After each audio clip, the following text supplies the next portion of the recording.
What's going on, everybody? How y'all doing? Y'all come on up in here. Shout out to all of you all. Shout out to my mods, to all the members, supporters, viewers, the Lucksters. Welcome, welcome, welcome. I know it's been a couple days, but as you all know, I have a job, so it is what it is. But I do miss you guys.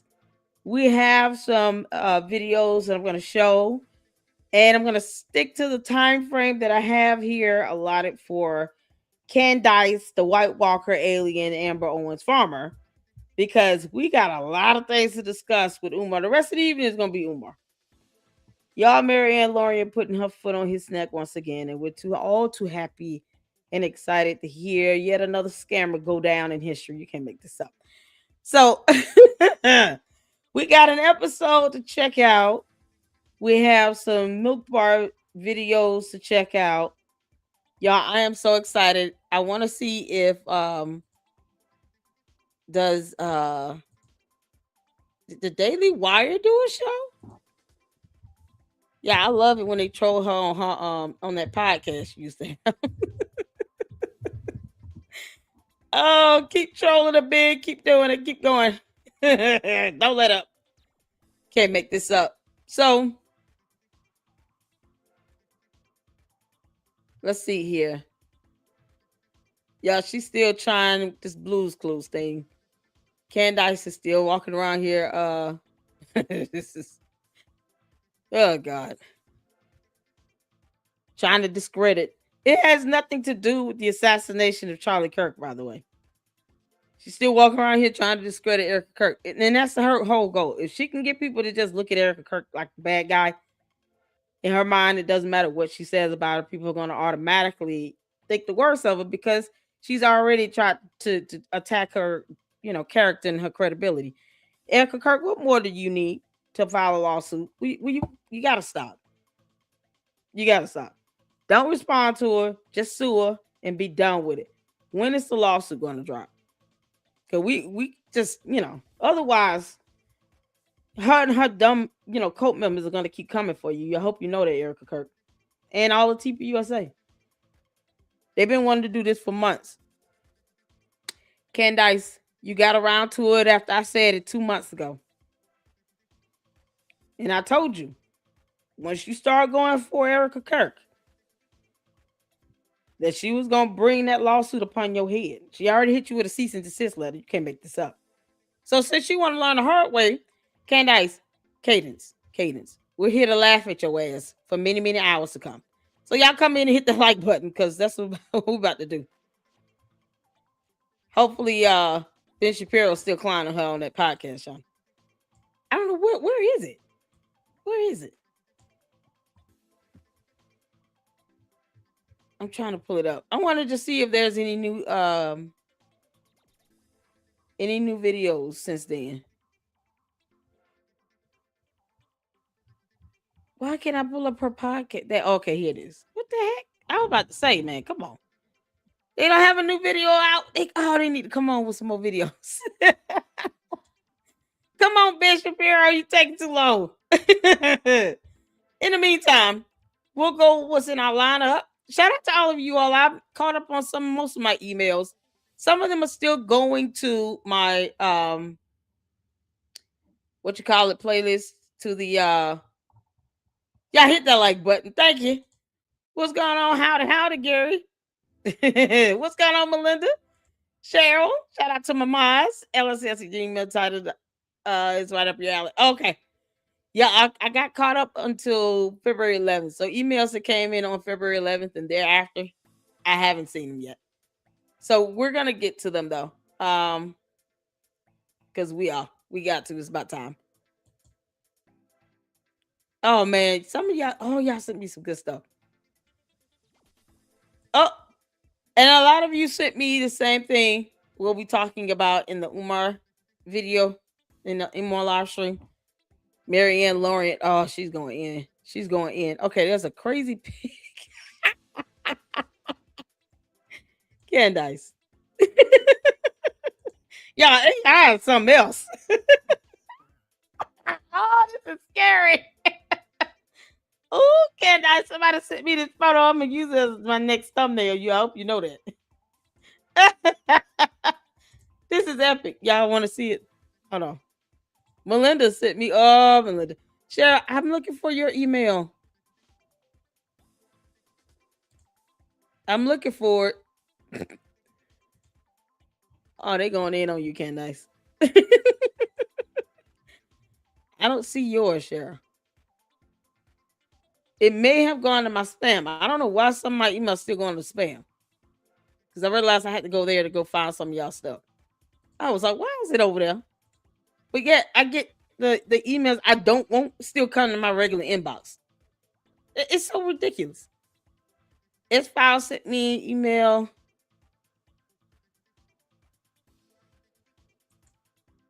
And then, okay, there's an article here. I don't understand why anybody cares about Erica Kirk's wedding photos. Like, why is that a thing? Why do we care about that? Is her photos gonna pay anybody's mortgage this month? Why do we care about that? Oh, a wedding photo went from shelf 1 to shelf 3. So what? They come out with the dumbest stuff, and then Newsweek going with this. We don't care. Erica Kirk moved her photo, Lord. Oh Lord. I guess I'm gonna have to show this article because Candace is an idiot. And her cult members still come in my comment section as if I'm supposed to worship her or something. Like my soul is connected to her. Like Candace is God. You know, oh, it's your consciousness. What the fuck you talking about? My consciousness is clear. I sleep peacefully at night. And Candace can still kiss my ass. What you talking about? Y'all coming at the wrong one with that one. You're not guilt tripping me into this. Child, please. I haven't been on YouTube this long to still be this naive. Candace is a demon from hell. Consciousness ain't got nothing to do with her. She does not own my soul. The devil is a liar, and so is her whole dumb coat. You out your mind. Your consciousness is obviously not. I mean, they say some of the most cultish stuff. It's like, listen, we're not here to change the minds of a cult leader, but you're certainly not changing mine. And my soul has nothing to do with this dumb demon. I owe her nothing. I keep making it clear to these dumbass cult members. My soul is not connected and anchored to Candace, the White Walker. Please understand. I'm going to keep calling her this and laughing at her ass until kingdom come. It is not going to change. Child boo. Child boo. I owe her nothing. If y'all hear me talk about her in a positive way, it's because I'm trying to get views up. Child, please. That's what people do. They try to toe the fence and all this other stuff because they're trying to get views. Her cult members are just desperate for a positive, attention on her. I don't owe her that. Candace watches my stuff regardless. It's funny to me how they think that I need to sit here and kiss her ass. No, I don't. And she still watches my videos. Candace, we gonna Blexit your ass off this planet. I'm serious. We want you deported. Can't make this up. Her cult members actually want me to look at her like she God. Child, please. Y'all look at this photo. I'll look for it after this. Cheryl, look for your email because it must have went to my spam. Y'all look at this.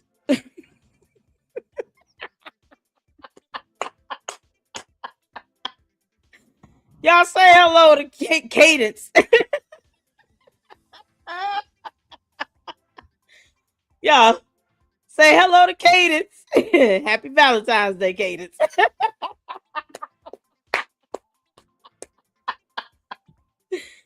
Oh, Lord. I know you in my chat. I just want you to stop being a coward and come in my chat with your real name. Come in on that Candace Owens YouTube channel name. Coming in here on all this other stuff. Child boo.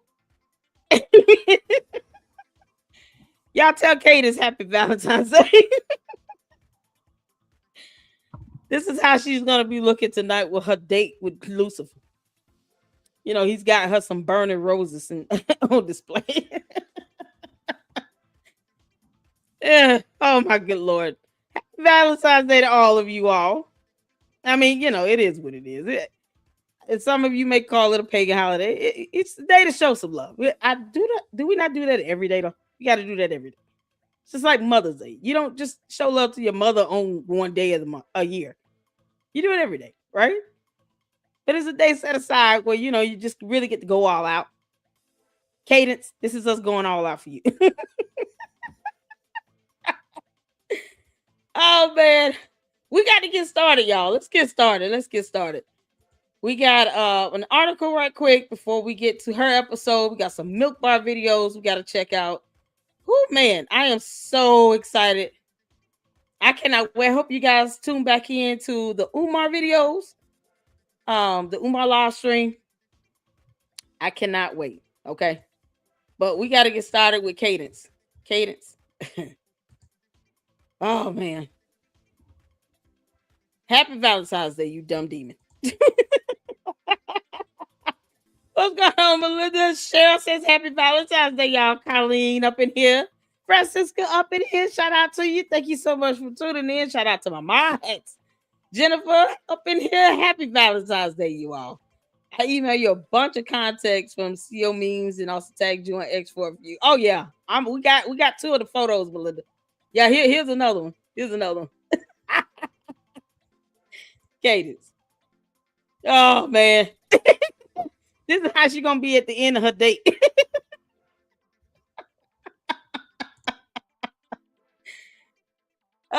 Cadence, you can be mad at me for all these different names if you want. It's your cult members that refuse to spell check, okay? They come in here in my chat talking about Candace and Cadence. Oh man. Y'all, this had to be Cadence when she found out that Charlie Kirk didn't want her at all and that he was getting married. This the photo shoot she took. When she found out Charlie Kirk was marrying Erica Kirk and it wasn't her. You can't make this up. Cadence, we're going to have you 5150 in a minute. You don't want to leave our planet or be deported back to UK. We'll pray for you, Francis, because we know. you can get your ass admitted into a mental health facility. That's where she needs to go. Cadence, I told your cult that you lost your mind last year. They didn't believe me. Now y'all believe me when I say she lost her mind a long time ago. Didn't I tell y'all that? Hey, Cadence lost her mind a long time ago. She just forgot her body here on Earth. I told y'all that, didn't I? And she lost her mind. She deep down, she can't stand Erica Kirk. And now she's showing that. It's manifesting. Man, you can't make this stuff up. Shout out to Melinda, you all, for these photos. Cadence, happy Valentine's Day, you dumb demon. Yeah, this is something else. This is too funny. All right, y'all, let's get in. Jennifer said, did any of you see Candace's pathetic interview with the Hodge twins? Child, y'all know I can't even watch her alone without you all. I don't know who the Hodge twins are. I'm gonna be honest. I don't even know who they are. I don't watch their stuff. What happened? And just give us a summary. What happened with the interview? Because I'm gonna be honest. If they're as bad as she is, because Cadence has to be the smartest person in the room. Y'all got to remember this. Cadence has to be the smartest person in the room. So you can only imagine that the people she's talking to have to be dumber than she is. Like Megyn Kelly. Or a coward. They're either a coward and a wuss and they don't have a spine, or they're dumber than she is. Because she is a narcissist. She has to be the smartest person in the room. Are they actual twins, or is that what they call it? They just call each other. Are they real twins? Kathleen says she is an evil narcissist woman, and it's mind-boggling how many people continue to follow her. They are definitely brainwashed. Oh, yeah, they are. They come in my comment section, child, blowing hot breath because they so mad. They still try to figure out how you get Cadence to watch your shows. You're nobody. You don't have all these views. She knows I ain't kissing her ass. What you talking about? She knows I'm not going to do that. I don't know if y'all know. Narcissists care more about the negative things that people say about it than the positive things. Like, if she only cared about the positive reinforcement, she would never ever read another post or watch a video of anyone else talking about her. Think about it. Candace is the typical narcissist. She looks for the criticism because that gives her fuel to make more content. Y'all know she's stealing my quips. Candace, you're still bad at this, you idiot. So she watches my stuff and other people's stuff because she rather see people who are criticizing her than to continue to just read comments of people who are kissing her ass. After a while, listen, all that butt kissing, it gets old. Narcissists don't care about they know that you're worshiping the ground they walk on. Candace knows that you all watch the cult members and the bots are going to say and do whatever to glamorize and glorify her. She already knows that. That's not a challenge for her. She's already got you brainwashed to the cult members, to the candy asses. She already got you brainwashed. That's why she doesn't read our comments like that. She'll read at the end of a segment. She might get like the top 5 based on how much money they gave her or exactly based on what they said that really stands out to her. Otherwise, all of you all are saying the same damn thing. Cult members on auto repeat, and they're not smart enough to figure out, like, I'm really throwing them a bone by saying y'all need to come up with something else to be creative. Even she knows that. Cult leaders know if y'all chanting the same old thing over and over and over again, it gets old. That's why you're not standing out. All these comments and channels dedicated to Candace, she's not done that because it's just auto repeat. Y'all saying the same old thing. Candace tries to follow people like me and watch my stuff because she can't figure out how's Lady Luck Club able to do all of this at the top of the head. None of this is pre-recorded, pre-scripted. Unlike hers. I know when she's off script. But I don't see her and parrot all that nonsense. I'm not her cult member. And she want to know what we're talking about more than she wants to know what her own cult members are saying. Because cult members are saying the same thing. Every day, all day. She's doing real research. Oh, she's his only true friend. She's the one trying to ask questions. She's asking dumbass questions she's been saying for 5 months. And yet too lazy to do some research to come up with an answer. Candace, you gonna tell us who you think pulled the trigger on the gun or not? Because why has it been 5 months? You can't even say that. Can't make this up. All right, y'all. Let's get to it. Let's put the White Walker back in the insane asylum where the hell she belongs. Shout out to Melinda for the photos, y'all. Oh man, they're epic. So here's an article from Newsweek regarding this wedding photo. I don't know why this is a thing. Candace, you're an idiot. I mean, as opposed to you just reading a book, you rather sit here and talk about things that are irrelevant. How does this get us closer to, who you think pulled the trigger on the gun again? Why don't you just say it? That's all I'm saying. Candace, I know you listening, you dumb heifer. Just say who you think did it. Like, why is it that difficult? We all know that you think it was Erica Kirk. Get out of here. Y'all see that? Problem solved. Melinda, yeah, that's why I watched it. Till I couldn't take it anymore. So are they real twins? Well, now she defended Charlie and she's brought Erica's children into the mix. Yeah, she talked about those 2 babies, and I pulled up video of the daughter singing "Yes, Jesus Loves Me" to her little brother because they woke up in the middle of the night. Because that's what toddlers do. Candace can lie all she wants. She doesn't know what her kids are doing in the middle of the night. She's too busy brooding those yeast infection babies while George Farmer's still sitting in the closet. They have a nanny. She has no idea what her kids are doing in the middle of the night, apparently.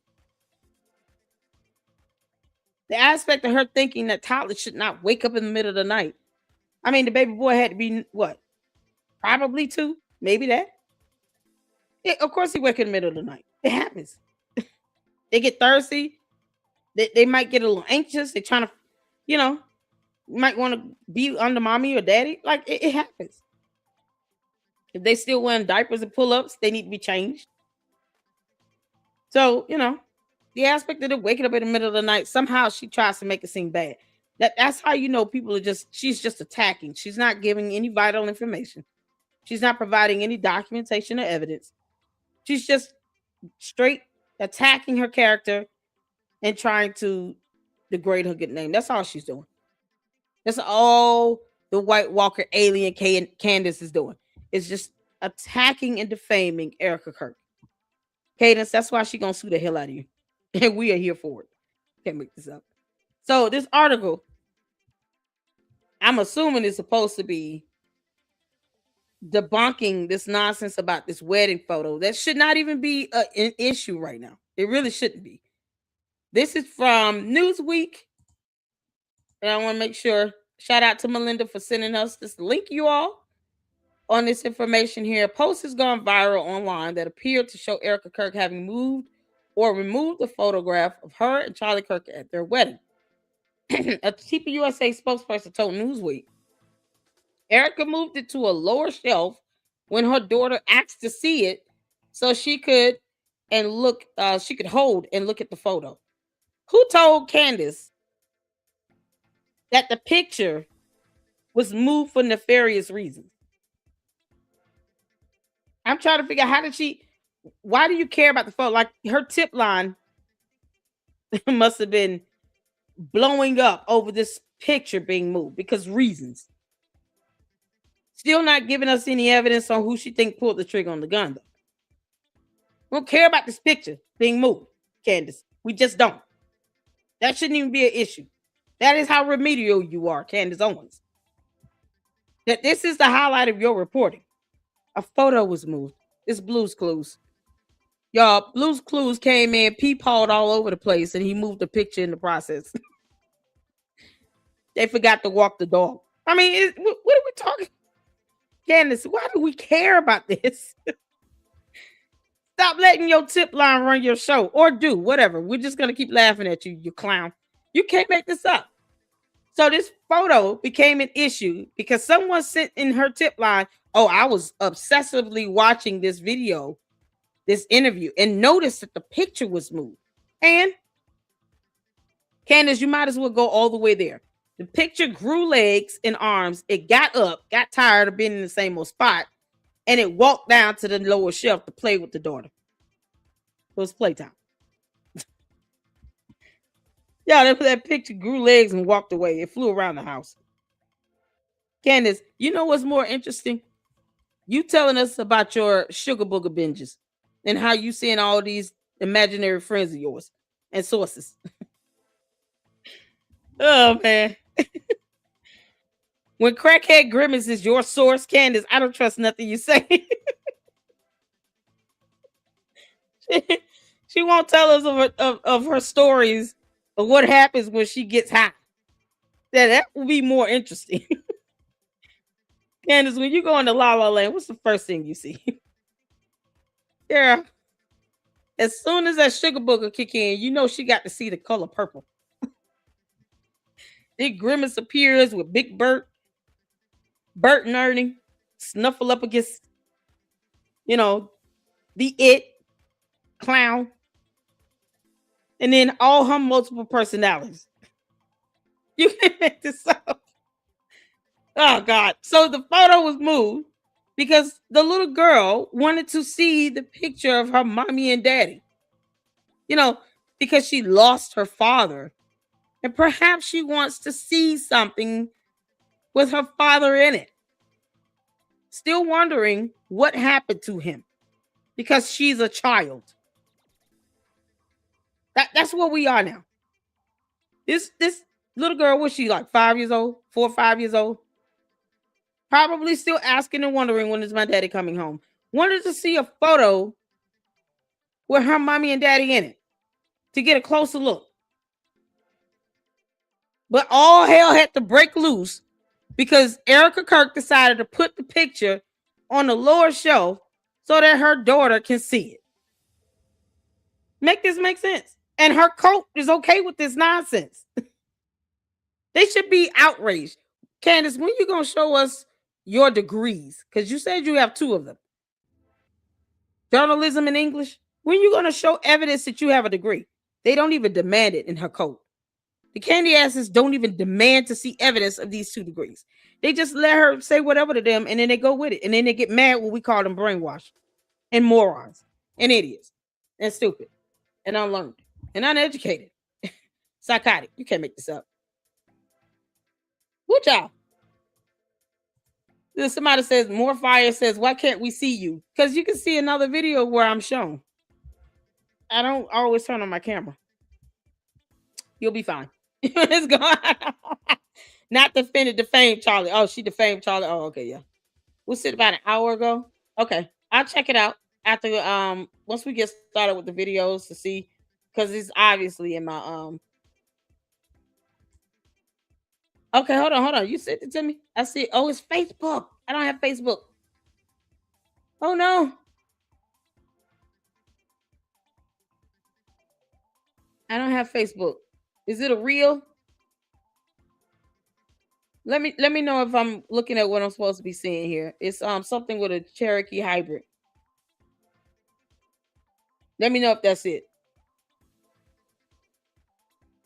If not, oh man, y'all, I don't have Facebook. Mark Zuckerberg can kick my kick rocks. I'm not getting Facebook. Yeah, so it was so much drama on Facebook. Terrible. All right. I got the email, Cheryl, but just let me know if I'm looking at the right video. It's something dealing with a Cherokee truck.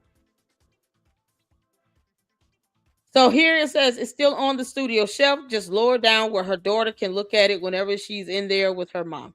There you go. Because Candace, you're not in a house, and unless you got a camera installed and you're stalking this woman and her two kids right now, and you can actually see everything going on in her home, you don't get to dictate why she moves a wedding photo. Erica Kirk is a grown ass woman. She gets to do what she wants to do. She owes no one anything. If her daughter wants to see the photo whenever she wants to look at it, and any other photo in that house that you do not pay for, Candace, then Erica Kirk gets to do that. You're not paying her mortgage. You do not pay her bills. You dictate nothing in her household. Nothing. Not a damn thing. You and your dumb coat don't dictate anything going on in Erica Kirk's home. She does not owe you an explanation. They need to stop doing this. They need to stop. Whether she moved forward or not, listen. It doesn't explain who Candace thinks is the person that pulled the trigger on the gun. So we don't care. Eric, I keep telling you, stop sitting here trying to give an explanation on stuff. It's irrelevant. The more you keep responding, the more she's going to keep throwing this nonsense out there. Ignore her ass. First 2 months, you didn't even mention her name and acknowledge her presence. Keep doing that. Ignore her until you're ready to go to court. Can't make this up.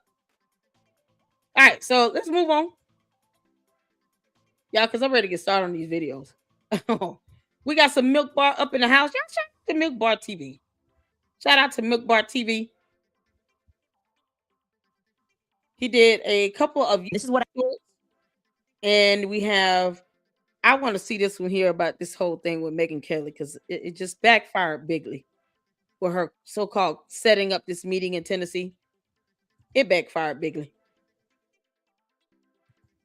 And now her cowardly behind, who was a former litigator, by the way, still can't manage to tell Candace, why are you going in on Erica Kirk? Because, I thought Megyn Kelly said she was friends with Erica Kirk, right?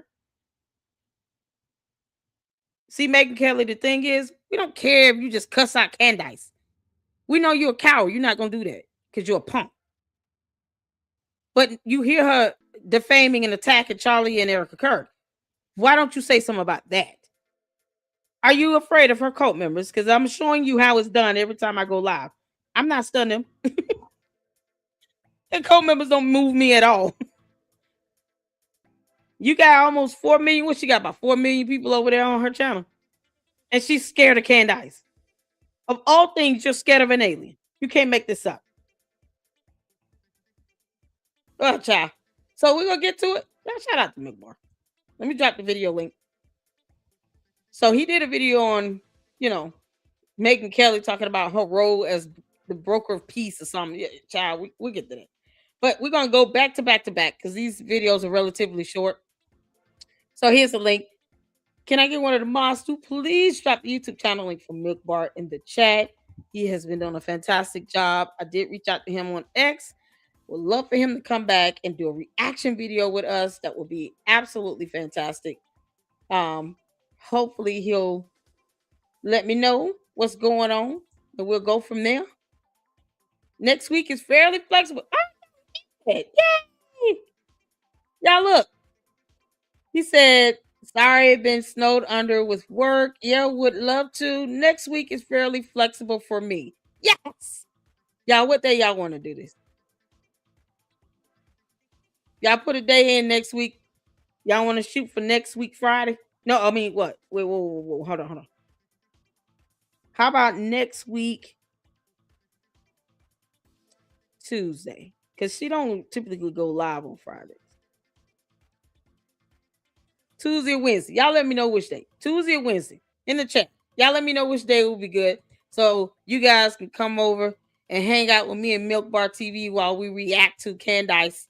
Candace, girl, it's on and popping. I want you to know that. You're gonna have me and Milk Bar going in on you. Mostly me. Milk Bar is fun. Y'all let me know Tuesday, Wednesday next week. Which day y'all want? Y'all let me know which day y'all want. And I'll tell him today. Oh man. Laura, how you doing? We got another Laura. She said subscribe and like. Thank you. Y'all make sure y'all hit that like button. I got that video. Okay, X is on fire right now since Thursday. I sent you a bunch. Yeah, I imagine she's sitting here lighting up X. Candace. Worried about a picture being moved. Girl, you're gone so well. Oh, is it a new baby pic? I do have some baby. I got the other baby pics too. It's a Billy Fish commercial. Is that what it is? Billy Fish? Yo, what's Billy Fish? What am I missing out on that? Oh, I see it's a fish. Oh, okay. We'll check it out at the end. We'll check it out at the end. Oh my God. Hey, Damus, how you doing? What's going on? S-Files up in here. Wyoming Gal up in here. Poetry Princess up in here. Shout out to all of you all. I'm just not getting some of you all's messages. March on sent the $20 super for Valentine's Day. Hey-yo. Thank you. Thank you so much. Happy Valentine's Day to our sweet Miss LLC and the fantastic clubsters with love. Thank you so much. March on for the $20 super. Information man, show up in here. $5 super. Thank you so much. I'm going live on Umar this evening, and he's got the rest of my day today. You understand? Oh, we got so many videos to watch with Umar. Oh my God. Yeah, I'm going beast mode for like 5 hours on Umar this evening. Make sure y'all come back and tune in for that one. That's going to be good. X Samurai said 2 grifters. Exactly. Umar the Oompa Loompa and Candace the White Walker alien. Oh my God. It's going to be, oh man, the live this evening, y'all. I am not holding back anything. You understand me? Oh, I'm going beast mode. What y'all? LLC, she controlled the whole interview. Rage Bronson reviewed the video. Did she? Oh, they are twins? Y'all, Candace is a narcissist. I don't even understand why people are giving her a platform. She got her own. Y'all, you can't make this up. She's a distraction like most things. Exactly, Dave. Let my laugh. Oh, man. Oh, no. The Great Noticing. How do you name yourself the Great Noticing? The Great Noticing? Noticing of what? Why are you copying and pasting the same comment? Another low IQ hater. You have no idea what my IQ is. But I am going to go roast your cult member for the rest of this hour and a half, 2 hours we got for her. Oh, I'm going ham in on her. You understand? So keep paying attention to Great Noticing. Keep noticing. Queen Comlet. Yeah, this is something else. I appreciate you all for coming up in here. Hit that like button up in here, including the cult members, y'all, because they here, they mad. They know I don't give a crap, but they cult leader watch. It's so funny. So keep on watching, keep on commenting, because it's the only way your cult leader's reading your comments to the candy ass cult members. She only reads her comments in my live stream. You can't make this up. Candace, you can kiss my ass, girl. Look at that. Man, the vertical is on fire with the Cantars. Oh, that's such a good one, the Cantars. You got the Umartardians, now the Cantars. Listen, y'all know how to do it. Did y'all tell me what day y'all want Milk Bar to come in and react with us? Tuesday, Wednesday next week? Let me know. I see some Wednesdays. Juju, how you doing, honey? Juju said Wednesday. Hey, how you doing, honey? Tuesday, Wednesday next week. Y'all let me know. There you go. That's the video we're about to check out. Yes, that's the one. I about died laughing. Did you? Okay, cool. We're going to watch that at the end. She's a poop stirrer. Oh, dear Lord. Yeah, people got me confused. They thought I was supposed to be kissing Candace's ass. What y'all think this is? To the candy ass cult members, keep commenting.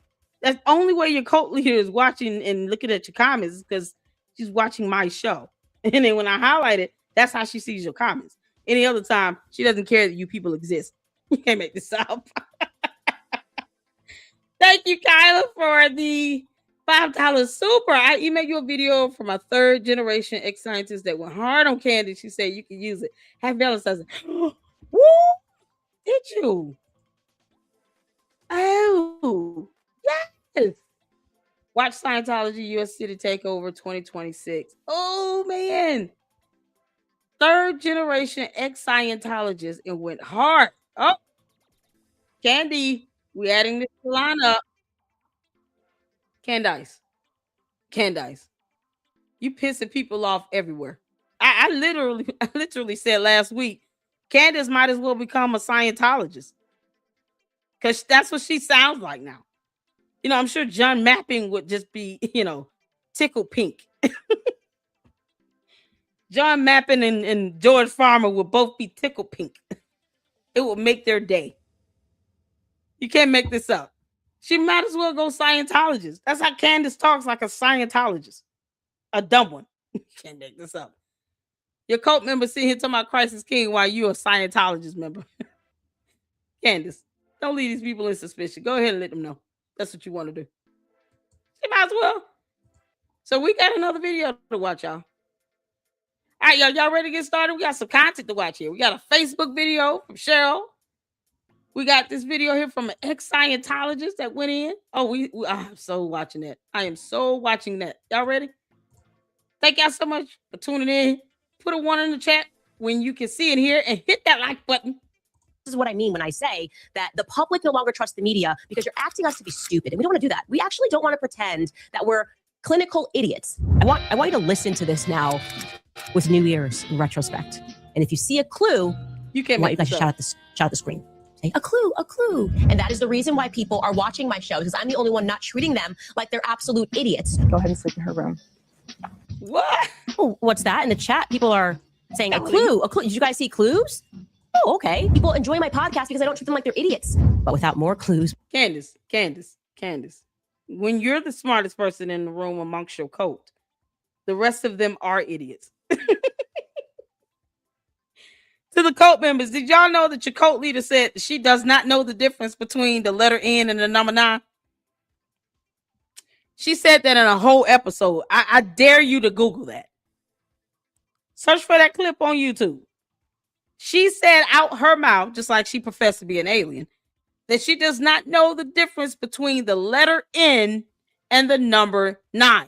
Someone tell Ben Shapiro if you want to do a video, please put that in there.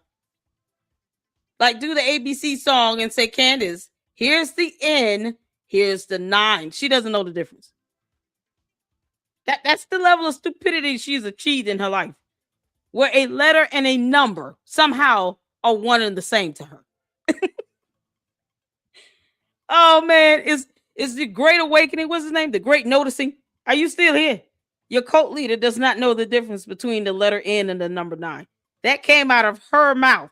No one told her to say that. We can't put together the picture. It's just not how this game works. But there are more clues. There's Clues always more clues in every episode because you're asking us to be stupid and we don't want to do that. Oh, what's that? In the chat, people are saying a clue, a clue, a clue, a clue. Did you guys see clues? Oh, okay. Oh my gosh. We have definitively uncovered a lot. That process has been somewhat delayed and complicated by the fact that we don't have. This is the next YouTube short. I could have solved Charlie Kirk's case in 11 days. Candace, you've had 5 months, you moron. 5 months. And you still can't say who you think pulled the trigger on the gun. I, for one, have been asking this entire time. Have I not? Cadence. We've been asking who pulled the trigger on the gun for 5 months straight. You say you could have solved it in 11 days? Did she tell us 11 days after the assassination who she thought pulled the trigger on the gun? Because I must have missed that part of the episode. So 11 days from the day that Charlie Kirk was assassinated, Candace said she would have had it completed, even though she can't tell us who pulled the trigger on the gun. Make that make sense? That would be part of completing the investigation. Telling us who pulled the trigger on the gun. Who's the shooter? She still can't do that. That's a simple question. But yet she's saying she would have solved it in 11 days. Who pulled the trigger on the gun, Candace? We're waiting. And if you need to know the difference between the letter N and the number 9, y'all please make sure y'all put the letter N in the chat, capitalize N, and then put the number 9 in the chat so she can see the difference.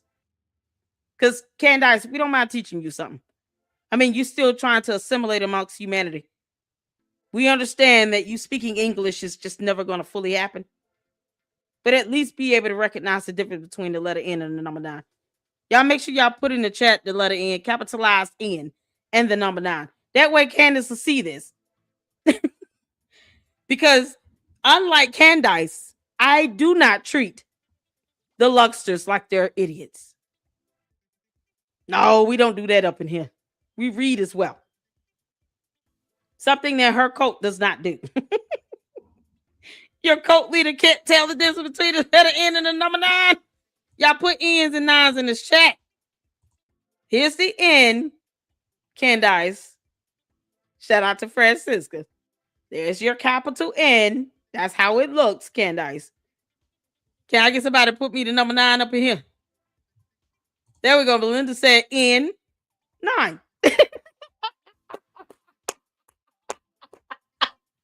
How is she getting this confused? Who knows? But she said she doesn't know the difference. You can't make this up. Oh, what's the great observer? The great noticing? You still here. Tell your cult leader, here's N, here's 9. Why is she confused? But she won't show us a copy of her 2 degrees. She just refuses to show evidence that she's received 2 degrees. Make this make sense? Candace, just because you claim you didn't have any money, you chose to drop out of college does not mean you take it out on everybody. We all know you're stupid. I just don't understand why you think that your audience, who are all brainwashed, somehow is supposed to be smarter than you. When you have a problem with N and 9. Yeah, she's supposed to be homeschooling these kids. You can't make this up. Oh, man. Somebody need to alert the Department of Education up there in Tennessee. Candace is homeschooling her children, and yet N and 9 are difficult for her. Make this make sense. That process has been somewhat delayed and complicated by the fact that we don't have access to Charlie's phone, Erica's phone, Dan Flood's phone, Mikey McCoy's phone logs, Frank Turek's phone. Were we actually granted by the power of the courts the right to subpoena all that information? I suspect we would have maybe solved this thing even before his memorial. What is your theory? I don't know. Go, hold on. This is coming from a woman she cannot tell us who she believes pulled the trigger on the gun. You talk a lot of game for no information for somebody that can barely read, Candace. You college dropout. Somewhat delayed and complicated by the fact that we don't have access to Charlie's phone, Erica's phone, Dan Flood's phone, Mikey McCoy's phone logs, Frank Turek's phone. Why would you need their phone logs? You can't put the weapon in their hand. We want to know who you think pulled the trigger on the gun. Because we know you can't prove it. You won't even name a name as far as here's the person that I believe pulled the trigger on the gun based on these set of facts. She can't even do that. Why do you need everybody's phone logs to do that? Nope. You need to understand how weapons and bullets work. How fingerprinting and DNA evidence works. This is the idiot that says she doesn't know the difference between the letter N and the number 9. Okay. Were we actually granted by the power of the courts the right to subpoena all that information? I suspect we would have maybe solved this thing even before his... No, because you need DNA evidence, you idiot. Oh, no. So she doesn't care about fingerprints, the various grains of a bullet, a gun. She won't even say the concrete weapon she believes was used. She lets her coat tell her it was an explosive device. You can't. I'm still waiting on George Farmer's alibi. How many of you all want to know what George Farmer was? We want his text messages and his call log as well. I want George Farmer's call logs, his text messages. I want the security camera footage showing his coming and going. What type of car does he drive? The license plate, make and model number. If he ever purchased any flight tickets that day or he decided to just take a road trip. I want to know all that information. Give me his call log. I want his transactions on his credit cards, debit cards, checks. If he pulled money out of an ATM, I want to know all his whereabouts. I want his cell phone data. I want more than just the call log. Because the cell phone data will tell me where he was based on signals hitting cell towers. I can literally track his coordinates. I want all his data out of his phone, not just the call log. Call logs are really insignificant if you want to know where somebody was. You need more than that. Call logs might tell you you called somebody, doesn't mean that you actually physically went anywhere. You go somewhere, you take that cell phone with you. What you're carrying is basically a personal tracker. The signals bouncing off these cell phone towers is going to be able to give coordinates and date and time stamps. I want his data off his phone. Because, see, we don't know where George Farmer was. How do we know that he did not pull the trigger on the gun then, Candace? If you want to go along with this dumb theory, even though we know it's Tyler Robinson, whatever. Let's entertain the cult members for 2 seconds to say it may have been someone else. We can say it's George Farmer. We don't owe him the benefit of the doubt. We owe him nothing. We want his cell phone data. We want to know his alibi. We want his whereabouts, as well as Candace.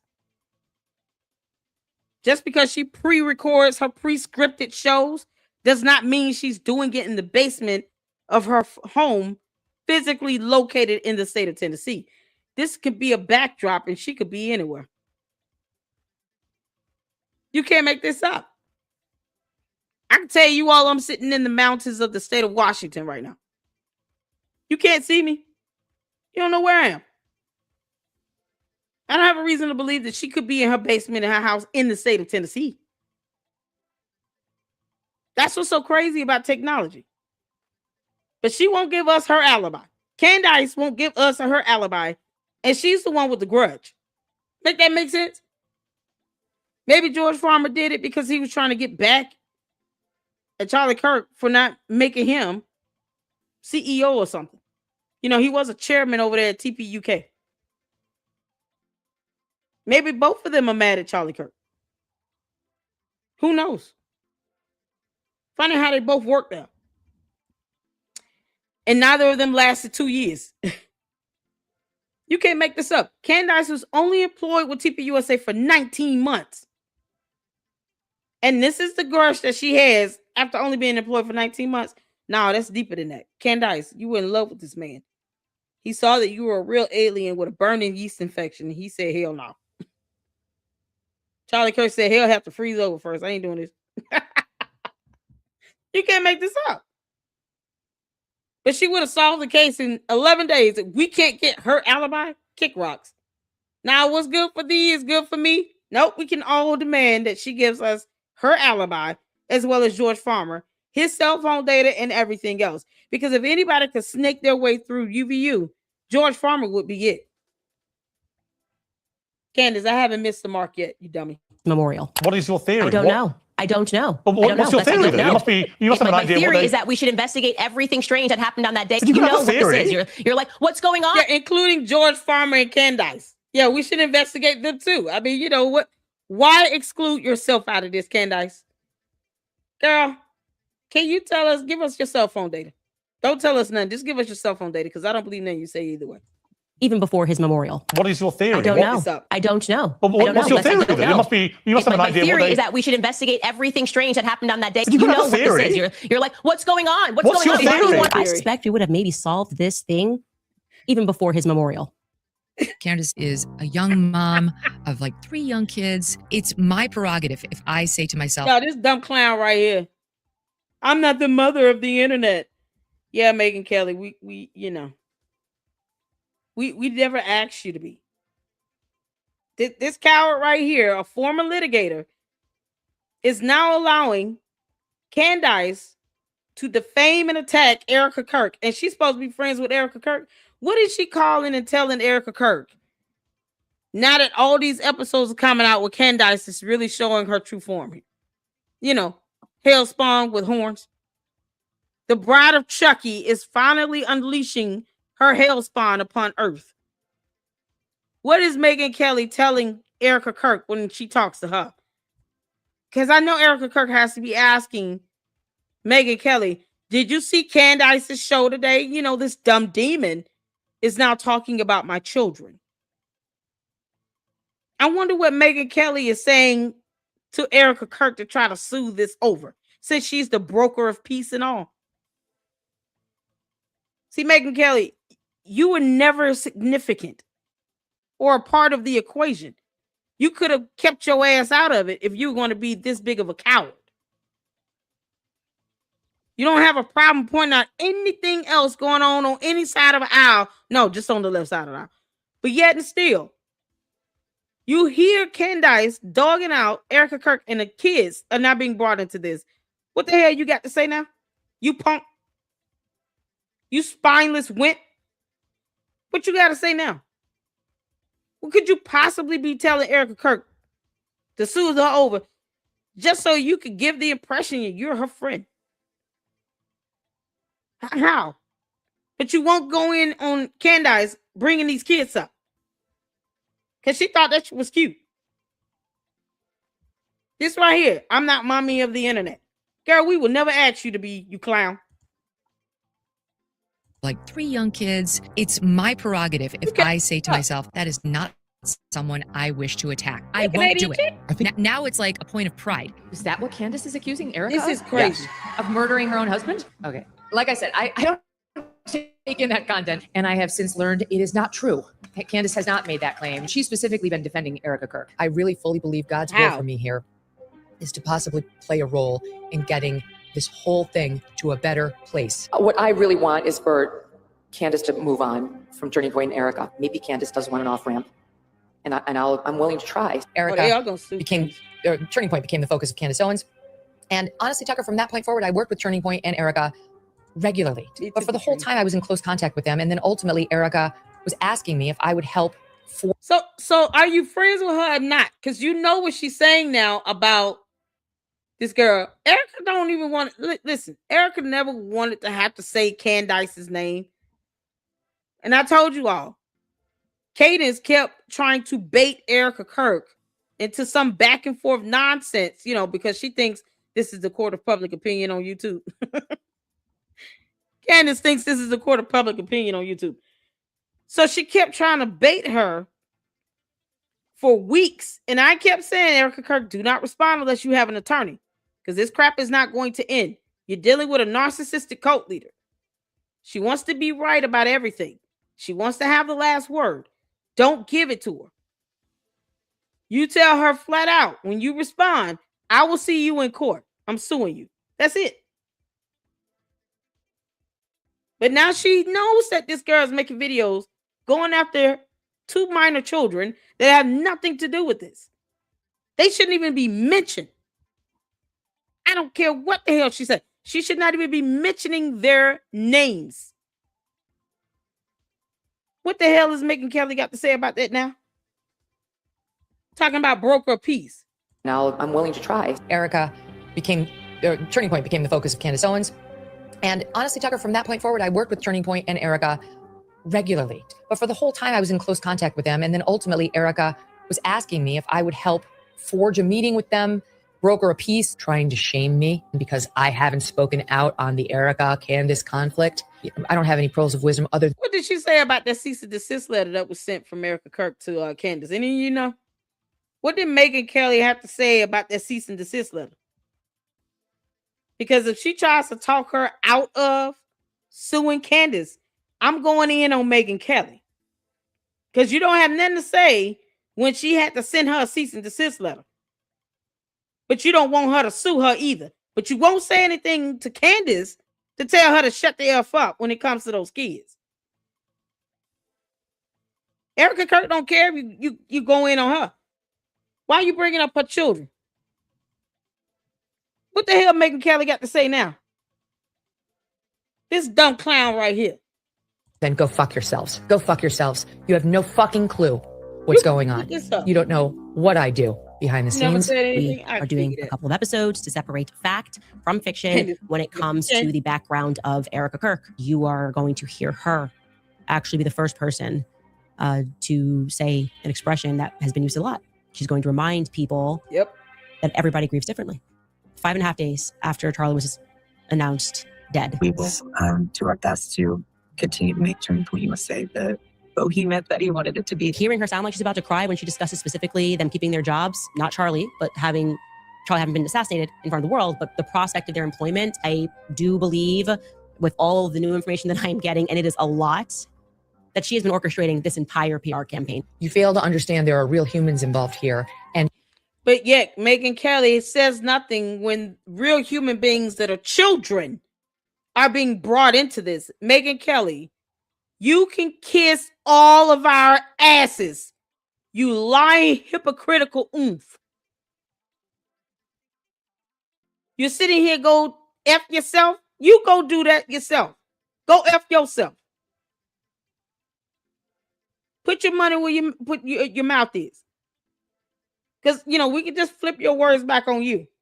Go F yourself, Megyn Kelly. You're a coward. You have no spine. No one's trying to force you to say anything because you want to kiss Candace's ass and you scared of her cult members. They in my chat. Say hello, cult members. Tell Megyn Kelly hello. Make this make sense.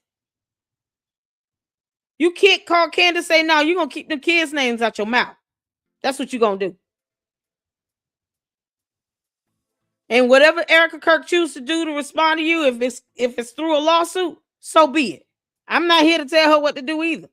Don't sit here and try to dissuade Erica Kirk from suing the crap out of Candace if your punk ass is going to sit here and let Candace go after Erica Kirk to this extent, to where she is talking about they didn't have a Christian happy marriage and all this other stuff like she knows.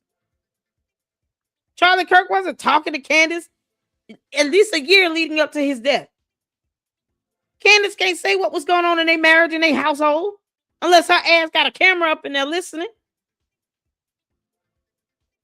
And your little punk ass want to sit here and talk about go F yourself, but you can't tell her to keep them kids' names out your mouth. Keep them kids out your mouth. Don't bring children here. Why are you bringing up Erica Kirk's mother into this? Why are you doxing her medical condition all over your platform? You can't say none of that, Megyn Kelly? Girl, if you don't go to hell. Actually being able to touch grass and have relationships with them, which is something I'm doing, could prove to actually benefit all involved. You can even check out this clip, which is that her in a car. Stacey, just everywhere. On the phone, Stacey is there capturing every moment. Me, I needed my sister to fly in to be by my side. Husband, cousin. Eric needed the head of gifts and donations. I find that to be very strange. She can pick whomever she wants to be by her side while she's grieving. She don't owe anybody anything. Most times you don't get the relatives because the relatives are reportedly, hopefully, grieving right along with you. That was her husband. That was their family as well. Most people get a family friend to be their comforter, to be their aid when they lose someone. You can't make this up. My comforter when my grandmother passed was one of my play-ons. When my grandmother passed, she has 4 kids. Her oldest daughter had an aide assigned to her from my grandmother's church. She was there to help her with any questions she had about funeral arrangements, about the repast, about making arrangements with the gravesite. If you're working with this funeral home, they'll work with you on, the headstone and all of that. Anything regarding the funeral and the repast that was at the church, she had someone assigned to her from the church. So is it wrong for somebody to be your aide? To be the one to kind of help you make plans and put things together? That's not a relative? Is that what you're trying to say, Candace? Because you want your sister and your cousin by your side, you just lost your husband. Wouldn't they be grieving their brother-in-law and their cousin-in-law? This makes no sense. She can have whomever she wants as her aide. This is so ridiculous. So if she's mourning and grieving, she has the right to select whomever she wants to be her aide, because Candace does not dictate how Erica Kirk lives. You want to be a cult leader, Candace? You can be a cult leader to your dumbass cult. What you can't be is a dictator to everybody else. That's not what the hell you're going to be. You and Megyn Kelly can both kick rocks.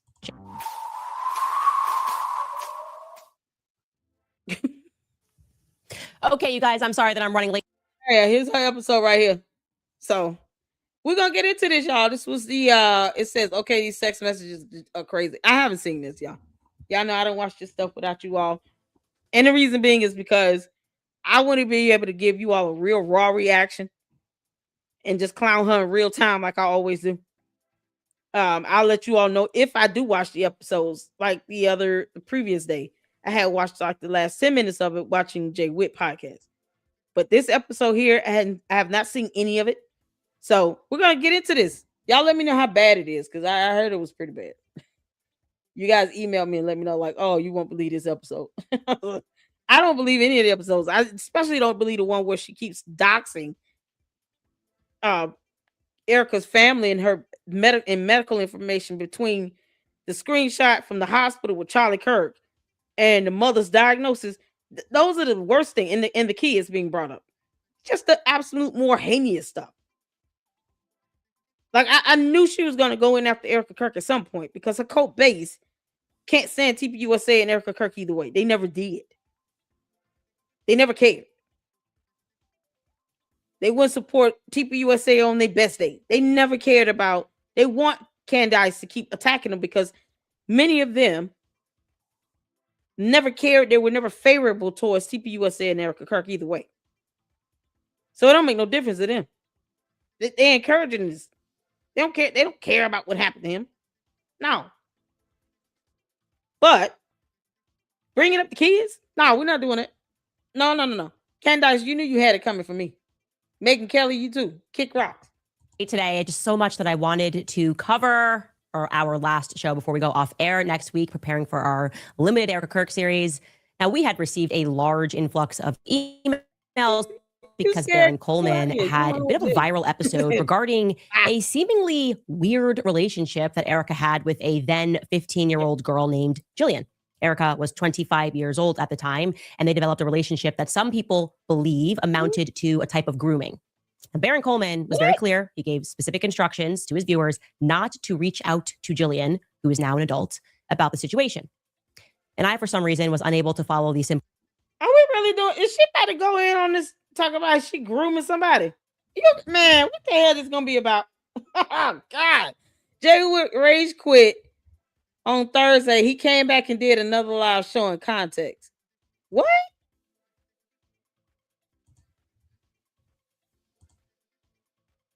You can't make this up. Rage quit? She's insinuating that she is grooming someone. Ooh, Candace, now you trying to accuse her of a crime? You trying to call the girl a predator? You can't make this stuff up. Candace, you understand that's not protected free speech, by the way. The First Amendment of the U.S. Constitution does not protect any defamatory speech, especially where you're accusing someone of having committed a crime with no evidence. It is a crime to groom a child. That is a crime. People go to jail over that. So now she's accusing her of committing a crime. That is the epitome of defamatory. You can't make this up. The girl was modeling. Sorry, guys. Not type of good, still busy, but listening. Okay, you do. It's all right. Angie said, I did look at the last text messages she spoke of. I've been told too busy. It's sick what she does in this episode. Hey, C-Star. Man, you can't make, she finna accuse this girl of grooming. She is doing a series on Erica Time to sue this shady ass former best friend of Charles. Man, I don't even think they were best friends. I think they were just, because she worked together. They travel buddies. He may have considered her a friend at one point, but clearly by the time he got married, he won't stun her. Y'all, this is crazy. She's accusing this woman of grooming. That's a crime, Candace.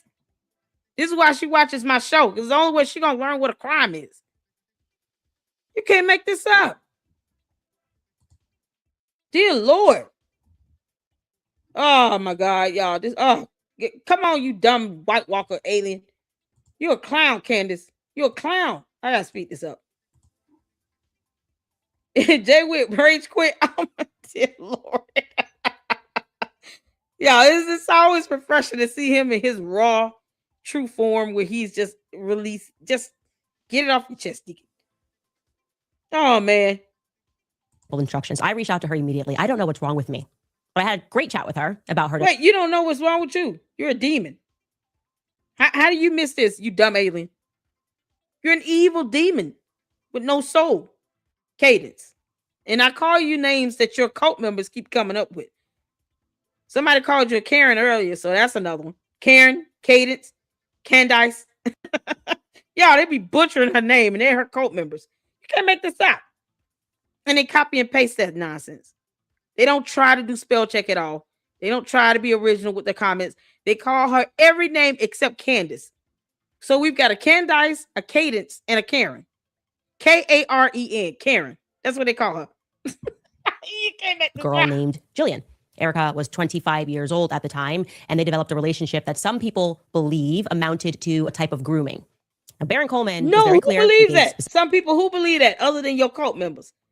And the idiots putting that in your tip line. Who believes that, Cadence? Karen. You dumb Karen. Who believes that? Who believes that? Where she get this from other than her tip line?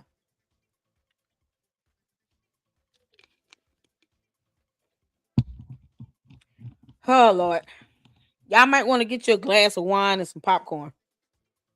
I fear this is going to be a long one. I'm trying to figure out who believes that other than her and her dumb coat. Candace still can't recognize the difference between the letter N and the number 9, though. Specific instructions to his viewers not to reach out to Jillian, who is now an adult, about the situation. And I, for some reason, was unable to follow these simple instructions. I reached out to her immediately. I don't know what's wrong with me.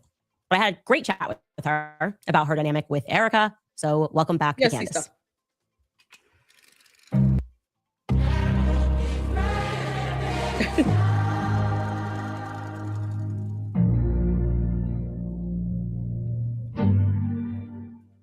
Oh, wow. Okay, shout out to Nini Skincare for sponsoring. Hey, I can have some context here. So, is it Marlboro? Says the way she's spinning this nothing story is evil. The girl wanted to model and thought Miss Arizona, being her family's tenant at the apartment she was renting, was a good way to get in. Are you serious? So she, Nidra girl, what's going on, Nidra? So the girl wanted to model. She reached out to Erica Kirk, and somehow that came to grooming, but they can't prove with evidence that it is actually grooming. Candace, that's what makes this defamatory. You have no evidence to prove that it was grooming. But yet you want to sit here and say that it was the insinuation of it. Defamatory per se. If the average person watching this video walks away with the impression that Candace is trying to accuse Erica Kirk of grooming, it's still defamatory, even if it's per se. Defamation comes down to what the actual victim, the person that's being defamed, what they believe that you're saying and doing about them. The interpretation of that in Erica Kirk's mind would be, you're accusing me of grooming. So I'm suing the hell out of you. What kind of nonsense is this? This is beyond trying to attack a character. Because in Candace's world, everything is fake and gay. And yet she talks about Christ as king. but everything is fake and gay. What did the Bible say that at? I'm still waiting on the scripture from the cult members to tell me, where in the Bible do you see God saying anything about everything being fake and gay? You think God created everything to be fake and gay? How's that biblically aligned? Just like having visions when you're talking to dead people. Bible calls that unfamiliar spirits and witchcraft. But they believe every word she says when she says Christ is king, even though this dumb witch is sitting here trying to talk to dead people in her visions. Where in the Bible does it say everything is fake and gay? This is their leader. This is the candy ass's leader. This is their cult leader.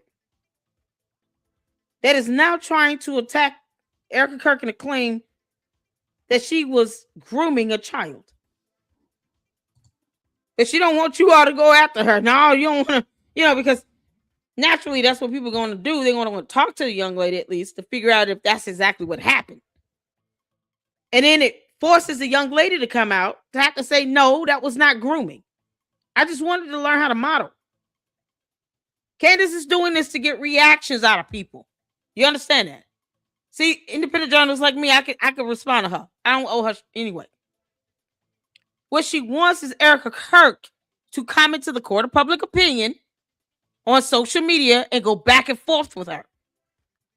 She wants this storyline to keep going because she knows this young lady who's now a grown adult is probably going to put out a statement. Then people got to go with that. Then she's going to read it. And then that's going to be a whole nother episode. This shit won't end. She's doing this baiting piece where she's trying to bait people out into the spotlight so she can continue to have an episode to air. If that young lady doesn't say anything, and if Erica Kirk just go ahead and ignores her and sues the hell out of her, I can guarantee you she's going to run out of content by next week. They got to stop responding. They shouldn't even be doing articles on Newsweek trying to clarify why a photo was moved. Who the hell cares? No one gets to dictate and control what Erica Kirk does in her house. Not a damn thing. You have no power in her household, Candace. You just don't, because you don't pay her bills. You don't have to take care of that woman. So this is going to go on forever and ever now on some grooming nonsense. You can't make this up. During today's episode, it's the only skincare brand that I've actually stayed consistent with and what my routine is built around. Winter is when skin really takes a beating and that dryness can make fine lines show up faster. You can find them by visiting nimiskincare.com and use my code Candace10 at checkout and you'll get 10% off your order. Okay, so today, obviously, like I said, is our last episode before we take a week off air. Girl didn't say she pulling was things good. together for Oh, our I know. Erica Kirk I don't think the girl biographical would say that. series. Working title, Fatal Attraction. I'm kidding. Maybe I'm kidding. We don't know. Candace, it's basic instinct. Because the lady was boiling bunnies. That's what you doing. Because we could just say that too. Candace should be reported to PETA, the Animal Humane Society. Because she's got to be boiling bunny rabbits in her backyard. After making voodoo dolls with Charlie Kirk's name on it. You can't make this up. Because this dumb witch wants to talk to people in her sleep that are deceased. This is crazy. I know. I'm not saying that the young lady says she's been groomed. I'm saying what it comes off as is Candace wants this young lady, whoever the lady is, to come out to have to debunk that, because then that'll be another episode. She's not doing this for neither of the parties to not respond. I want them to ignore her. That's what I want. But we all know Candace is doing this to bait people out into the spotlight. She knows that if the young lady responds, or even if Erica responds, that's another episode for her. She wants them to give her attention in the court of public opinion, because when it comes to the court of public law, Candace is an idiot. So she wants this. It's a bait tactic. Let me put out a piece where I know it will be so irresistible for someone to not respond to me. They won't be able to resist the urge to respond. And then I can do an episode off of that. She's creating her own drama series. Erica Kirk, you're going to have to sue her. You're going to have to hear her sue her. This is crazy. Speaking of a fatal attraction, something that has been doing the rounds on social media, thanks to, first and foremost, a YouTuber by the name of Nicey. So full credit to Nicey. And then, of course, Baron Coleman picked it up. I love it. We're all just pooling information. And here we are. Is regarding this relationship that Erica... What information? You just throwing out dumb defamatory lies against someone. It's called slander. You're not pulling information. You're slandering somebody. It's slander. There's a difference. The court will see it as slander, and so will the jury. It's slander, Candace. Slander. There's nothing informative about what you're doing or information that you're putting out. It's not useful at all. It's not getting you any closer to telling us who you think pulled the trigger on the gun. Something you said you could solve in 11 days. You know, her whole murder happened, and you're sitting here talking about some nonsense about what people think about grooming. No, it's called slander. It's still slander because the perception of it eludes to you using that terminology. You want people to walk away thinking that this girl was grooming someone. That's what you want. It's slander, period. It's malicious at that. You haven't even tried to get any evidence on this. This is crazy. Had over, it looks like social media, a lot of it played out over social media. And I'm just going to actually cut to Nicey here, who's going to unpack it for you and to give you a little bit of background. It's 2013, and therefore Erica has just completed her year as Miss Arizona, and she's 25 years old at the time. Erica is. And now you're going to learn how she met Jillian. Take a listen. Back in 2013, Erica was 25 years old, and she was in a relationship with a This is somebody, y'all see what happens here? When you sit here and say things that she want to hear, she'll pull up your video. And now this person's channel is another content creator. This person's channel is going to get a whole lot more views simply because she's saying things that Candace wants to use in her videos. And guess what she's going to do? That didn't come from me. I just pulled it from another content creator. Same thing she did with Wolves and Finance. Now he's been hit with a cease and desist letter, and then he's walking around asking Candace's cult members to help him fund his attorney's fees because he thought he had that type of clout. But now he's begging for attorney's fees. You think Candace started a GoFundMe for him? Hell no. You think she's going to write him a check to help him cover his attorney's fees if he gets sued? No, she will not. Same thing with this girl here. This person reported here. If I may ask a question, the content creator that's talking here. Nicey. The time Erica is. And now you're going to learn how she met Jillian. Take a listen. Back in Is Jillian, I mean, is this young lady here a member of transgender community? I'm asking. Does anybody know? I'm asking the question, is she a transgender woman? Because I thought I heard her say that, but I could be wrong. I'm asking a genuine question. Moving on. 2013, Erica was 25 years old, and she was in a relationship with a basketball player named Joshua Harrelson. So at the time, he was living in Michigan, and Erica moved out there to be with him. On the evening of September 15th, 2013, Joshua Harrelson and Erica met a 15-year-old girl named Jillian Falcon. And I know this because Jillian tweeted about it. At 3:53 p.m., Jillian tweeted that she was out for sushi with her friend, and 2 hours later, she tweeted, "Just met Miss Arizona and Josh Harrelson." Since you don't understand the definition of the word slandering, explain how that's slander asking if she's a transgender woman. It's either a yes or no. How's that slander? You understand slander is a provable false statement. Asking a question is not the same thing as making a provable false statement. It's the fact that they don't read for me that's so funny. Because their cult leader don't read. So what do I expect? What do you expect? Cult leader don't read, they don't read. Can't make this up. Harrelson, heart eyes emoji. Now, I'm not sure if Jillian coincidentally bumped into Erica and Joshua or if they were introduced. What I do know is that Jillian had a friend, and the friend's grandparents were renting a home to Erica in Michigan. So I'm not entirely sure if all of these people just bumped into each other coincidentally at the sushi restaurant or if they were formally introduced. But nonetheless, they met, and Erica struck up what I view as a very odd relationship with a 15-year-old girl named Jillian. So I can help clarify. I can build on that. Like I said, I spoke with Jillian, and you can build on. Oh God, go back. Wait, what? She was 25 and she was in a relationship with a basketball player. Why do we care about and that? she was in a relationship with a basketball player named Joshua Harrelson. So at the time, he was living in Michigan, and cares? Erica moved out there to be with him. On the evening of September 15th, 2013, Joshua Harrelson and Erica met a 15-year-old girl named Jillian Falcon. And I know this because Jillian tweeted about it. But they don't want anybody to go after her. They put up a photo and they just blurred it out like nobody will be able to go find out who the girl really is. Are you kidding me? What? Why is this nicey person even doing this? This is so weird. This is so weird.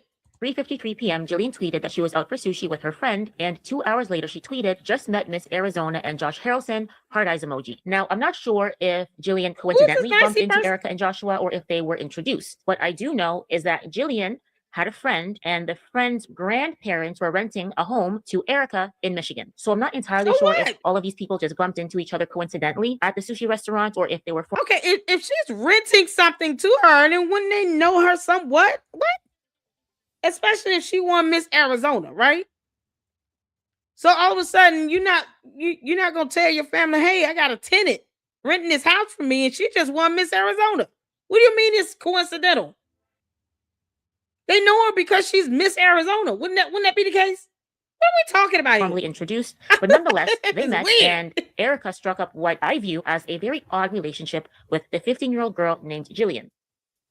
So I can help clarify. I can build on that. Like I said, I spoke with Jillian, and that information, part of that information is very accurate. It was about a payment for rent, and that is how Jillian meets Erica Kirk. She opens the door. She's presumably living with or visiting. What does that have to do with grooming? Why are you using terms like grooming, Candace? You dumb alien.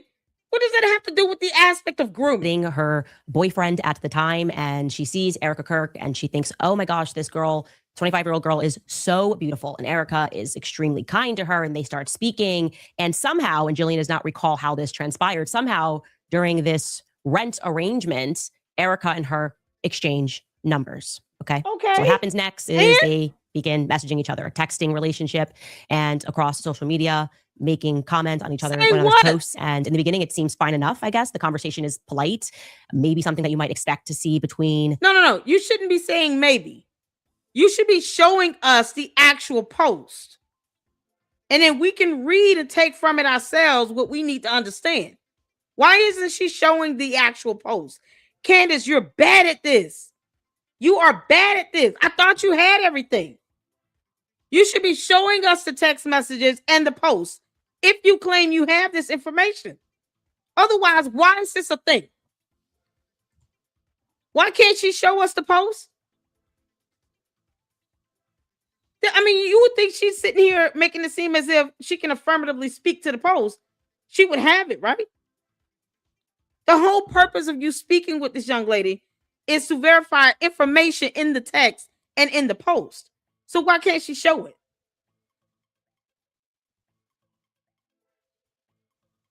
This is so crazy. Oh, she shows him? Oh, okay, I'm about to say. Someone who has some level of notoriety or fame and one of their fans over social media, but then it picks up, just as Nicey indicates. It picks up, and I am going to allow you to listen to her explain what then transpires. And I would also, again, like to reinforce the fact that this girl, Jillian, is 15 years old and Erica is 25. It's worth mentioning that at this point in her biography, Erica is also working with sex trafficking charities. This is that year where she says that she got involved with a sex trafficking charity over in China. I'll have more for you on that next week, but take it away, Nicey. Yeah, because she got to keep making content. On February 13th, 2014, Jillian replied to one of Erica's tweets by saying, at Erica Franci, gorgeous as always. A few hours later, she then tweeted, why did at Erica Franci just send me this? Laughing emojis. And there is a photo which says, this Valentine's Day, I am going to touch your butt. Jillian posted this tweet on March 6, 2014. So Erica says, let me call you. Hold on, sweetheart. Give me a sex. Wow. And then Jillian says, okay, and puts laughing emojis. Erica then says, sex too, but not from you. LOL. Holy. You know, that damn typo thing is something else. It's so funny because the Candy Ass cult members intentionally misspell Candace's names in a myriad of ways. 3 of them having been Candice, Candice, Cadence, Candence, and now Karen, Karren. which is nowhere close to Candace. I don't understand how spelling a spell error in a text is supposed to mean something. What is this woman, the young lady, what is she saying? What is her point in this? Is she trying to say that Erica Kirk was trying to do something weird? Is that what she's trying to say here by showing these texts? The young lady that actually received the text. What is her stance on this? What is she trying to prove? Yes to what? Is she saying that Erica Kirk was doing something weird to her? This is coming from what's the girl? The Jillian? I'm watching this in real time. I don't watch her crap beforehand. Child. Candace gave me a headache. That didn't sound like grooming. That's what I'm saying. What is she saying? Why is Candace using terms like grooming here? That's my question here. From what I'm seeing. So far, we got a spelling error. That's not going to hold weight in court. Y'all know I misspoke. I misspelled it. It was supposed to be sec. It was a typing error. That's how that would be heard. Like, if she had to be questioned about this from a judge, I want you all to look at it from that aspect. If a judge asked, what does this mean? Give me a sex? Wow. Your Honor, I corrected it. It was supposed to be sec. So that's it. Okay. And then what? What would you want a jury to get out of this? Laughing emoji. You always make me laugh. I don't bat for the other team just yet. On March 13th, 2014, Jillian shared another screenshot of her text messages with Erica. Erica says, I forgot to tell you, hydrate tonight. No alcohol and don't eat a lot of salty foods. You don't want to look bloated. Jillian then responds, thank you. Erica says, no alcohol. Really, Erica? Age recognition, you twat waffle. Apparently, I haven't had my coffee yet. What the hell, Erica? Laughing emoji. Well, on that bite, ... Note, damn you, Siri. Come on, hashtag the struggle. What are you trying to say, laughing emoji? Spit it out, you twat waffle. This is what the girl sent to Erica.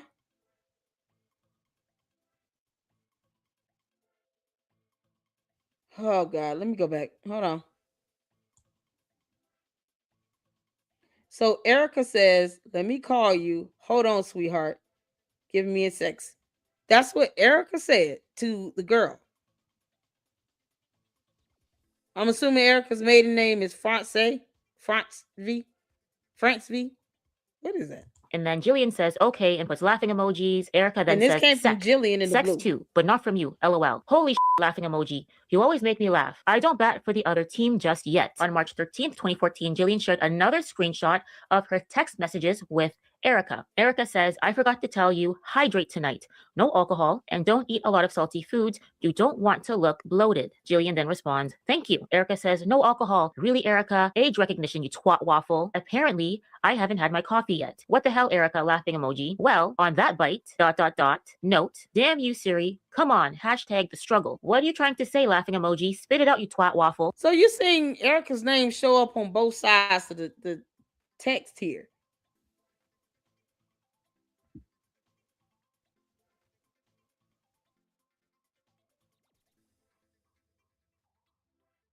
Erica Francie. That's so weird. Well, how do you pronounce her last name? I'm just going to say Erica F up there.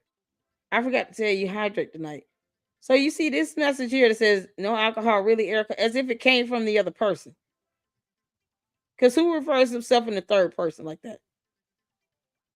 And then you see, what the hell, Erica? What?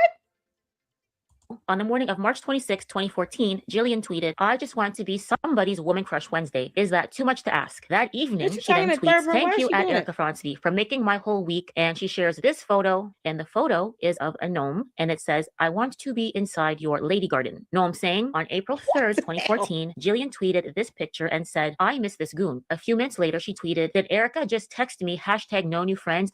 Oh my fucking God, I can't. A few days later, on April 5th, 2014, Jillian posted this tweet. sweet. Getting this in the mail from Erica Franzi. And in the photo is a red box of chocolate-covered strawberries and other chocolate desserts. And the card in the photo says this: Happy Sweet 16, beautiful girl. Keep strong in faith and know that you're loved. But most of all, never forget that you are perfect and amazing just the way you are. I am so proud of you. Today is the first day of another 365-day journey around the sun. Enjoy the trip, boo. So let's get back to the jury and how the judge will read this. A judge who went to law school, how would you all think that they would perceive this to insinuate anything about grooming? I'm trying to just break it down here. How a judge and a jury is supposed to see this as evidence that somehow insinuates grooming. I don't get it. What does this have to do with who pulled the trigger on the gun? Candace. Whoever this nicey person is, she's not going to provide any information or evidence on that either. Candace can't seem to tell us who pulled the trigger on the gun that took Charlie Kirk's life. She can't even confirm whether she believes it was a gun used. She lets her cult members dictate that in the tip line. This right here is supposed to prove what? So far, no one's going to jail over this card from Edible Arrangements or whatever this is. What you gonna sit here and throw somebody in jail on this based on what? Like, this is crazy. Love you, E. On June 7, 2014, Jillian shared this tweet. This has to be the most heartfelt compliment I've ever gotten. And she attached a screenshot of her conversation with Erica. So Jillian says, thank you. Erica says, you have the most stunning features. Jillian says, best compliment ever. Erica says, your eyes, your lips, your skin, you're absolutely beautiful. Jillian responds with the crying emoji, you're making me cry. In February of 2014, Jillian went on a family trip to Puerto Rico, and Erica was liking and commenting on her Instagram posts. So Jillian posted this photo of the beach, and Erica says, unreal gorgeous. And then Jillian responds, this is by far my favorite picture I took. My mom wants to get it blown up at Erica Franzi. Erica she said unreal gorgeous to the ocean line in the view of the photo. Once again, the judge will look at that and leave it to interpretation. Are you referring to the photo or are you calling her gorgeous? Candace wants you to think she's saying unreal and then gorgeous as if she's calling the girl gorgeous. No. To the average person, they will see this as her saying this is unreal, this is gorgeous with the photo, with the shoreline. Not that she's calling the young lady gorgeous. This photo is unreal, it's gorgeous. Most people on a jury would walk away thinking that's what she's describing here. This photo. What does this have to do with Charlie Kirk's assassination? Responds, I could see why, boo. Jillian responds, so perfect at Erica Franzi. Erica then responds, ... yes, I know you are. I'm just going to follow that with a little bit of silence. I just want us to all contemplate it. Let's actually contemplate it for the people who are going to try to explain it, the Erica explainers, who are going to be like that. No. We don't need to explain it. I just said I want a judge and jury to see all of this, and then you let them determine how they should see it. When she sues you and includes this in her lawsuit, your false accusations of accusing her of grooming somebody. Now let this go to court, in a court of law. Let a judge and jury look at this. Because Candace, we don't owe you anything. You nor your cult members. We don't owe you all an explanation. Now let this go in front of a judge and jury in a court of law. You should not have any issues with her suing you, and then you get to use this as your so-called countermeasure, as your defense. Your Honor, I was only protecting someone who once upon a time was 15, but now they're a grown woman. And, I was just saying how horrible it is to seem like she was, some may assume she was grooming, because that's what she said. Not that Candace is bold enough to just say flat out, I think she was grooming, but no, she's not going to say that. Because she knows she can be sued. You can still be sued. But no, let this go in front of a judge and jury. Cult members shouldn't have nothing to say. Let a judge and jury determine that. That's not weird. No. What? Never been a 25-year-old sending chocolate covered strawberries to a 15-year-old. That's not weird. You guys are haters.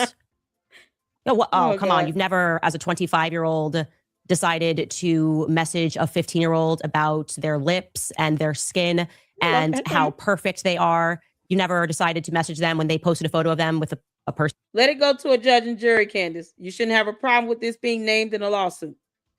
Period. Let this fall in some court documents. Then that way, Candace can go to the discovery phase and get that subpoena power she's been begging for. Let this be included in the lawsuit. I'm just saying. She can find out the hard way what the definition of interpretation truly means. Let this go to court of law. Get it off social media. Put it in the court of law. And we go from there. That's their age and said, no new friends. Almost like territorial. Or that's obviously all just a joke or something like that. By the way, just in general, going back to how they met, I'm trying to rationalize in my head. Under what scenario, if a 15-year-old, if you open the door and a 15-year-old was there, would you exchange numbers with them? Like, I'm trying to rationalize it. Maybe if they were with their parent and they were like, parents were like, he was looking for a job. Like, I don't know if you need like a babysitter. You guys want to go to dinner for a couple of hours, sort of a thing, maybe. But I'd probably take the parent's number. Yeah, I would definitely take the parent. They sent her a cease and desist letter. Because for some reason, Candace's 3, 4, 5 attorneys, how many ever she has right now, refused to tell her they don't have to send her a cease and desist letter. But somehow they managed to do that. They've already done it. They've already told her this continues on, we're going to sue the crap out of you. Even though personally, I think they should just go straight to filing a lawsuit. Sending her a cease and desist letter, it was like a formality. It's a common courtesy. They wouldn't send that and point out key facts and things that have been said that they are debunking if they weren't going to do a lawsuit next. They're going to sue her. But see, your cult leader said, well, you guys are legally supposed to send me a cease and desist letter, which is inaccurate because there's no law on earth in the United States of America that says that you must send her a cease and desist letter. That is not a law. That is not a legal requirement under any law here on earth in this country at all. It is a common courtesy. That's it.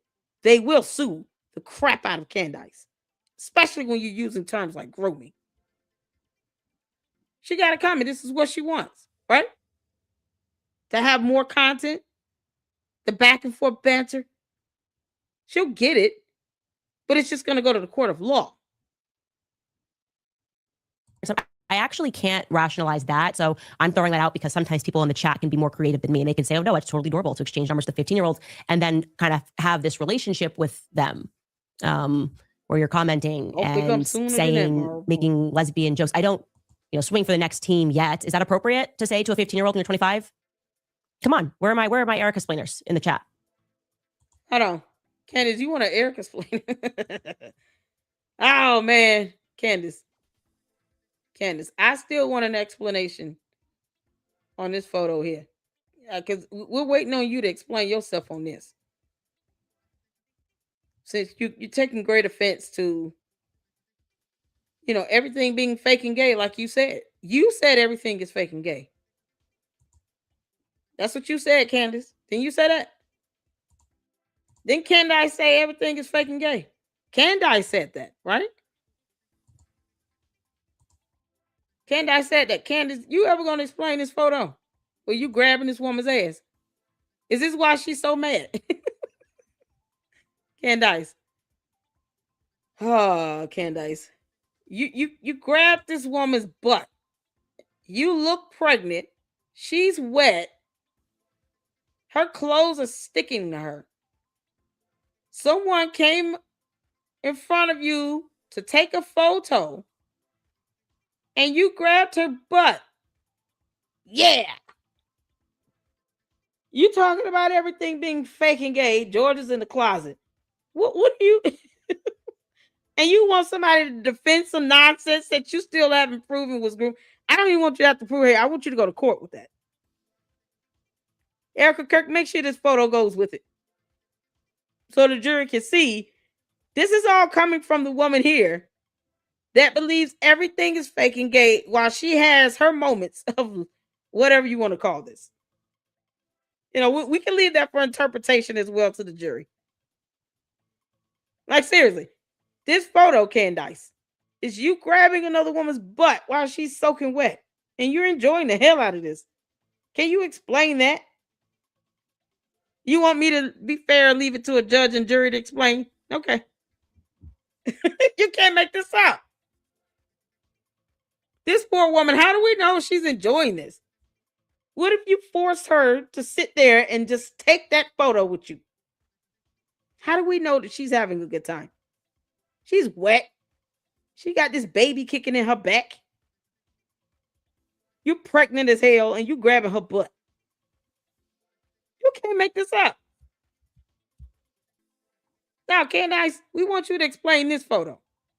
That's what we want. I want you to explain this. See, didn't have to bring up your kids. You don't have to bring up Erica Kirk's kids. Explain this picture. When you explain this picture, then the Erica people, the Erica supporters, can explain some text. I personally would rather a judge and jury explain it when they sue your ass. That's what I want. I want that to be explained in the court of law. But you could explain that photo, Candace.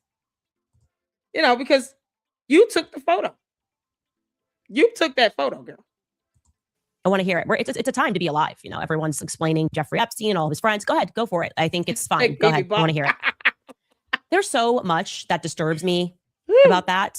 Girl. But again, when I first was going, everything is wrong here. That's my natural intuition. We have questions about that extrapolate photo, girl. And jump to conclusions until I spoke with Jillian.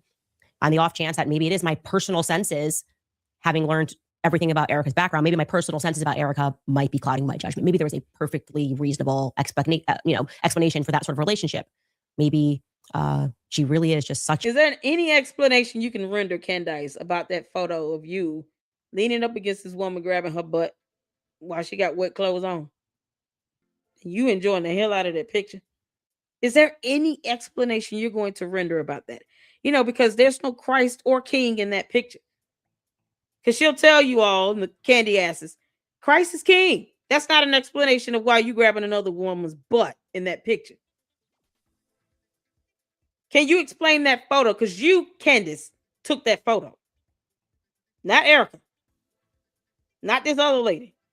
Not that nicey person. You and another woman took that photo.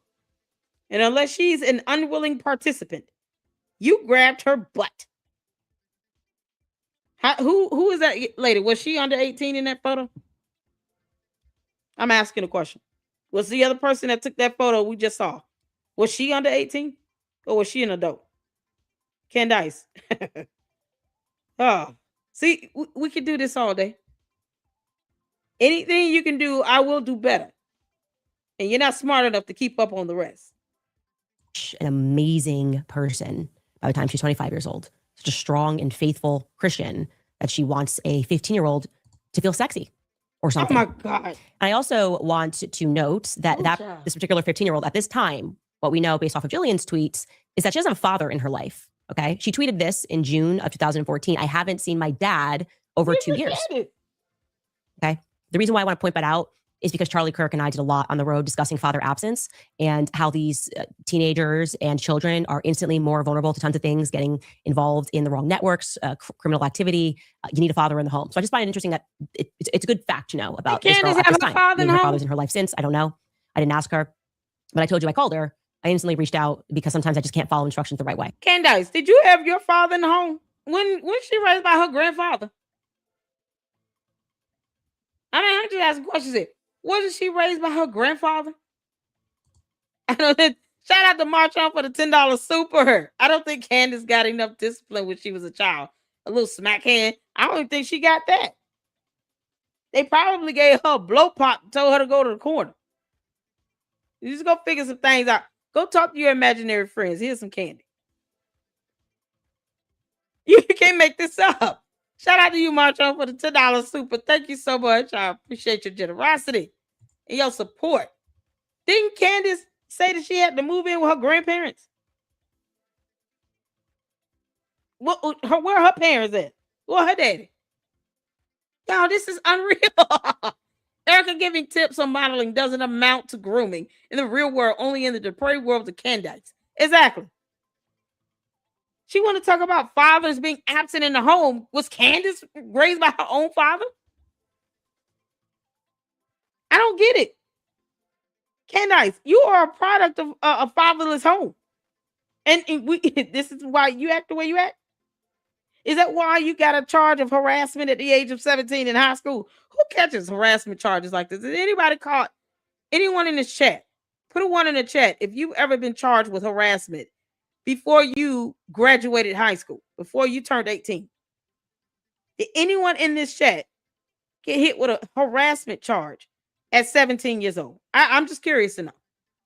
I want to know how normal that is. Has anyone been charged with harassment by the time they were 17 years old, like Candace Owens was? Put a 1 in the chat if you were. Put a 2 in the chat if you weren't. Because I'm just trying to figure out, like, what the heck? She wants to talk about all the things that happens when you don't have a father in the home. Candace was hit with a harassment charge at 17 as a juvenile. Anybody else got charged with harassment? 1 in the chat if you were, 2 in the chat if you weren't. Oh, we get to not 18, 17 as a minor. At 17 as a minor. Anybody in here, minors, as a 17-year-old, were you charged with harassment? Y'all, I didn't even get in trouble at school. I'm going to say it 2 flat out. I have never been charged with no harassment. At 17 years old, I want to know, any of you at 17 was charged with harassment? Candace Owens was. Come on, it's the pot calling the kettle black right now. You can't make this stuff up. Candace, I told you. You're not that smart to keep up. This girl was charged with harassment at 17 and didn't have a father in her home. You can't make this up. This is crazy. Juju says, I want to give my opinion about what LLC pointed out about Candace living in the basement. Is very sus, taking her kids out of school. Is she even in America? I said, man, I don't think she's here with us. I'm telling you, Juju, she lost her mind. She forgot to take her body with her.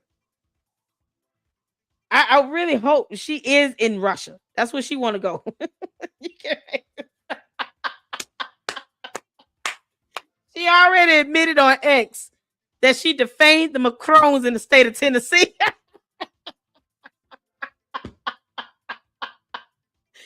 Oh, Candace, you're such an idiot.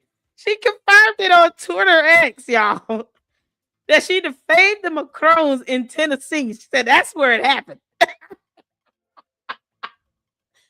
It's like, oh, thanks for admitting that. You can't make this up. This is coming from the delinquent. Let me not say it. The alien who was charged with harassment at 17. Candace she has a problem being rejected. Candace has a big problem with rejection. She can't take no for an answer. More than likely because, she's a narcissistic alien from another planet, but because she's controlling. I can very well see Candace being the type of person that will stalk the living crap out of you until she finds another target. Honestly, her being charged with harassment at 17 is an eye-opener. It gives you insight into the type of person she is now. That means she's always been a harasser. She's always been this way. For her to catch a criminal charge on it and went to jail for harassment speaks volumes. This goes to show who Candace really is. She's been this way since 17 years old, at least, where she has a serious problem with harassment, with stalking people, with doxing, with bullying. That's what Candace is. She's a mean girl bully from another planet. That's a narcissist that can't stand rejection. I don't think she just harasses people just to harass them. I think it's some sort of rejection that comes along with it. The moment the person dismisses her, that's when she starts to stalk them and harass them. When they give her the cold shoulder. When they ignore that she exists on earth, that's when she starts to harass and stalk people and bully them. Because she can't take the rejection. She can't handle it. That's why she's so angry and has so much venom and hate and angst against Charlie Kirk. He rejected her and lived his life like she didn't exist and she couldn't take it. This is so crazy. She was charged with harassment at 17 years old. I don't expect her cult members to be okay with it. I don't expect them to believe that or anything. It's court documents.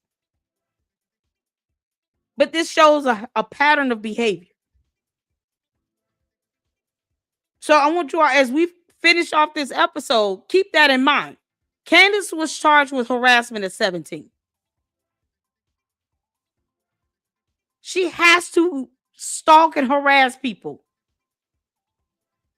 Because if not, it's going to drive her crazy that they're rejecting her, that they're neglecting her. TPUSA told her to kick rocks. They sent her a cease and desist letter. Since they rejected her ass, she can't handle the denial, the rejection. Now she's just going in. She's always been this way. And for you to do it to the point where you're being charged and sent to jail over it, and you're not even a 18-year-old adult in the eyes of the law, you are still a minor, goes to show she has a serious problem. Now, Candace can still kiss my ass, but that's a problem. And she's been doing this stuff for 19 whole years, almost 20, because she's 36. This year will be 20 years since she has been catching a harassment charge and harassing and bullying people to the websites where she doxed people and didn't care about the law, didn't care about their right to privacy, their right to live and exist in peace. She doesn't care about that. And she pushes that crap on everybody else. Oh, you've been rejected. This person doesn't like you. They're ignoring you. Not because they did something wrong. No, because it wouldn't be her call. That would be for law enforcement, the authorities to do. And they don't even do that. Nope. Candace retaliates out of vindication because she can't handle rejection. She can't handle being denied. She can't handle it when people don't want her around. She can't handle it. Nobody normally gets charged with harassment at 17 years old. It doesn't happen. That's not normal.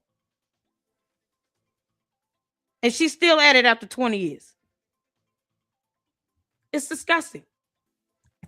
And I asked her about how she felt about it, 10 years removed from a situation. And she responded exactly how you might expect. Right there, she said at the time, as a 15-year-old, she was blown away by this amazingly beautiful, older, semi-famous person that was giving her all of this attention. And for clarity, I am completely empathetic to that position and experience as a younger girl, obviously. I correlated to how I felt. I think I've told you guys in the past about Christina Aguilera when she first dropped. And then I was obsessed with her when I was 13, 14 years old. My mom put me on punishment because I was so obsessed with her. You see how she goes through these obsession periods. She easily obsesses and clings to things, to people. She obsesses over Charlie Kirk. She obsesses over his assassination. Obsesses over TPUSA. Obsesses over Erica Kirk. That's a very extreme behavior and mentality. This is, remember now, coming from someone who was charged with harassment at 17. More than likely, whomever she was harassing, she was obsessing over them as well. And they rejected her. This is it. You all are seeing this unfold. Court documents don't lie. She was charged with harassment at 17. You have to be obsessing over someone to get hit with a harassment charge. You can't make this up. Christina Aguilera. Christina Aguilera, at that point in my life, she's maybe very if my mom had clean. not punished me for idolatry, but at that point in my life, I'm racing home to watch TRL because I got to make sure she's number one. Christina Aguilera had then given me tons of attention. I'd be like, oh, I can't even believe this. Christina Aguilera is giving me attention. She probably could have manipulated me into a lot of things because my brain would not have been developed. This is normal tween to early teen emotions and passion. And it's precisely, if you track my work, what has always been my biggest gripe with Taylor Swift, even though I like her music, it's because I find that she harnesses the power of that tween emotion to get business deals done. Yet she's 36. Anyway, I digress. That's the point of that. We know that they're reactive, they're emotional, and her fans will kill somebody if they have to, right? Candace, your cult members will kill someone if they have to. They'll murk someone. Half of them are trying to get you to do that. We still don't know where you were on the September 10th when Charlie Kirk was assassinated. This is coming from someone who's charged with harassment at 17. Talking about, yet again, how she obsessed over someone. The spirit of obsession is very demonic in you, Candace. Cadence. Very evil and demonic-like. For you to be so obsessive, it's abnormal. That's not normal. But hindsight is 20/20, as we always say. And Jillian today is now 27 years old, and she fully appreciates how absolutely weird this was and how absolutely weird it is. And she's going back and she is wondering, what exactly was this all about? What exactly was Erica harnessing her teenage emotion for? Why is she continually telling her that she's beautiful, that she has perfect lips? Why is this 25-year-old who's not even from Michigan interested in this dialogue with her? And something she points out is, I was with my friend when I met her, but she never had this relationship with Cheyenne. Cheyenne is mentioned elsewhere in that video. Why was it particularly Jillian that she was interested in? And curiously, get this, she tells me that she and Erica actually never hung out in person beyond that first meeting. So this was purely meant to be a platonic relationship where Erica said stuff even like this to her on Instagram. Jillian, that dime piece beside the car, though, she's referring to Jillian, just so we're clear, she's referring to Jillian beside a car as a dime piece. Again, if this was two 15-year-olds. Hold on. How do we know that? What? Where y'all see that at? That dime piece beside the car, though. What car? What photo? Piece beside the car, though. She's referring to Jillian, just so we're clear, she's referring to Jillian beside a car as a dime piece. Again, if this was two 15-year-olds speaking to each other, I'd be like, that's totally fine.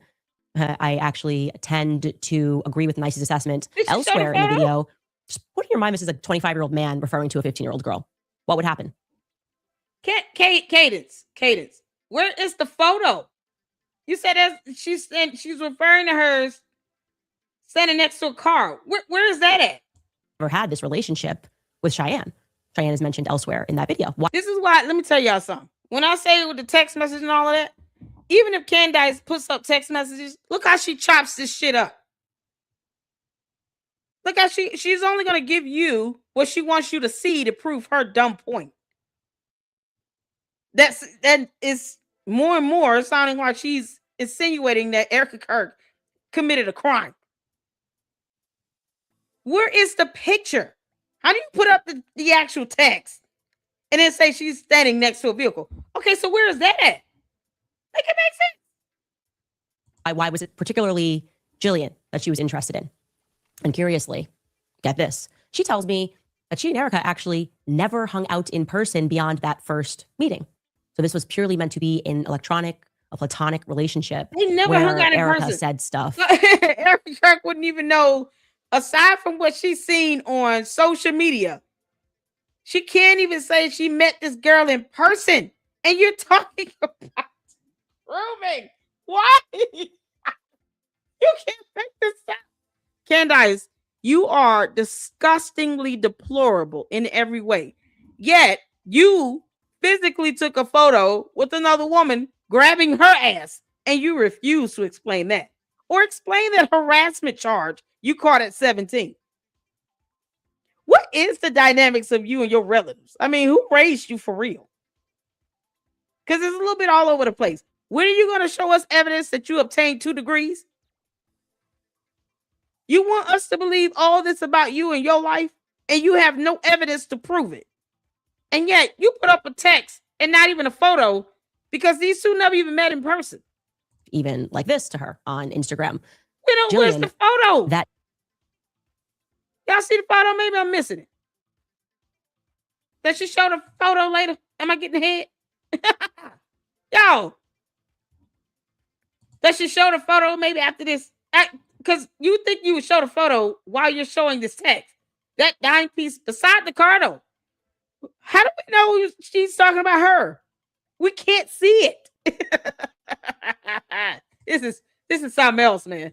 Dime piece beside Candace, the car, though. She's referring to Jillian, just so we're clear. She's referring to Jillian beside a car as a dime piece. Candace, you are listening to my video. I know you are, you dumb heifer. Post up the picture. Why would you have this text, but not the actual photo? Post it up. Again, if this was two 15-year-olds speaking to each other, I'd be like, that's totally fine. I actually tend to agree with Nice's assessment elsewhere in the video. Just put in your mind, this is a 25-year-old man. You didn't show us that photo of that dime piece in the car. God. What would you be thinking? And again, Erica did not actually hang out with her beyond. No jury would think anything because you're picking and choosing what evidence and information you won't even post up. How do you post up something to show, oh, she's talking about, the girl who was the dime piece? How? We haven't seen the photo. You can't present this in front of a jury. They're gonna be like, we don't know what she's referring to. We don't see the image. Where's the post at? This is so sloppy of you, Candace, you dumb alien. So what exactly was her stated goal? Well, I can at least tell you what that last weird text exchange was about. The one where Erica tells her not to drink and to suck her stomach in. So we're never going to see that photo wherever they're going tonight. People assume that they had gone somewhere together, but no, that exchange is actually in reference to Erica then having sent this 15-year-old to have photos taken. But you never show us. But you never show us the photo of this so-called dime piece next to the car. It's so funny how you leave stuff out conveniently. Candace, this is why I'm always telling you to kiss my ass. You understand? This will be presented in front of a jury, and they'll be like, okay, well, this is irrelevant. If you don't have any evidence to show an image, you could have just literally copied and photoshopped those words. I mean, who knows? Why would you not show the photo? You picking and choosing what information you want to show is only giving half the story, which means it's not credible. That one text has been invalidated because you didn't show the image. Period. So that's one out. Yeah, keep going. Year-old, that photo taken, she's helping her because she's just so beautiful. Get into maybe some modeling. That's at least how she presented it to her. So after telling her how beautiful and perfect her lips were, she then sets her up with a photographer, a friend of Erica's. Erica, she says, arranged the entire thing.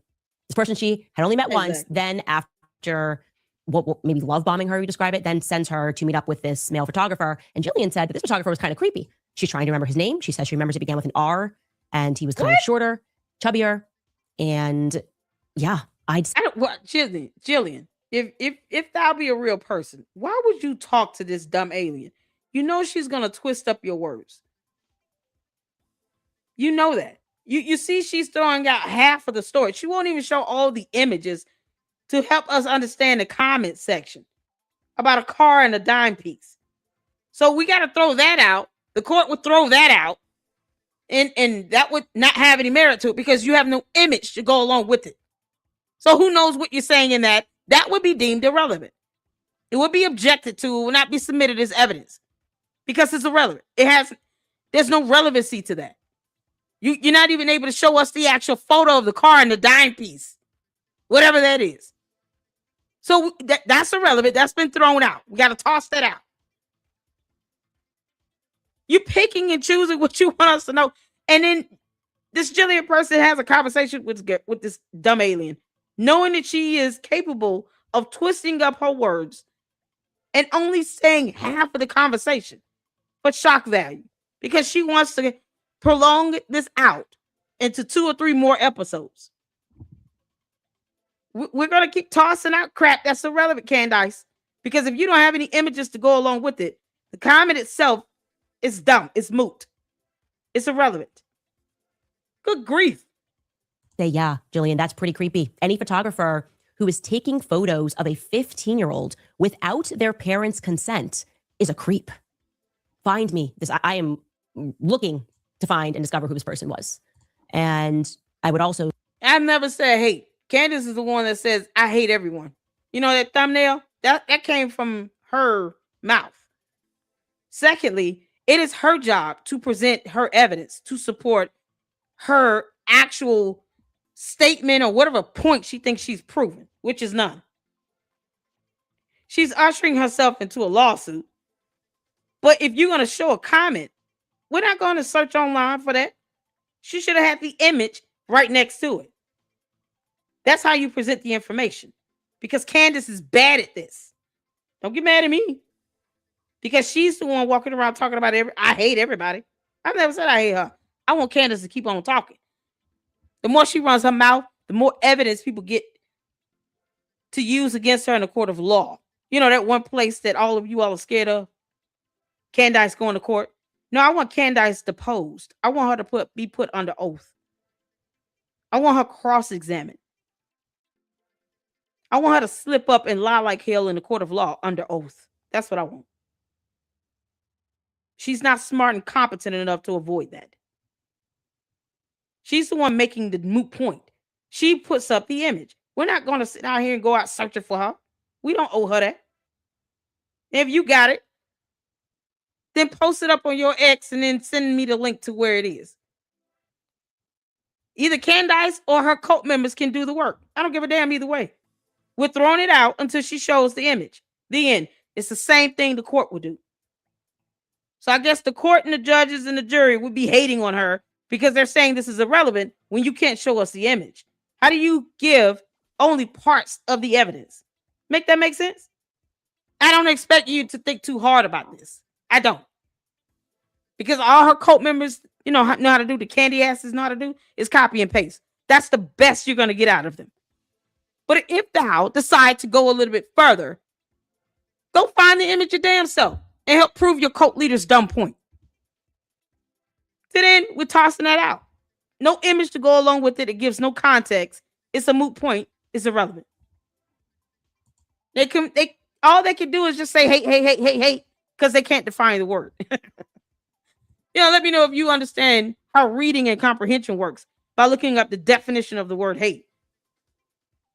You'll see more videos of your cult leader saying, I hate everybody. I hate you all. Using the word hate more than anyone else. Oh, I'm going to keep laughing at your dumb alien cult leader. This is fun for me. Similarly say that any person who is arranging for photographs to be taken of a 15-year-old girl without explicit permission from that person's mother is a total creep. So Erica having done this is completely and utterly creepy. It's creepy. It makes no sense. It makes no sense. I will not allow people to say that it makes sense in some contexts. Like, it just doesn't make any sense. Well, fine. The judge and jury will say the same thing. Candace, this makes no sense. You gave us no image of no car with a dime piece. We have no idea what that means. And you can't conform the meaning of it when you can't even show the full context with evidence. So, irrelevant. We've already objected to that. Moving on. I asked, did she speak to your mother? She said, no, she never spoke to my mother. This was happening on the phone. Her mom's probably thinking she's just on Instagram speaking to whoever, and she's not even considering that this is happening. So what does all of this sound like?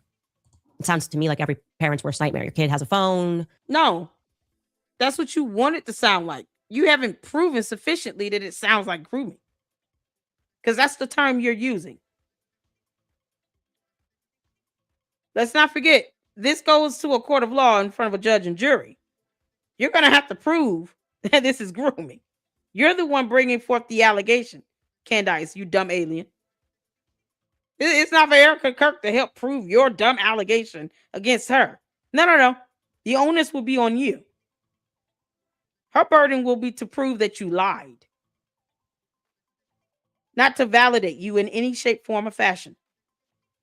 Anyone that supports Erica Kirk at TPUSA, y'all don't owe her cult members an explanation or a defense. No, we don't owe that. We're just going to keep putting up that photo of you, Candace, grabbing another woman's butt, talking about everything being fake and gay. They get social media accounts. They're making friends over the internet. And the next thing you know, you find out that there's a man at night, if Erica's message is to be believed, who's taking photos of them. So I'll ask the question, the obvious question here. How much smoke before we are allowed to confirm that it seems there may be a fire? because everything in Erica Kirk's story, which we will more thoroughly present to you in the weeks to come, has proximity to child trafficking scandals and proximity to charities and involvement with charities that had trafficking scandals and abuse scandals, sometimes literal proximity, by the way. Like, I think I've mentioned this, Turning Point USA's headquarters, incredibly, maybe I haven't mentioned it, they're almost directly across the street from the #1 human. Anything bad about TPUSA, Candace, you've mentioned it. Are you going to talk to us about Blexit and you driving it in the hole by $1.72 million and TPUSA bailing your ass out because you don't understand how math works? Because you chose to spend over $553,000 to one LLC for social media fundraising, or just as much on security.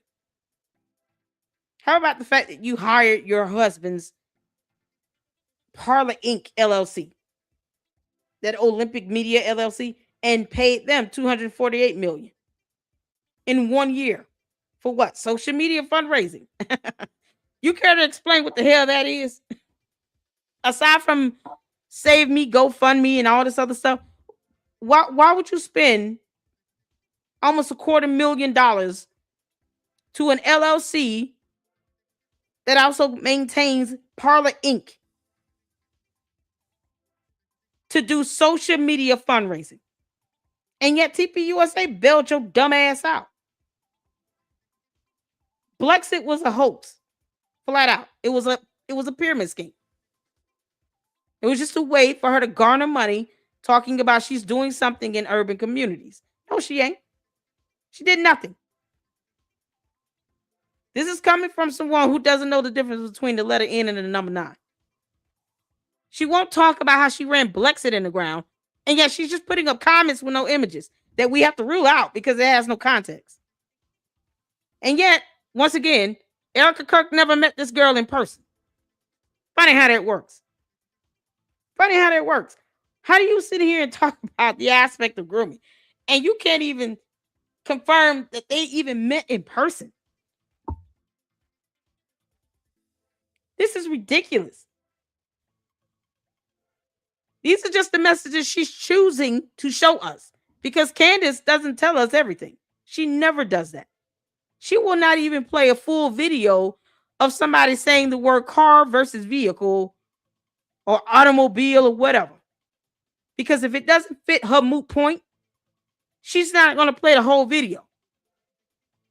But if you go back and watch it, you'll see Tyler Robinson uses the word car or vehicle, while she lies flat out and says he never uses that word.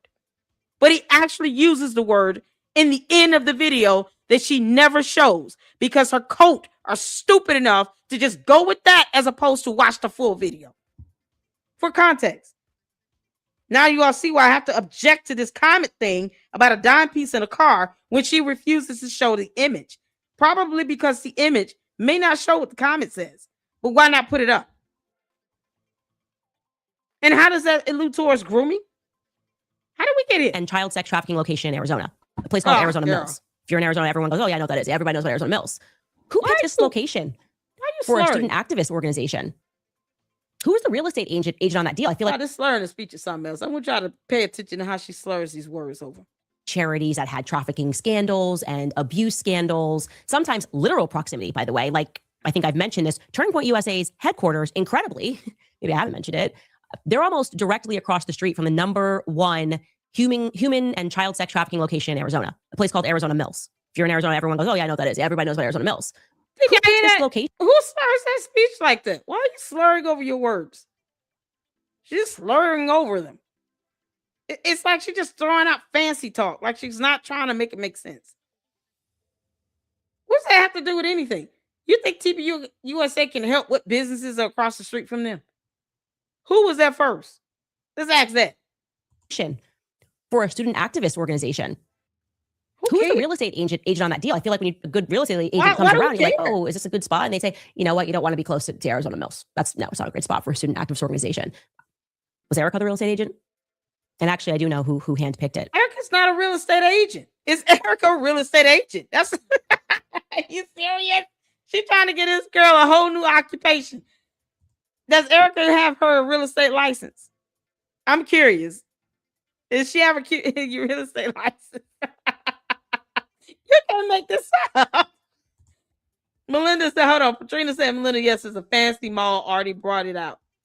It's a college town. Hold on. Of course, they would have a student activist organization. Exactly. What is this? If you went to timeout, you probably said something rude. Yeah. Because my mom's are only going to say something once. You think you have freedom of speech? We also have the freedom to not read dumbass comments that are rude.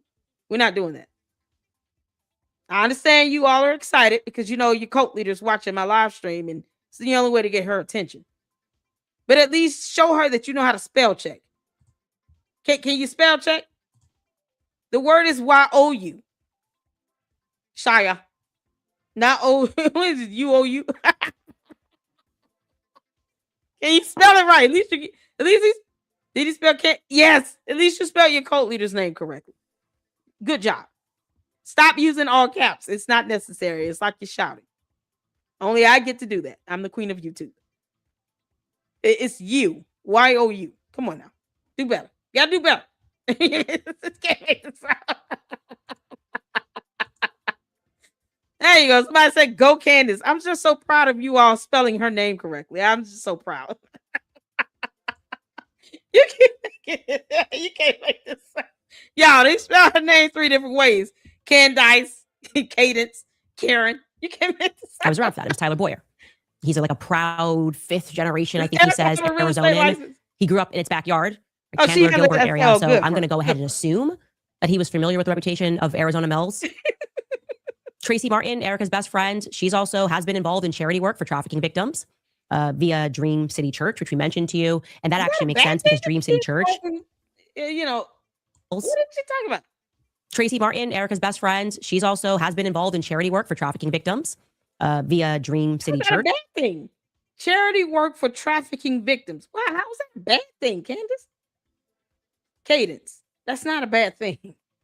Why don't you show us how you're a philanthropist and show us receipts on money you've donated to organizations? Here's the question to the Candy asses. Does your cult leader donate to charitable organizations? And can she provide receipts that she has? Because we're waiting. She refuses to show us any evidence or proof that she has donated to any organization that is helping mothers and children out there in Palestine or in Gaza. You know, because she advocates for them for so much. You would think she would send them money, send supplies out there. Where's any proof that Candace is philanthropic? That she donates to charitable organizations? And I say evidence and proof, not because she said so. I don't have to trust nothing that comes out of her mouth. Where's the evidence to show that she has supported charitable organizations? I want a receipt, Candace. Cadence. Post up receipts of you donating money to anything charitable.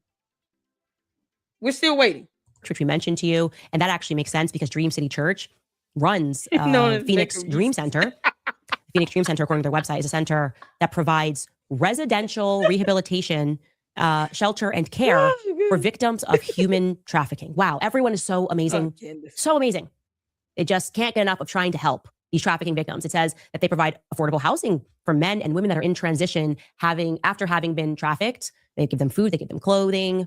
Nothing to see there because it's a charity. You can't question a charity. There's nothing to see there. It's charity. Candace, you're not showing us how you're charitable. Oh, man. It's always the hypocrites walking around here talking about everything's fake and gay and then turn around and say Christ is king. Candace, you ever going to explain that photo of you grabbing that woman's butt? Is that ever going to happen? I'm going to keep bringing it up. Girl, if you don't get down with this, you dumb alien. Turning Point USA charity. You can't question a charity.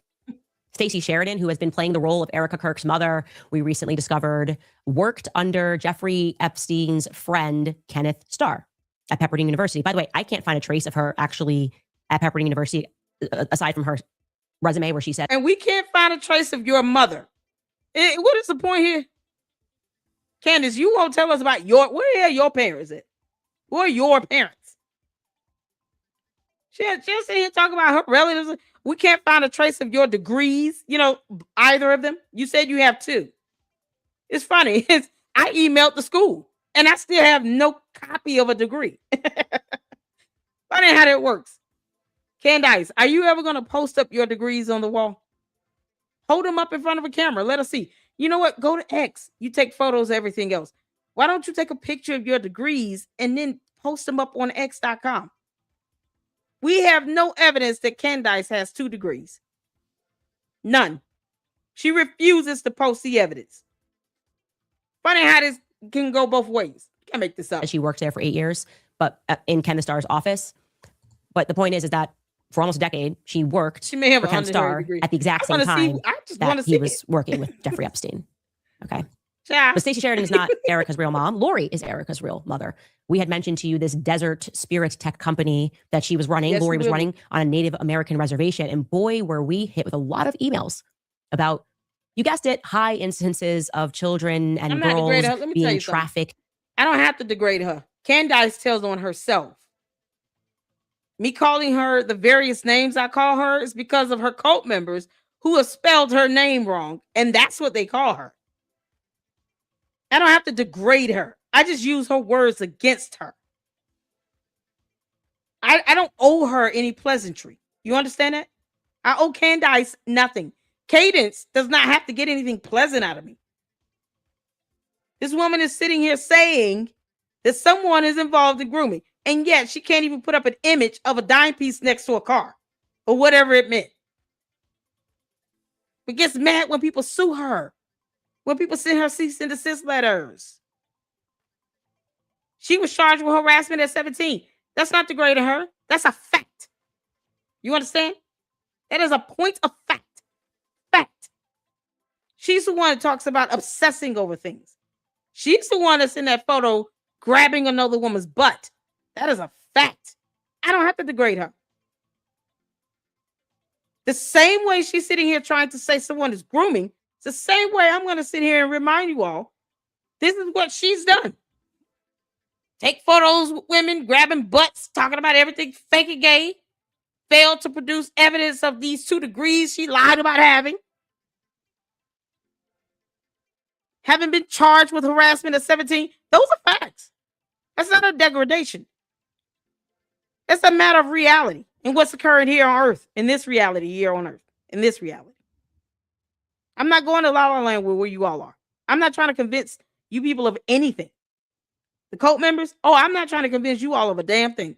That's why I let you all misspell her name all day and night. I just laugh at it. And then I call her that. So she can know what her cult members are calling her. Because they can't even spell her name correctly. They refuse to do spell check. That's not a degradation. This is all the things that are factually true about her. You all misspelling her name is priceless. It's funny to me. But that's her cult members doing that. I know how to spell Cadence. I know how to spell Candace. Cadence, Candice, Karen. Those coming from her cult members. You can watch all my lives, look at all my comment section, my videos, look at the comment section, and you'll see the various spellings of her name. How's that a degradation? That's what you all are doing. I don't worship the ground a mere mortal walks. I owe her nothing. I have to say this. I don't know why, because I think the cult members know me well enough to know that I how many times do I say Candace kiss my ass? I don't owe her anything. I don't have to be nice and pleasant towards her. Look how she's trying to accuse someone of grooming so easily, but she can't show an image. I don't owe her anything. It's a choice to listen. But all the things that I am saying, factually proven. They're true. Based on documentation and evidence. The fact that she's lied about not presenting an actual degree, that is on her. Because unless you have some proof that she has a degree, email it to me. How many times have I said I welcome the actual documentation and evidence? She posted it up in a post or a photo. She showed it in her episode. Send me the information. Why don't you all go to your cult leader and demand that she shows evidence of her 2 degrees? Why don't you all ask her that? To prevent people from saying that you're lying about this, can you just post up your degrees? Why can't you all tell her that? How's it degradation to demand evidence when someone is saying that they have education and they have degrees and they're trying to give some level of expertise or commentary based on that education? How is that degradation to demand the evidence of her saying, I have 2 degrees in journalism and in English? How's that degradation? Is it the definition of the term that's throwing you off? Because maybe that's the case. Maybe we should go back to what degradation truly defines to be. I told you all that nonsense don't work here it don't work here in the LLC. The cult members whining and crying and saying and copying and pasting the same thing. That shit don't work here. I just laugh at it. Keep going. But if you want to talk about degradation, saying that someone is grooming and you have no evidence to show that grooming has occurred. She can't even prove these 2 people met. As a matter of fact, what she said was that the lady that she talked to stated they never even met. The connection she's trying to make doesn't even involve these 2 people meeting. And yet she won't show you all evidence of her 2 degrees that she lied and said she has. And you all, being the cowards that you were, won't even ask her. And you kiss the ground she walks on. You think I owe her something? Child boo, this is a degradation. Tell her to post the evidence up. Until then, she lied. That's a fact. Definitions of terms is what's throwing them off, I guess. Because, you can go Google dictionary.com. Google is a good source. Contrary to your cult leader's popular belief, she uses Wikipedia all the time. Funny how she just doesn't like it when it airs her truth. Her and her husband being worth $244 million. Candace is an elitist. She talks and thinks like one. But yet, she wants to sit here and say, I can't believe they got that from Wikipedia, when she uses Wikipedia any other time. You can't make this stuff up. Start with the definition of the word degradation. Then you can holler back at me. Off of that specific reservation where the office is not located because somebody went and said this address does not exist. But all of that, by the way, we'll get into in the weeks to come. In the short term, we can confirm that this just must be all one unfortunate coincidence, right? All of it. You are a monster, by the way, for even noticing this. For even noticing this theme. You are a monster for wondering if Charlie also began to notice this theme in the end. Because what exactly happened the night before he died? Why was Erica being so weird about providing a sensible alibi for her whereabouts on September 8th? Why did nobody see her? When somebody else believes they did see her at Fort Huachuca. Speaking of September 8th, by the way, it's also an important date to flag. I think it's a little weird, but it's a fact that Erica chose that date in particular to break her years-long Twitter silence. Did you know this? Erica had not authored a tweet since 2023. Right? She had retweeted a couple of things. Who knows somebody did it for her. But she heard. Yeah, this is the stalking for me. It's the stalking for me that's so disturbing. She is stalking this woman all over social media. Candace, why don't you just get your cult members to do it? They're already stalking and cyber harassing her. This is the stuff that she's getting in her tip line, by the way. The last time Erica Kirk's Twitter became active. How is this breaking news? Who cares? Herself had not authored a tweet. Suddenly, 48 hours before Charlie's death on September 8th at 10:49 a.m. Arizona time, she decides to break that silence with this tweet, scripture. Ephesians 2:8. For by grace you have been saved through faith, and this is not your own doing, it is the gift of God, not a result of work, so that no one may boast. Okay? And suddenly she then was on a roll. She then tweeted again on September 9th, 9:44 a.m. local time. She tweeted, oh, taste and see that the Lord is good. Blessed is the man that takes refuge in him. And then again, on the day that Charlie is assassinated at 9:45 a.m. Arizona time, which is an hour and a half. Okay, an hour and a half before he's killed, Erica tweets, God is our refuge and strength, a very present help in trouble. People ran like, wow, I can't believe this. This godly woman happened to have tweeted this right before her husband got assassinated. Like I said, you're a monster for noticing. If you're thinking that like, no, she just really did suddenly want to break her Twitter silence. And she's very, as we can see, she is committed to the Lord. Every sentence that comes out is about God. So how could you question it, right? Anyway. Candace, you have isn't her Twitter picture a photo of her with a priest from the back?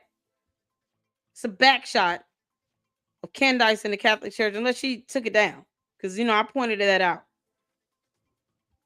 Isn't that what her Twitter profile photo is? Candace walking in a Catholic church with next to a priest, and it's just like a back shot of them. Wasn't that her Twitter profile picture on her main page? Like you go on the main page, wasn't it a photo of her and a priest walking together in the Catholic Church? Maybe her priest. Now this is something else. Why does she care about when the last time somebody went on Twitter X and put up some scriptures from the Bible? Candace, are you mad that Erica Kirk can quote scriptures? Because you don't do that at all. This is ridiculous. What does this have to do with assassination of Charlie Kirk? Are you trying to say that Erica Kirk pulled the trigger on the gun? Is this where she's going off to? Candace, they really gonna sue your ass. They just waiting on you to say it, I guess. I don't even know what else they waiting for. I guess they just waiting on her to just say it flat out. This is ridiculous. Before we go off air for next week, I want to be thorough and again put out an APB for certain information. So, Why? A couple of things before we get into what we're looking for at more tips at CandaceOwens.com. The reason Jillian is speaking to me is because she's asking people to stop messaging her. She doesn't want all these people messaging her. She's like, I'm already in communication with you. Tell your dumb coat to stop doing that. They're the ones probably harassing her. They're known for cyber harassing and doxing people. Get out of here. You don't have to tell us that. You tell your coat that. Y'all, to the candy ass cult members, your cult leader has commanded that you do not reach out to this Jillian person, because reasons. Don't reach out to her. You shouldn't be reaching out to anybody. He wants you all to know to leave this woman alone. Who this woman, Hopple? Leave this woman alone, because she don't have time for that. Funny how she thinks that going to Candace, while Candace, twist up words and conversations, is the best way to go, but whatever. Because they're not proving that this has anything to do with the allegation of grooming. It's just her saying it. This is evidence that actually shows grooming. If you look up grooming, there are some certain characteristics and certain things that you can look for that would even allude to the idea or the aspect of someone grooming somebody. Certain signs, certain messages, certain phrasing that you should expect to see. This is so crazy. And here's my thing. If that were the case, why didn't that young lady and her parents take Erica to court for allegedly grooming? Why wasn't Erica Kirk ever charged with that? Why wasn't she ever even investigated or interrogated at the time that this allegedly occurred? Because now you have what's called statute of limitations here. Why wasn't this reported to the police? If that's the case, because listening to Candace, this is a crime now. Why wasn't this reported? Ask Jillian that, Candace, because I know you listening, you dumb heifer. Ask Jillian, why didn't you take this to the authorities? Why didn't you report this? If this is grooming, why didn't you report this to the authorities? Why didn't you tell your parents? Where's the photo of this so-called dime piece next to a car? You can't make this stuff up. We're trying to figure things out. We're trying to figure out who this photographer was that took photographs of her. We're on it. We're on the case. So you guys don't no longer have to slide in her DMs or hunt her down. I am fully on this, and we'll have more information for you, I suspect, in the coming week. And now, pertaining to what we're looking for, please email more tips at CandaceOwens.com. Again, guys, we're a very small team. So I appreciate the emails about, have you seen this? Have you watched that? I would just, please don't send those. Like, just tag us on TikTok, tag us in something that you want us to see. Do not clutter our inbox with please watch this or random things. We really want to use this to get information. No, because she doesn't have there's no way to get information on that. Candace, ask Jillian if this is grooming, why didn't she report it to her parents and to the authorities? They never even met in person. Why wasn't this reported again? Is there any evidence of a police investigation on these text messages? That dime piece car and all? Any evidence on that? Candace, I know how to just nullify anything you say. Where's the actual evidence or proof that it was reported to the authorities? Because this is so concerning. I wonder how the FBI will look at this. This is crazy. idiot. Or answers to questions that we're asking on this show. And here are the questions that we are still looking for answers to. 1, who was it that Erica knew that was at the Batman Colorado mass shooting? That theater, remember that happened when the Batman movie came out in Colorado. Erica tweeted and said that she knew somebody that was in that theater. Does anybody know who that is? Has anybody heard any more? Is there an interview out there where she discusses that further? I would like to know more about that information. Secondly, does anybody know or remember Erica Franzwey from Ohio? In doing her biography, it's almost as though she suddenly just appears in her high school years in Arizona. The backstory is that she's from Ohio until she gets into high school. Who attended middle school with Erica in Ohio? If that's you, we want to hear from you. More tips at CandaceOwens.com. If you attend elementary school. Why would we need to know what she did as a minor? Why would anyone need to know what she did in middle school? Are we going back to the 3rd grade? How far back are you trying to go here? What does any of that have to do with anything? You want to tamper into her childhood and for what? What the hell? You can't just say, oh, I'm going to invade this woman's privacy. Go back to middle school with this just to prove something that was never reported to the authorities. And any of this is going to get what now? Because Erica Kirk is not going to get charged and arrested. None of this is leading to anything. That's so stupid about this. None of this will lead to anything viable. No action will occur out of this. Except Erica Kirk suing the hell out of Candace. The cult members need to stop crying about that. Your cult leader is already being sued by the Macrones. She's gotten a cease and desist letter from Erica Kirk at TPUSA. Why would you have a tantrum over her being sued? Isn't that what you all want if you want discovery? She wants subpoena power. Why would you hinder her from getting that? Candace, you're letting your cult members keep you from getting subpoena power, girl. You can't help to laugh at this dumb shit. Oh, Lord. Candace, don't let your cult keep you from getting that subpoena power you want. Take that lawsuit like a champion, girl. Go to court. Take all this to the court of law. Let this play out in front of a judge and a jury. Don't get mad when Erica Kirk sues you. You should embrace it. Remember, you say, you sue me. I want subpoena power. You want this, remember? That way you could get discovery. That way you can subpoena things, because of reasons. You should not shy away from a lawsuit. You should be embracing it. You should say exactly what, all you have to say, Candace, is Erica Kirk pulled the trigger on the gun and shot her husband in cold blood. The end. That's all you got to say, Candace. And then you could get that lawsuit, and then you could get all the discovery you want. I don't see why you should stop that from happening. You might as well. That way we could get discovery from court, because we can't trust you to put up an image of a dime piece in a car, a deuce and a quarter. We can't even trust you to do that right. We can't trust you to relay a conversation correctly. Jillian doesn't want to be harassed. More than likely, she probably doesn't even want to talk to you. Candace has no problem lying to you people like hell. She will look in that camera and lie to all of you. And Nicole will be like, oh, she's the one talking to her directly. What if she's not talking to her at all? What evidence would Candace prove that to show that she's talking with this Jillian?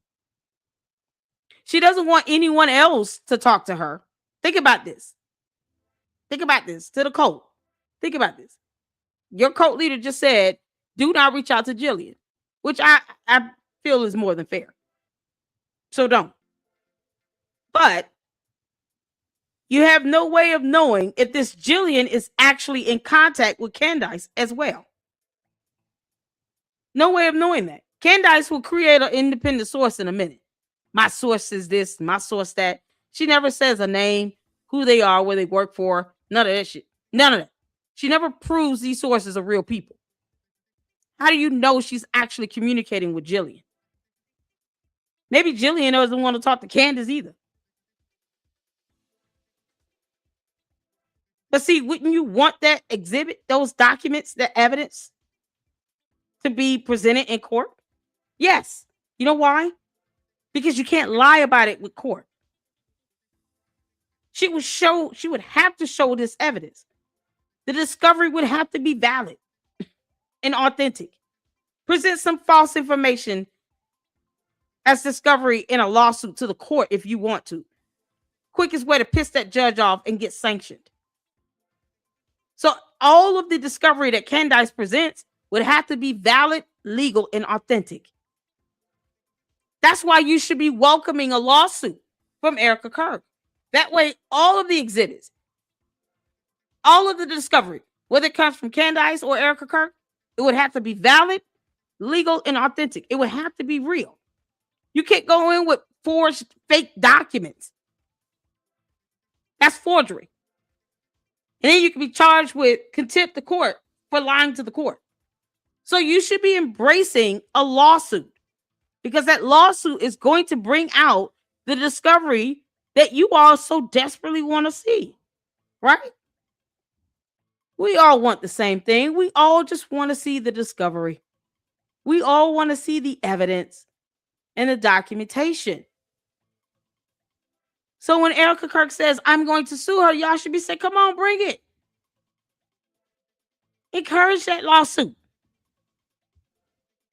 Look, Erica Kirk, sue her for all the money. Because the court, they want you to give the discovery. And I have no doubt in my mind that you're going to give them documentation and evidence to meet your burden. Candace, I, however, am concerned about you.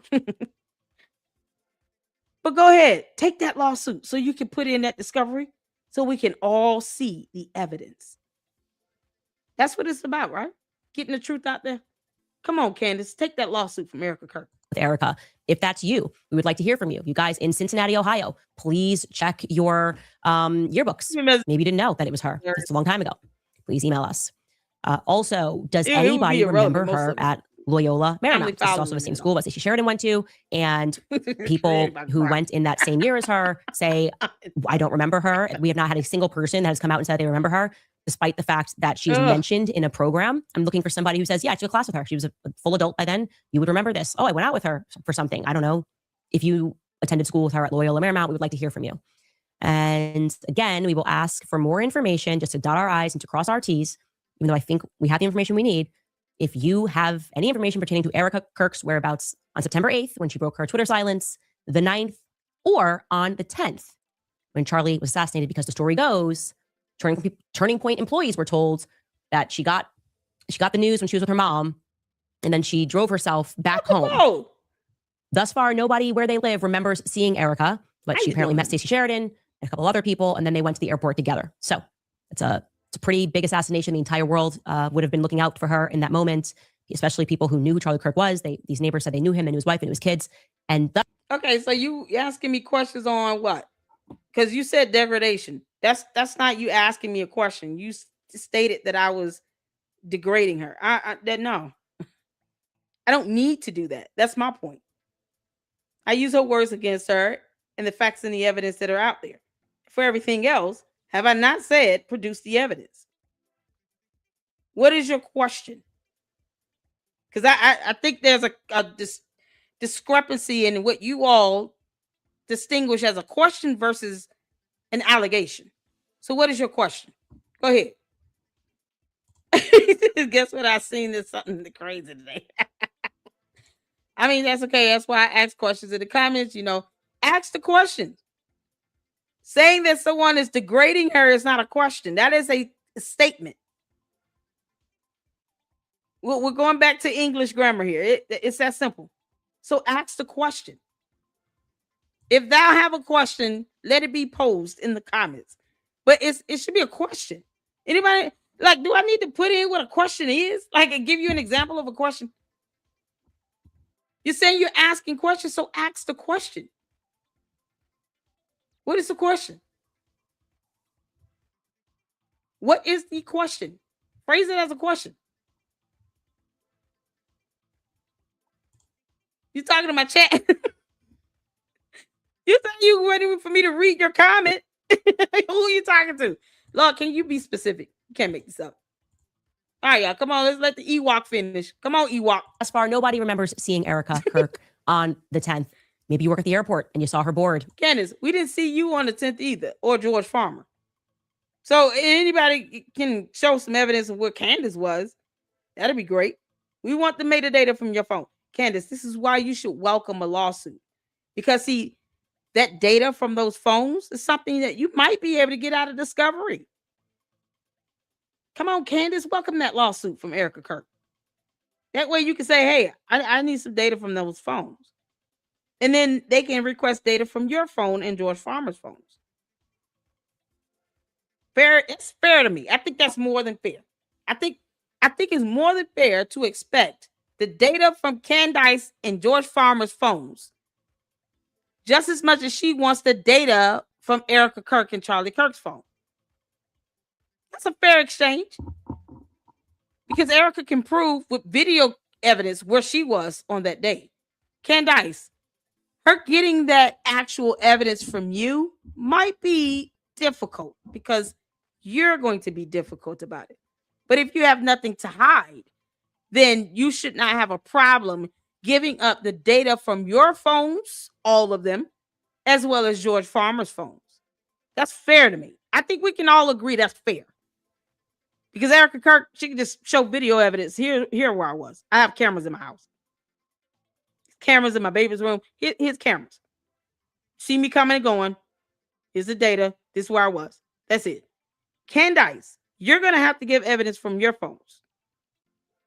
All your devices, your tablet, your laptop. We want to know where you were on September 10th. It'll only be a fair exchange. Give us all the data from your phones. And then you can get the data and the evidence of where Erica Kirk was on September 10th.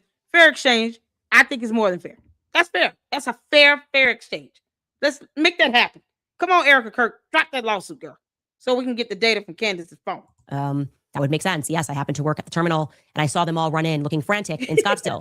I would like to try to confirm that story on September 10th. Oh, anyway, God. We will pause there, and we will be right back after the break. All right, you guys, Mimi Skincare is the only skincare brand that I have actually seen. Okay, you guys. So for another item that we can talk... Ami is going to have a field day with this. Okay, you guys. Candace, welcome that lawsuit from Erica Kirk. Don't shy away from it. We need discovery. Toss into the Candace Owens was right jar, but they were saying I was crazy. I tell you, I'm very quick at puzzles. I don't have a ton of strengths in other areas. I would say geography is not my greatest strength, but putting together puzzles and recognizing anomalies, I've always been very good at. Candace, is it you? House of Lords. You keep saying you're asking questions. To who? What questions are you asking? Can you repeat one of your questions? If you've asked questions, then repeat one of them. It should be difficult for you to repeat one. You keep giving these comments. Just repeat one of the questions. I want to read it. Go ahead. I'll wait. We're waiting on House to repeat a question. Come on, House.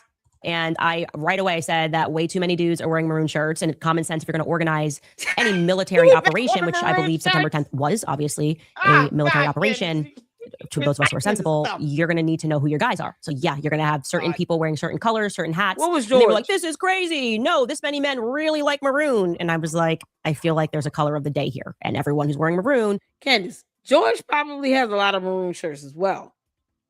We want to know where he was on September 10th. He could blend in well with the UVU audience. And maneuver, because, unless people just obsess over you, they don't even know who he is. Yeah, until last year, I had no idea who the hell he was. Be honest. I didn't keep up with her like that.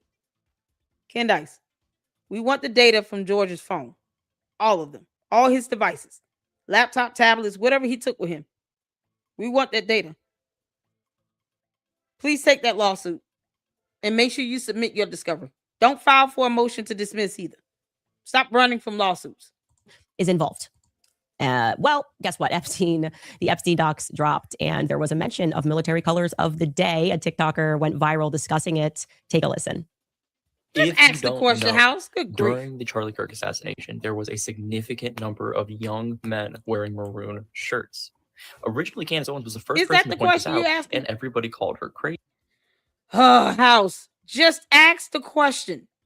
What is the actual question? You're beating around the bush. Ask the damn question. Why are you making that difficult? Am I not being clear? Just ask the question and I'll read it. I want to read one of your questions, so ask the question. Good grief. Easy. However, I found proof that she was right. So after she made this claim, a lot of people called her crazy, but then there was also a good amount of people from the military that were saying that's absolutely a thing that the military does during secret operations in public areas. They choose a color of the day. So I started thinking, right? I was like, what if I searched in the DOJ files the term color of the day? And what do you know? I find 40 results of different FBI briefings talking about a color of the day. And every single one is unredacted. You can see what the color of the day was for that day for whatever military operation was going on. And most of the details for the military operation is redacted. However, on the day of Charlie Kirk's assassination, the morning of, before his death, they established a color of the day for a sit rep, which is just a military situation report. And the color of the day is redacted. Out of 40. So you don't even know what it is. Why are we talking about this? It's redacted. Okay. How do you know it's maroon? What if it was black?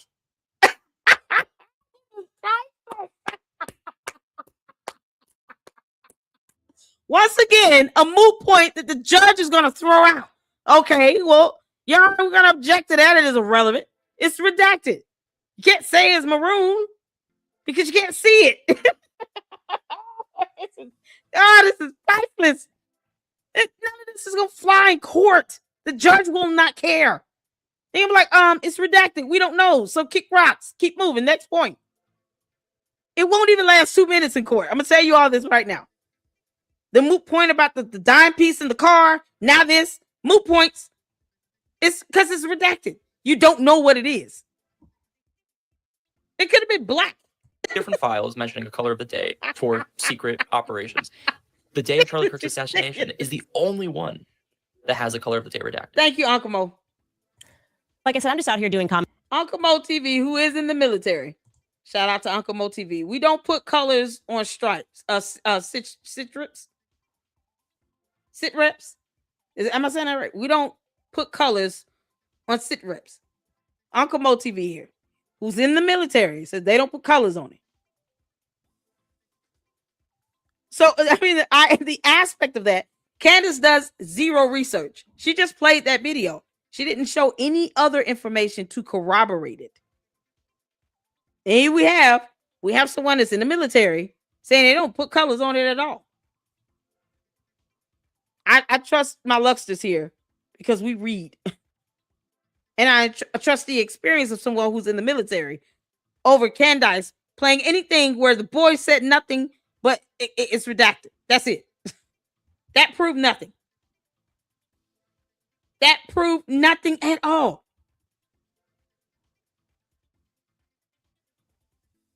They don't put colors on it. So now what, Candace? You can't go against what someone who's in the military is saying because Candace is not in the military her damn self. She has no idea what it means for something to be redacted. I'm going to tell y'all that right now. Candace has no idea of how to redact information properly. She could care less about the rule of law. She doesn't care about privacy rights. She doesn't care about people's personal medical information. She'll put out somebody's diagnosis in a minute. She has no concept of the definition of the term evidence. I have no reason to believe anything she says when she can't prove that she actually has a degree by showing the degree. So I'm going to trust the person in the military saying we don't put colors on it. Hey, Dana Hawks, how you doing? Juju says, LLC, I email you video of Dana crushing Candace is good. Okay, cool. Y'all, this is something else. It was Charlie and Erica's business. Exactly. Oh, my God. Watchman says, hello, what's going on? Y'all, this is something else. It's not our right to tell someone how to grieve or how to run a company. A company has to keep going. She is acting like a CEO. Exactly. So they don't put colors on it, Candace. So what's your point? Talking about something that's redacted, you still prove nothing. The judge would toss that out. It's a moot point. He can't even say what the color was because it's redacted. And someone in the military said, we don't put colors on it. This is so crazy. And you know what's so crazy? She can't even prove or debunk that. She has no idea. None. This is insane. sense. I noticed also, by the way, it wasn't just maroon. I felt like they were organizing by battalion. Some people were all like wearing white hats. Some people were wearing their socks in a certain way where I was like, never seen this many people wear their socks this high before. And if I'm a person who likes to organize her pantry, my pantry in my kitchen is a high point for me. Every day I go in there, it's so organized. I organize my seasonings. Thank you. Okay. I had to buy a label, like a label maker, so I could organize my seasonings. Okay, for those of us who are that in the weeds on organization. Candace, stop lying. You don't even make a sandwich, let alone cook with seasoning. Why are you lying about that? Make him a sandwich? You don't do that. You won't even, girl, you won't make a sandwich. How we have no proof that you're cooking meals and stuff.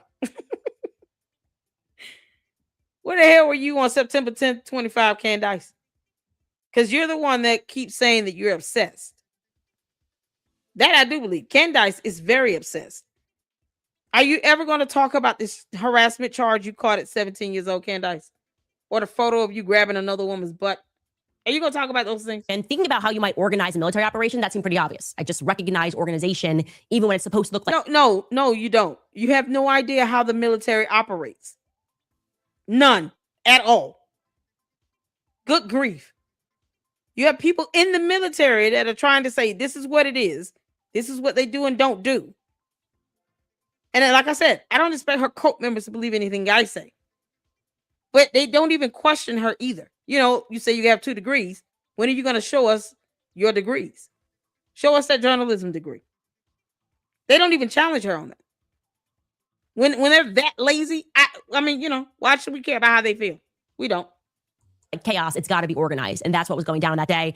And I have a folder of I like call them chaos, like the White Hats, so this and that was happening on that day. Very obvious. Now, who knows? He said he's going through the DOJ files. Who knows if that particular reference was pertaining? It could be pertaining to any number of military operations on the 10th, and they could be covering it because there was maybe another FBI operation. And why are you making it seem like it's something at UVU? That's what's so crazy to me. She's making it seem as if this video speaks to this operation at UVU.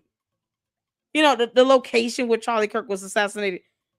You're saying you don't even, it could have been in a number of locations. So why even pull up the video? It's all redacted either way.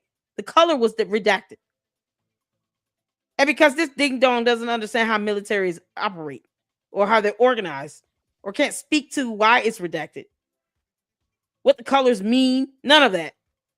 Why are people believing her over people who are actually in the military again? You can't make this military operation that was taking place, I don't know, in Canada or overseas, whatever it is. And people might notice that a lot of people wore green. And so maybe that's the reason they're blacking it out. I don't know. What I do know is maroon, the Maroon boys were somehow involved. That seems pretty obvious to me, that there was some coordination happening. Also, they were all alone, which was weird. Like also whoever wore maroon wanted to go to this event alone. They had no homies with them. So yeah, anyways, moving on. After yesterday's episode regarding Photogate, Turning Point issued a statement about how the wedding photo, which was curiously there when Charlie was hosting his last show and then was suddenly removed when Erica was speaking to Glenn Beck in December, they obviously were, they're always panicked and then they issue a dumb statement. That's kind of their move. They never take a deep breath and think about whether what they're going to say makes any sense. And the issue was Erica was like, this is my first time. And she's on Glenn Beck. The exact sentence I think she says is, I haven't been here in forever. Sorry if I keep looking down. This is a note that he wrote. Okay, how long is forever? It sounds like it's been a long time since you've been in this particular office. And well, why would she ever go in there if she wasn't the CEO? She wasn't the CEO. You know, because here's what House said. Typically, the wife doesn't become CEO. So why are you shocked at her looking down and saying she's not familiar with it and she wasn't the CEO? She wasn't even the VP or CFO. She wasn't chief of anything. She was his wife and stay-at-home mother and took care of the kids.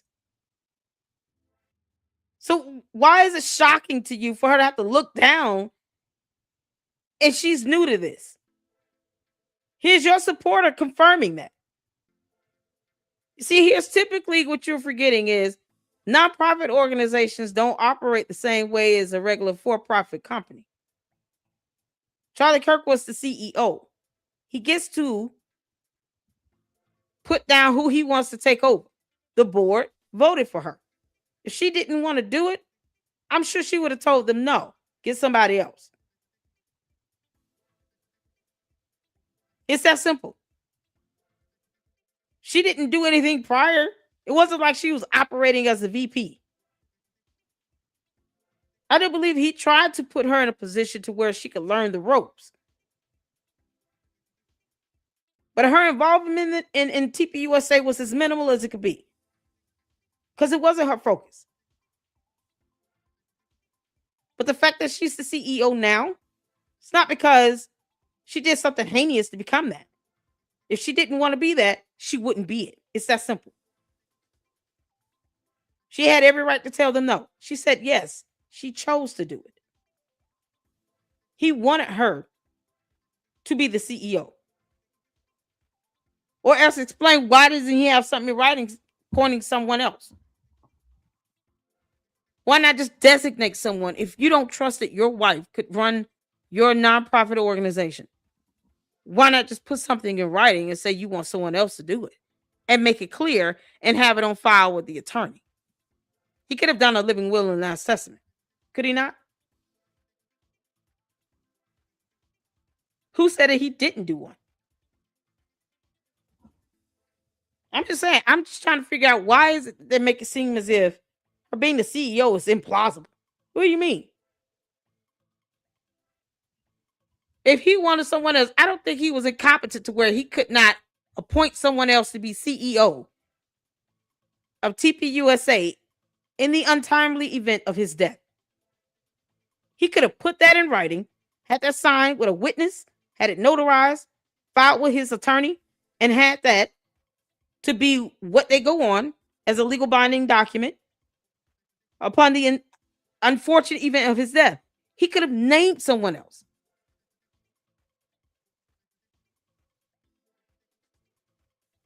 It's that simple. They're making it seem like he was coerced to put her in. No, he wasn't. And I think she would have respected her husband's decision if he had named another CEO. So either Charlie Kirk is smart enough to pick people that are competent to do the job, smart enough to marry someone that truly loved him for him and supported him, or he's not. Which one is it?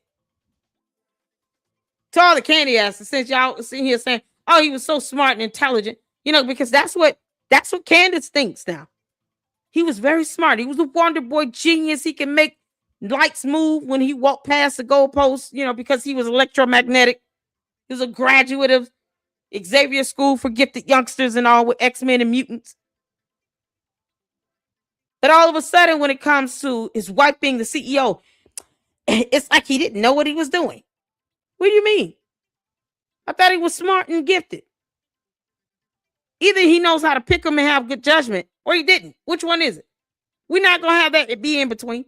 No, pick one. Like God wants you to be. Hot or cold. Not lukewarm. Pick one. Either he chose well or he didn't. You can't make this up. Erica Kirk is smart. This girl went to school. She got her degree. If she has a real estate license, God bless her. This is my first time hearing about it.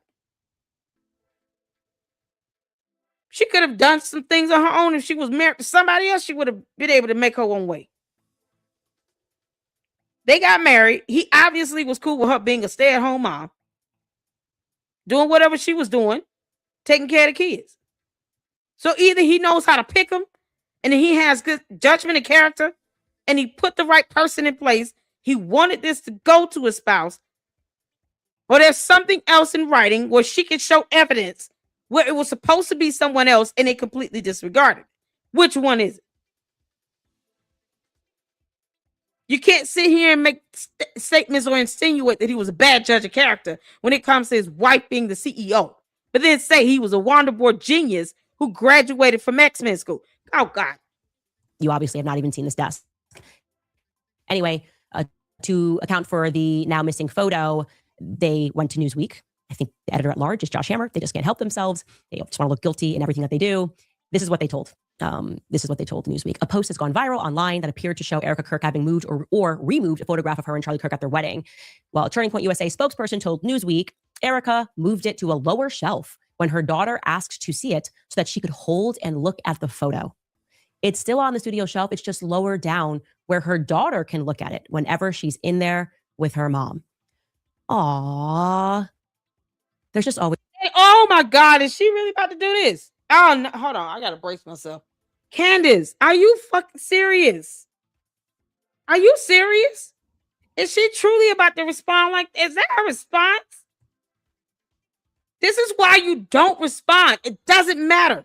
This dumb demon is going to take it and make it just sound like the worst of the worst. Stop responding to Candace.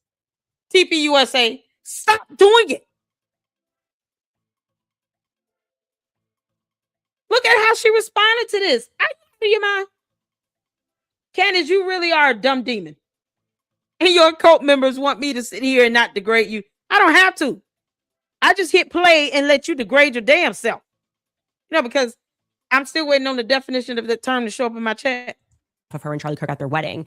While a Turning Point USA spokesperson told Newsweek, Erica moved it to a lower shelf when her daughter asked to see it so that she could hold and look at the photo.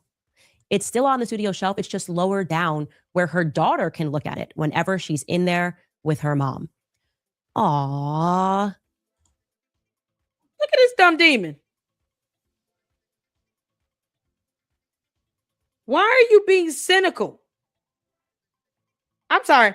Perhaps I missed something. Did the daughter have a growth spurt?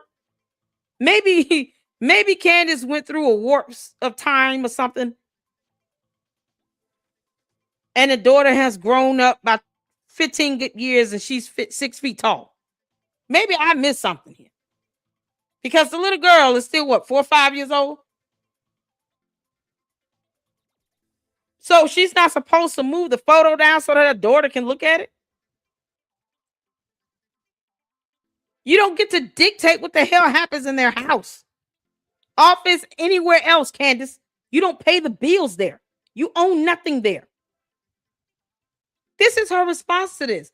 This is why TPUSA needs to stop entertaining this dumb demon. Stop responding. Stop putting out statements. It's stupid. She doesn't care. Ignore her ass. Oh my God. There's just always so much obvious emotional manipulation. I don't know how you guys feel. It's not emotional manipulation. It's exactly what happened. You don't have to believe it, you dumb demon. But I feel like they should have went with the Andrew Colvett went rogue excuse. I think it's stronger. I like that. It's my favorite one. Oh, God. Andrew Colvett went rogue. I love him being rogue. It's more believable.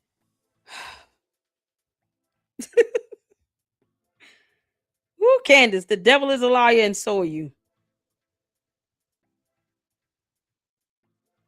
At some point,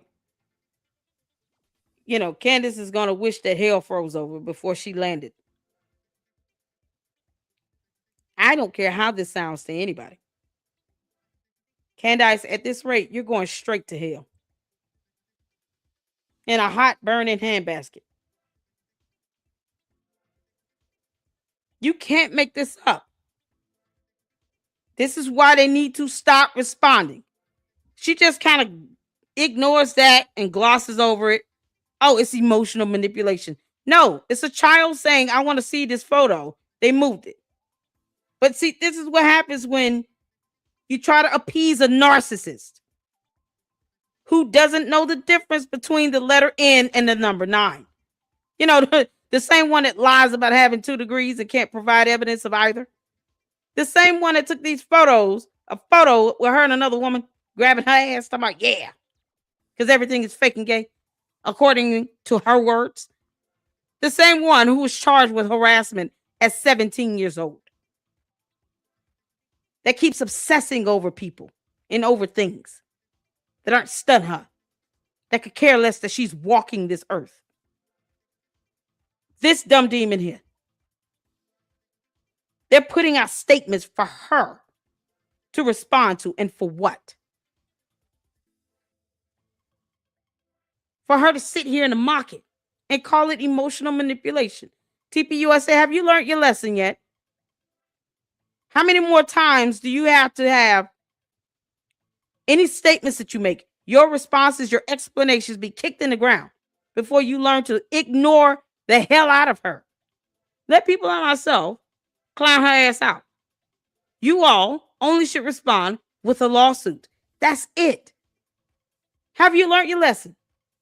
This is so dumb. Certainly is more believable that Andrew Colvett went rogue.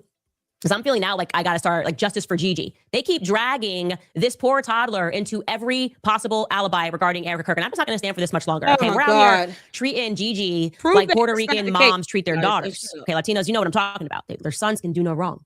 Latinos? What she say? What the hell? It's so funny. The only one bringing this baby up is you, Candace. You keep saying her name over and over again. Why are you saying her name? Just say her daughter. You're the only one bringing her up. You made a comment. They responded, which they should not have done. But you're the one sitting here saying her name over and over again.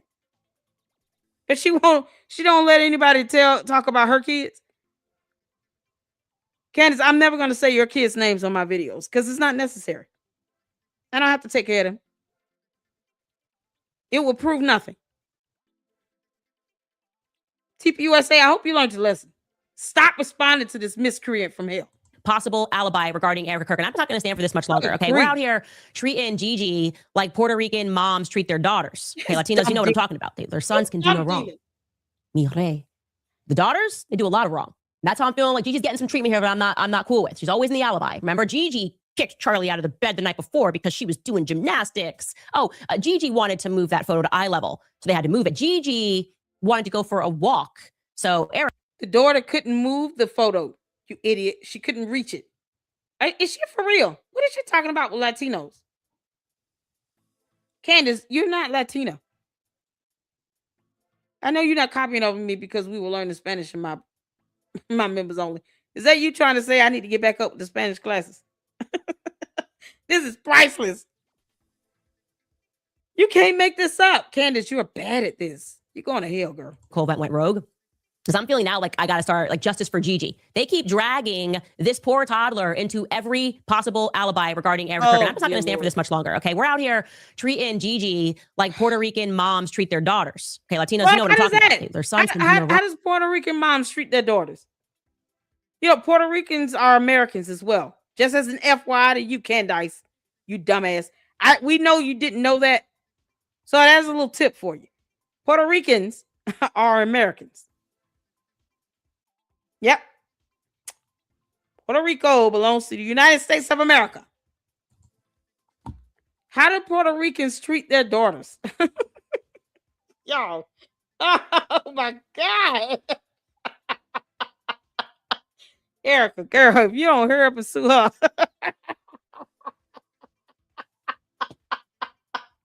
They're talking about no offense to Latinos.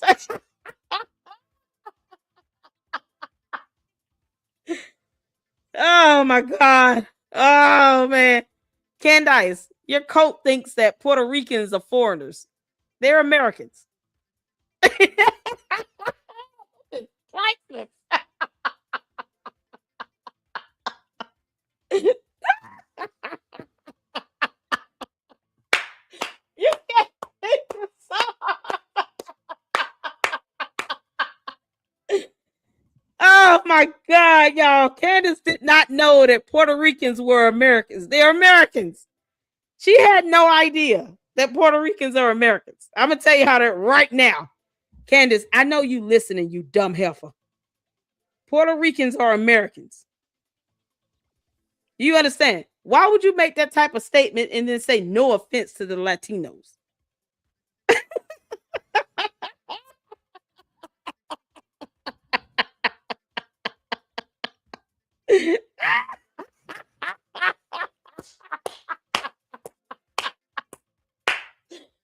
I don't even know. Y'all. What time she look? Billy said she just insulted. She knows that. Oh man. Candace, I told you I was gonna clown your ass out. Oh my God, this girl, she thinks that Puerto Ricans are foreigners, y'all. She doesn't believe that they're Americans. Oh my God, Candace. Leave that baby alone. Leave that baby alone. Oh my God, Candace. Puerto Ricans are Americans. Puerto Rico is a part of the United States of America. Goodness gracious, we own it.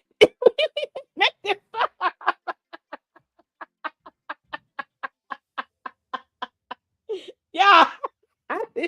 God, just come on, you dumb heifer. Oh, the daughters, they do a lot of wrong. That's how I'm feeling. Like Gigi's getting some treatment here, but I'm not cool with. She's always in the alibi. Remember, Gigi kicked Charlie out of the bed the night before because she was doing gymnastics. Gigi wanted to move that photo to eye level, so they had to move it. Gigi wanted to go for a walk, so Erica couldn't have been at some fort in Huachuca because she was with Gigi. I don't even know what else to Leave say. Gigi alone. Obviously, that did not happen because it makes no sense to bring a photo to ground level in a studio that is not occupied by the toddler. Is this her first time seeing the photo?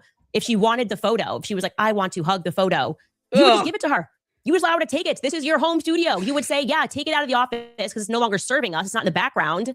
Take it out of the office and put it in your room. You can have it. It's not serving anyone. It's supposed to be design. Why would, that's my granddad behind me. That's a photo of my granddad. Why would, if Lulu, who is 3, came in here and was like, I want that photo, why would I be like, okay, puts it on the floor where my daughter should not be? What? The baby is walking. It's not on the floor. It's on a lower shelf. Candace can't read either. Her reading comprehension skills are piss poor.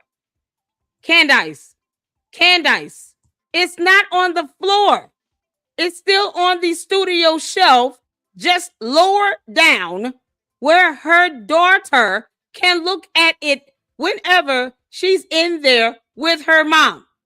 It's not on the floor.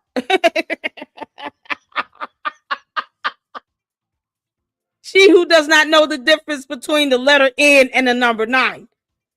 This is priceless. You can't make this stuff up. Who said it was on the floor? Who said that the baby moved it? Erica moved it to a lower shelf. Period. Like, stop right there. It's not on the floor, and the baby didn't move it. They need to stop responding to her. TPUSA, have you learned your lesson? I hope this video, I'm going to tag Erica Kirk in this because I'll tag her in all my stuff. And I'm going to tell her, I hope you understand why I keep saying to stop responding to her. Treat this girl like she does not exist or roam this earth until you're ready to sue her. That's it. No more statements from TPUSA. None of that. She wants to sit here and throw stuff out there. Let her. You know what the best way to handle a narcissist? You ignore their ass. Or you can clown them out, but you got to do it in a way to where you're utterly humiliating them. Because that's all they respond to is humiliation. That's the only thing Candace responds to is humiliation. She has no idea that Puerto Ricans are Americans.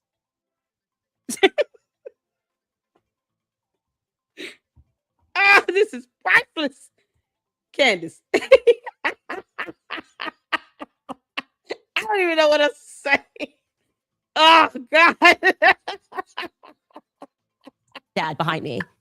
That's a photo of my granddad. Why would, if Lulu, who is 3, came in here and was like, I want that photo, why would I be like, okay, puts it on the floor where my daughter should not be? Because it's a studio. This is not a playroom. Oh, my gosh.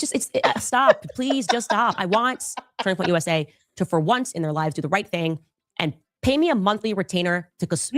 No. Oh, to the code. Oh, this is Candace. You still want to be on their payroll. Why? Why do you want them to pay you? I thought you hate the company. Why do you think they should be giving you a check? You can't bully them into paying you money. That's blackmail. So now we're blackmailing? You just said that their leader, the CEO, was allegedly grooming a girl. What? You want them to pay you some money? I thought Candy asked us, how would you all feel your cult leader wants to work for the company that you people loathe and hate? Y'all hate and loathe TPUSA. Your cult leader still is trying to get them to put her on their payroll. Make it make sense? As if acquiring Blexit was not enough, because she's not appreciative of that at all. She wants them to put her on their payroll.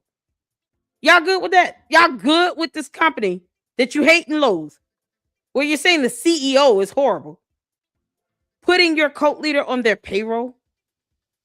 I thought Candace worked for herself. Doesn't she have her own LLCs? Her and George valued at $244 million. Why does she need TPUSA to put her on their payroll? Why? She makes her own money, right? Because see, the cult members have no problem putting that in my chat. All these views that she's getting and all this stuff. Okay, so why does she want to be on their payroll? That means she's making her own money. She could drop $3,000, $4,000 on the shirt. But she wants to be on TPUSA's payroll. What the fuck for? Make that make sense? Or should not be, because it's a studio. This is not a playroom. Stop. Please just stop. I want Turning Point USA to, for once in their lives, do the right thing and pay me a monthly retainer to consult them on PR. It's just because all of this is a show for her. All of this is a PR stunt for Candace. Cadence doesn't care about a damn thing. This is a PR. This is all about public relations for her. She thinks this is a show. And she wants them to put her on their payroll while she hates the company. They don't pay my bills. Next. You can't make this up. Her cult members are asking me about Israel. Why are you changing subjects? They don't pay my rent. The end. Moving on. Y'all keep lying to me talking about they're going to pay me $7,000. Where the money at? Why does Candace want to be on TPUSA's payroll so bad for PR? Why don't you ask your cult leader that? Grow a spine and go over there, all the bots and all that, because they're not real anyway. Go over there and ask your cult leader, why do you want to be on TPUSA's payroll? They're the enemy. Why does she want to be on their payroll? I'm trying to figure that out. Somebody help me out. Somebody help me understand why in the hell would she want to work for TPUSA for PR? Why does she want to work for TPUSA and be on their payroll? Aren't they taking money from Israel? Shamu, you keep asking me. You asking questions irrelevant. They have nothing to do with me. I don't live in Israel. Why does your cult leader want to be on their payroll? Aren't they taking money from Israel? And she wants a piece of that money because she wants to be on their payroll. Make that make sense. Dumb bots. Why does she want to be on the enemy's payroll? Where she's alleging they're taking Israel money. I'm trying to figure this out for PR, for public relations. This is a stunt for her. This is a show. This is why they need to stop responding, because you're just giving her content. She doesn't give a damn about Charlie Kirk's assassination or why he was shot or who did it. Could have been George Farmer. Who knows? She doesn't care. She wants to be on their payroll. While she accuses the CEO of grooming. What? Say no. Nope. No. Nope. Because I would have said to them, I said, look, here's your good. Hell. Blame the housekeepers. Blame the unknown housekeepers. You're rich. You've got money. A lot of money. We're talking Candace, billions you got from Pierre type million. money. Just blame the housekeeper, Erica. What? We didn't even notice that. We just had someone in to clean. I am going to fire the housekeeper. She moved the photo herself. Why would she need her housekeeper to do that? Isn't that very elitist of you, Candace, to think that you have a housekeeper that's supposed to be keeping the house clean? And oh no, the daughter is in the studio with the mom, and the daughter wants to see the photo. You think she's supposed to call the housekeeper into the studio to have her move down a photo? Oh, you want to see the picture, darling? Elizabeth, Gigi wants the photo. Come all the way across the house and move this photo for me, even though I can just turn around and do it myself. That's very elitist of you, Candace. What is the damn point you making? You want to be on their payroll. Why are you dogging her out again? Dad behind me. That's a photo of my granddad. Why would, if Lulu, who is 3, came in here and was like, I want that photo, why would I be like, okay, puts it on the floor where my daughter should not be? because it's a studio. This is not a playroom. The hypocrisy. It's stop. Please just stop. I want Turning Point USA to, for once in their lives, do the right thing and pay me a monthly retainer to consult them on PR. Just say no. Pay me a monthly retainer. She wants this money every month. She wants this Israeli money every month. It's coming straight from Bibi Netanyahu, according to Candace and her cult following. This money is just pouring in from Israel into TPUSA every month because, reasons based on what she said. But yet she wants to be on their payroll and get a monthly retainer because it's all about PR money for her. Never mind the fact that she's worth $244 million with George. George must be divorcing her ass or something. Why is she desperately trying to get on somebody's payroll? TPUSA is her enemy. She hates everyone there, and she wants to be on their payroll for PR. This is the third time she done said this crap after dogging out TPUSA. Put me on your payroll. Pay me a monthly retainer to consult them on PR. This is insane, Candace. I'm snipping this. I don't even know what I mean. If for nothing else, Candace, this just proves that this is all a show for you. You can't even take a stance on something and stick with it. I hate them. I wasn't fired.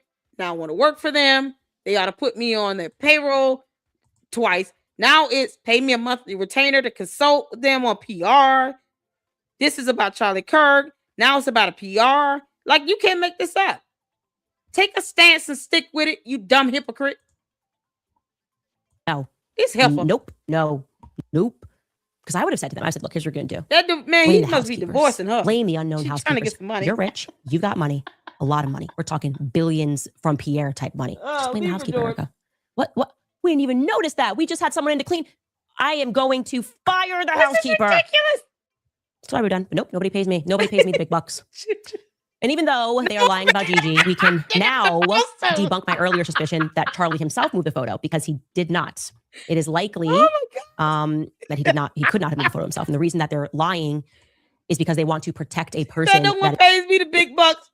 So her getting the big America. Candace. I thought you were getting paid the big bucks. Your cult members tell us every single time. They say you number one on earth. She has the number one podcast on earth and she's not getting paid the big bucks. Now she's begging the company she hates, where she's accusing the CEO, the current CEO of grooming, to put her on a monthly retainer for PR. She can't even be consistent with that. Dear Lord, Candace, you are the biggest, most laughable hypocrite on earth. You dumb alien. You can't make this up. This heifer wants them to pay her a monthly retainer. She's mad that she's not getting the big bucks that she is alleging now. She alleges comes straight from Israel. You can't. This is priceless. Candace, you want Israeli money? Shit, y'all. I can tell y'all right now, to the cult members, Candace doesn't care who's giving her the money. By the way, she never cared about that. She wants money. George must be getting ready to divorce her ass, and he's taking the kids, so he don't even have to pay her child support or alimony. He about to leave her high and dry. Blame the unknown housekeepers. You're rich. You've got money. A lot of money. We're talking billions from. Oh no, she's so jealous at her having billions. Candace, you and George are worth $244 million. Is that not enough? You remember when you ran Blexit into the ground? By over 1.72 million. Y'all, can you imagine what I could do with 1.72 million? Come on, cult members. Why don't y'all give me $5 in supers each? Let's get up to this $7,000 y'all want me to have so bad. Candy ass cult members, give me the $7,000. Y'all keep telling me Israel's gonna send it. They never did. You all give me the money. I'm gonna start a GoFundMe. It's gonna be. I just want the money from the candy ass cult members because they give money whenever she says give. They gonna do it. You can't make this up. I want her cult to put that $7,000 in my pocket. They're the ones telling me I was gonna get it. This girl wants the enemy to give her a monthly retainer because they're so rich. They have billions. What makes her think that's any of her money? Candace, you're not entitled to that money. They owe you nothing. You dumb heifer. They owe you nothing. You can't make this up. She wants them to give her a monthly retainer she alleges comes straight from Israel. Make this make sense? Pierre type money. Just blame the housekeeper, Erica. What? We didn't even notice that. We just had someone in to clean. I am going to fire the housekeeper. Sorry, we're done. But nope, nobody pays me. Nobody pays me big bucks. And even though they are lying about Gigi, y'all see this? She telling the cult members, y'all not giving her enough money. Y'all not paying her anything. She ain't spending them little supers y'all giving her. She don't care. I'm going to fire the housekeeper. Sorry, we're done. But nope, nobody pays me. Nobody pays me. Nobody pays me. Big bucks. Nobody pays me the big bucks. Because YouTube isn't giving her a check every month at all. All the sponsors, nope, they're not paying her a damn dime. Why are you doing sponsors, Candace? I thought Hidden Valley Ranch or somebody, the cattle farm thing with cows, moo cows and chickens. They're not giving you enough money. What the sponsors that you have, it's about 4 or 5 of them.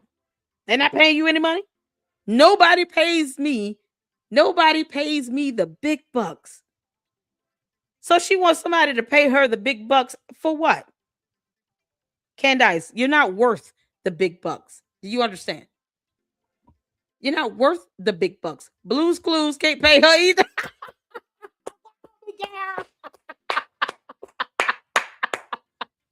Blue's Clues needs to be canceled. She got too much competition with the blue dog and the other dude. They're not paying her either. Nobody paying. She's not even thinking about the supers that she get in every premiere video. All the candy ass cult members, you all should be utterly offended. Ooh, y'all should be feeling like shit right now. Your cult members saying y'all don't pay her no big bucks. That little pocket change y'all giving her, that don't mean nothing. She said, nobody pays me. Y'all ain't giving me no money. Nobody pays me the big bucks. Never mind all them supers she gets from her coat. Man, they be giving up their mortgage money and their rent money. Oh, Lord. She said, that's not big bucks. Don't care about that. She can spend that at, Panera Bread.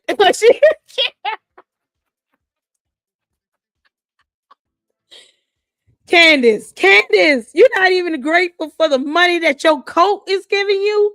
Candace, I don't even get supers every time I go live. I don't. Because I enjoy doing this. Candace, I enjoy obliterating your alien ass. Every time I go in, I go hard and we go for hours and I have a good time doing it with the Luxers here in the LLC and your cult members in my chat. They can't stand me, boy. They hate my guts, but I have a good time either way. She said, y'all not even paying her. Y'all not even paying her. Nobody pays me. Nobody pays me the big bucks. So YouTube, Hidden Valley with the moo cows and the chickens, them sponsors, the healthy family choice living options. Now, all them folks, none of them, nobody's paying her the big bucks. All those supers, the cash apps, the Zales, the book clubs, the paywalls. No. She said that ain't shit. She wants to be on a monthly retainer with TPUSA. She said, I want their money. I don't want y'all money. Y'all money ain't nothing. That's pocket change. I'm spending that at one trip to Panera Bread and McDonald's for my 4 kids. She said that ain't nothing. Candace, you're not even being appreciative of the super chats that you get in your stupid videos. You can't make this up. The money she generating from views and clicks. I thought you were #1 podcaster on Earth, on our planet.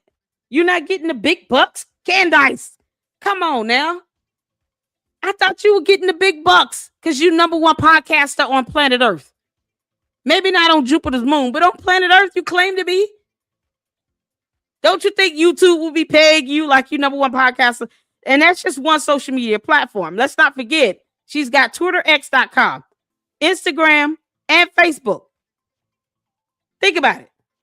She has at least 3 or 4 platforms where she should be generating revenue, plus other LLCs with the merchandise, these dumb cups and hats and all this stuff, where she's still illegally utilizing that CIA logo without their permission. They should be suing her too. That's not paying her the big bucks at all. She said, y'all supers ain't doing nothing. It's weak. She's like, y'all little weak ass supers don't do nothing for me. That's not the big bucks. Nobody's paying me the big bucks. Why are you sulking, Candace? Why are you throwing a tantrum? Y'all, she big mad. Candace is big mad. Big mad. Big mad. Big mad.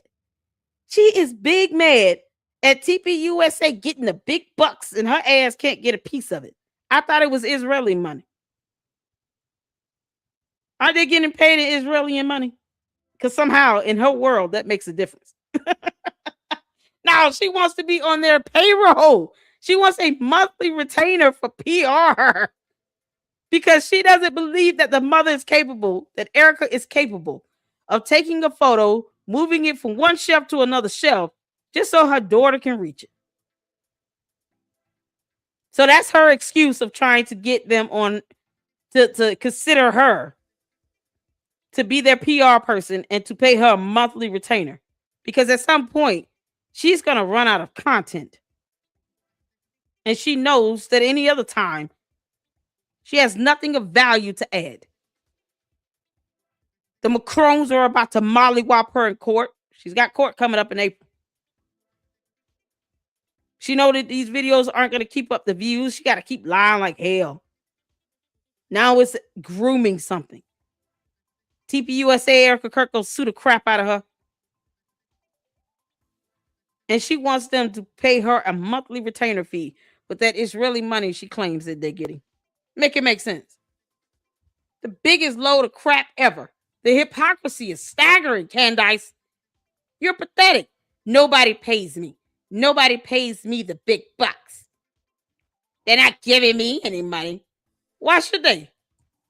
You think they're going to pay you any money? They don't owe you nothing. Y'all look at this freeze frame. Candace, you know I had to snip this. To remind your coat that you really don't care one way or the other. You want TPUSA to put you on their payroll and to pay you a monthly retainer just so you could keep hating them for your audience who still can't read simple letters, in terms with 2 and 3 syllables. And they have no idea that Puerto Rico is a part of the United States of America. Oh, this is priceless. That's what all of this is about. Let me twist up all these dumbass stories and narratives, hoping that this will force them to put me on their PR so they can see how good of a job I'm doing at lying like hell. Y'all understand what she's doing? Let me put all these narratives out so they can see how many views I get. How my coat worships the ground I walk on, even though I don't care about their little pocket chump change and their supers. I don't care about that. I just want TPUSA to see how great of a PR stunt I am. Candace, why is that not good enough? The moo cows and the chickens on the farm is not good enough. All her sponsors should be withdrawing and pulling out, right? They're not paying her the big bucks. She didn't care about their money. No, she wants that TPUSA money. She said this 3 times. This girl ain't gonna keep saying this if she didn't mean it. And she means literally what she's saying. She wants to be on their payroll. She wants them to give her a monthly retainer for PR because she's not competent enough to do anything else. Candace, they won't even hire you to empty the trash cans. You understand? They're not even going to look at you when it comes to wanting to hire somebody to clean up a building. They're never going to put you on their payroll for PR. And if they pull off something like that and they go stupid full mode on that, oh, I'm going to go in on them. They're not going to do that. You calling their CEO a groomer. You can't make this stuff up, but she wants to be paid their money. And even though they are lying about Gigi, we can now debunk my earlier suspicion that Charlie himself moved the photo, because he did not.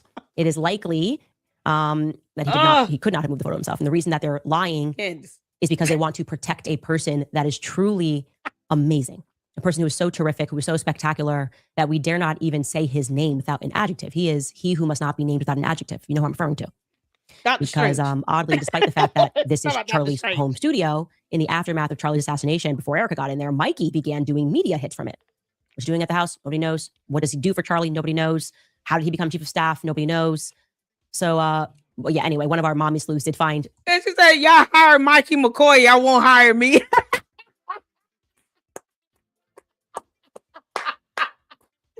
Candace, you are so mad and jealous. Oh, that's what this is, y'all. Jealousy on steroids. Candace is jealous. She's mad that she's not working for them. How did he get to become VP? Why you all can't hire me? Put me on your payroll. I want to get a monthly retainer too. Why? Isn't that the enemy? Candace, TPUSA your sworn enemy. You want them to pay you. The cult members should be so mad right now. How dare she, the leader of the Ewoks, demand that TPUSA puts her on their payroll? Find out next week what happens when she goes live talking about nothing. This is epic. She's so mad and jealous.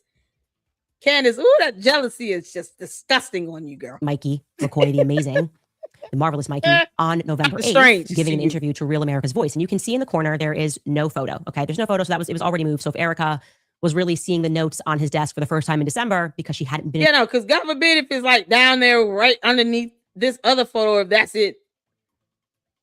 Or if it's on the shelf underneath this shelf here.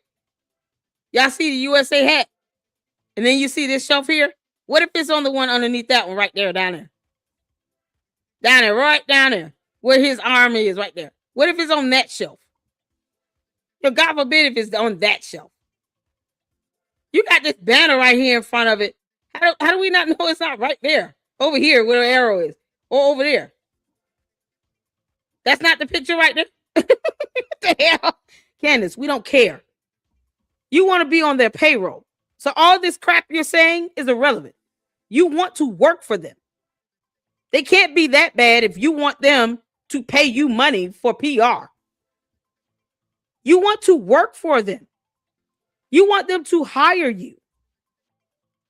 So all this crap she's saying is irrelevant because she would rather they pay her a monthly retainer for PR. She doesn't hate them. She wants their money. The office in quote unquote forever, as she told Glenn Beck, the marvelous McCoy could not relate. She's been sitting at Charlie's desk. But then on top of that, and here's where we get to debunk the idea that Charlie moved the photo. They were hard launching Mikey. Remember, I told you that Mikey was like slated to take over for Charlie, and they were doing it very hard and very quickly after Charlie's assassination. So hard and so quickly that another sleuth found him on September 22nd, seated in Charlie's chair at home. She's so mad. Now this is just 11 days after Charlie's assassination, and it also happens to be the same date that Erica was on that Zoom call telling the employees to button it up. Get back to work. There's merch sales. There's hat sales. It's what Charlie would want. Charlie is dancing in heaven, but only if you're at work, working hard. You better work if you want Charlie to dance in heaven. When she was giving that whole sermon on that exact day, Mikey, the amazing, shared a similar message with Martha McCollum on Fox News. And you can see just at the end of that, this little screenshot that Mikey, you see the photos in the background. So I think Mikey got ahead of himself. Yeah, you Mikey don't the amazing. think Mikey the Marvelous got a little ahead of himself. His name is Dr. Strange. Show him the respect that he deserves before he warps your ass back 1,000 years. Look. Mikey holds the time stone and she can't stand it.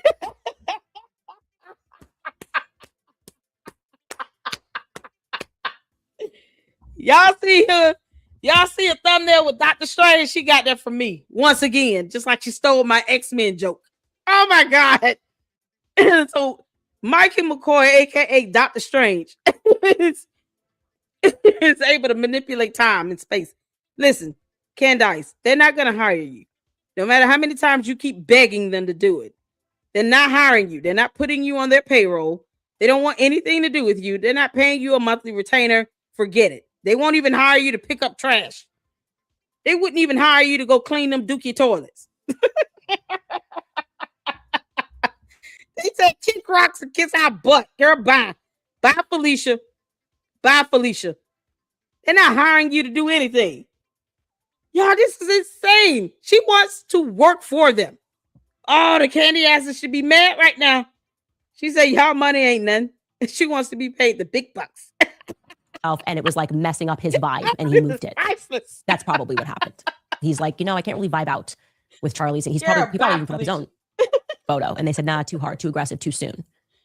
Anyway, I'm whining, Candace. We're only interested. There are so many red flags in the story. We don't need to pursue ones that potentially are not. And red flags. She Mikey, she want to work for him. I'm starting to like him, I think. I've been saying when you start using adjectives to describe someone, the psyop works. I don't let anybody. Dr. Strange. Yeah, because she wants to work for them. She wants their money. She doesn't care about all this crap. You're letting your cult members come into your tip line and dictate your show. And you're not smart enough to tell them to cut it out. That's on you. Because they're not going to listen to you about that Jillian person either. They don't care about that. You can't make this up. No. She wants them to pay her. Y'all, this is something else. My mind is blown. I thought I heard it all. All it is, just for her to sit here and to grovel and beg for them to put her on payroll and pay her a monthly retainer for PR. Boy, the cult members should be mad as hell. She said, y'all money ain't nothing. Y'all giving me chump change. I don't get paid the big bucks. No offense to all Latinos, because Puerto Ricans don't treat their daughters right. Like, you can't make this stuff up. I say anything bad about Mikey. The amazing. Mikey the wonderful. Mikey the spectacular. Dr. Strange. I stand the amazing Mikey McCoy. The question now is whether or not they're going to keep gaslighting us and lying to us about Charlie and Erica. I still feel very strongly they had a fight on the 9th. And also I feel strongly that they probably will keep gaslighting us, at least if the Epstein file situation is any indication, because we have been so aggressively gaslit over the last 6 months that sometimes we forget how audacious and how absurd and how positively traumatizing and which our government just routinely lies to us actually is. Regarding the Epstein files, we should probably be in the streets revolting.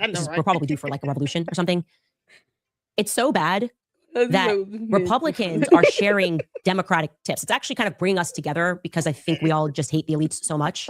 And the quote unquote elites, really the occult and the ball worshippers. And I'm clearly not a Democrat. I'm actually not even a Republican. Our cult is livid. She wants to work for them. And that goes over their head. They don't put 2 and 2 together at all. So they come here where I do it. And they're like, oh, shit. She really does want to work for them. She said it out of her mouth. That's why we have the closed caption on. Because sometimes, when you hear it, you're like, did she just say that? And then when I look at the screen and I see the words at the bottom, I'm like, yes, she did. This girl wants to be paid a monthly retainer fee to be their PR person at TPUSA, the enemy company that she loathes and hates, where she's claiming that the CEO is a groomer. You can't make this up. Now she wants to go work for that alleged groomer. Candace. You're not pulling nothing over me. That's why she watches. Because she knows you're not fooling me. You want to work for them. You want to be aligned with them. And your cult wants you to hate them. They see them as the enemy. They want you to attack her. Not call her boss lady. It's something else. Y'all, she's so mad nobody's paying me the big bucks. Because you're not that important, girl. You have nothing to add to society to be paid the big bucks. This is what happens when you allow the devil to use you and be an evil turd. Straight out of his toilet. This is what happens, Candace. Now you're begging for them to pay you a monthly retainer, and you can't explain this to your cult. You can't tell them why you want to work for them. You'll never be able to tell them that. Mikey McCoy's name is Dr. Strange, and he's badass. Retired from politics today. They took out Charlie and lied to us about it.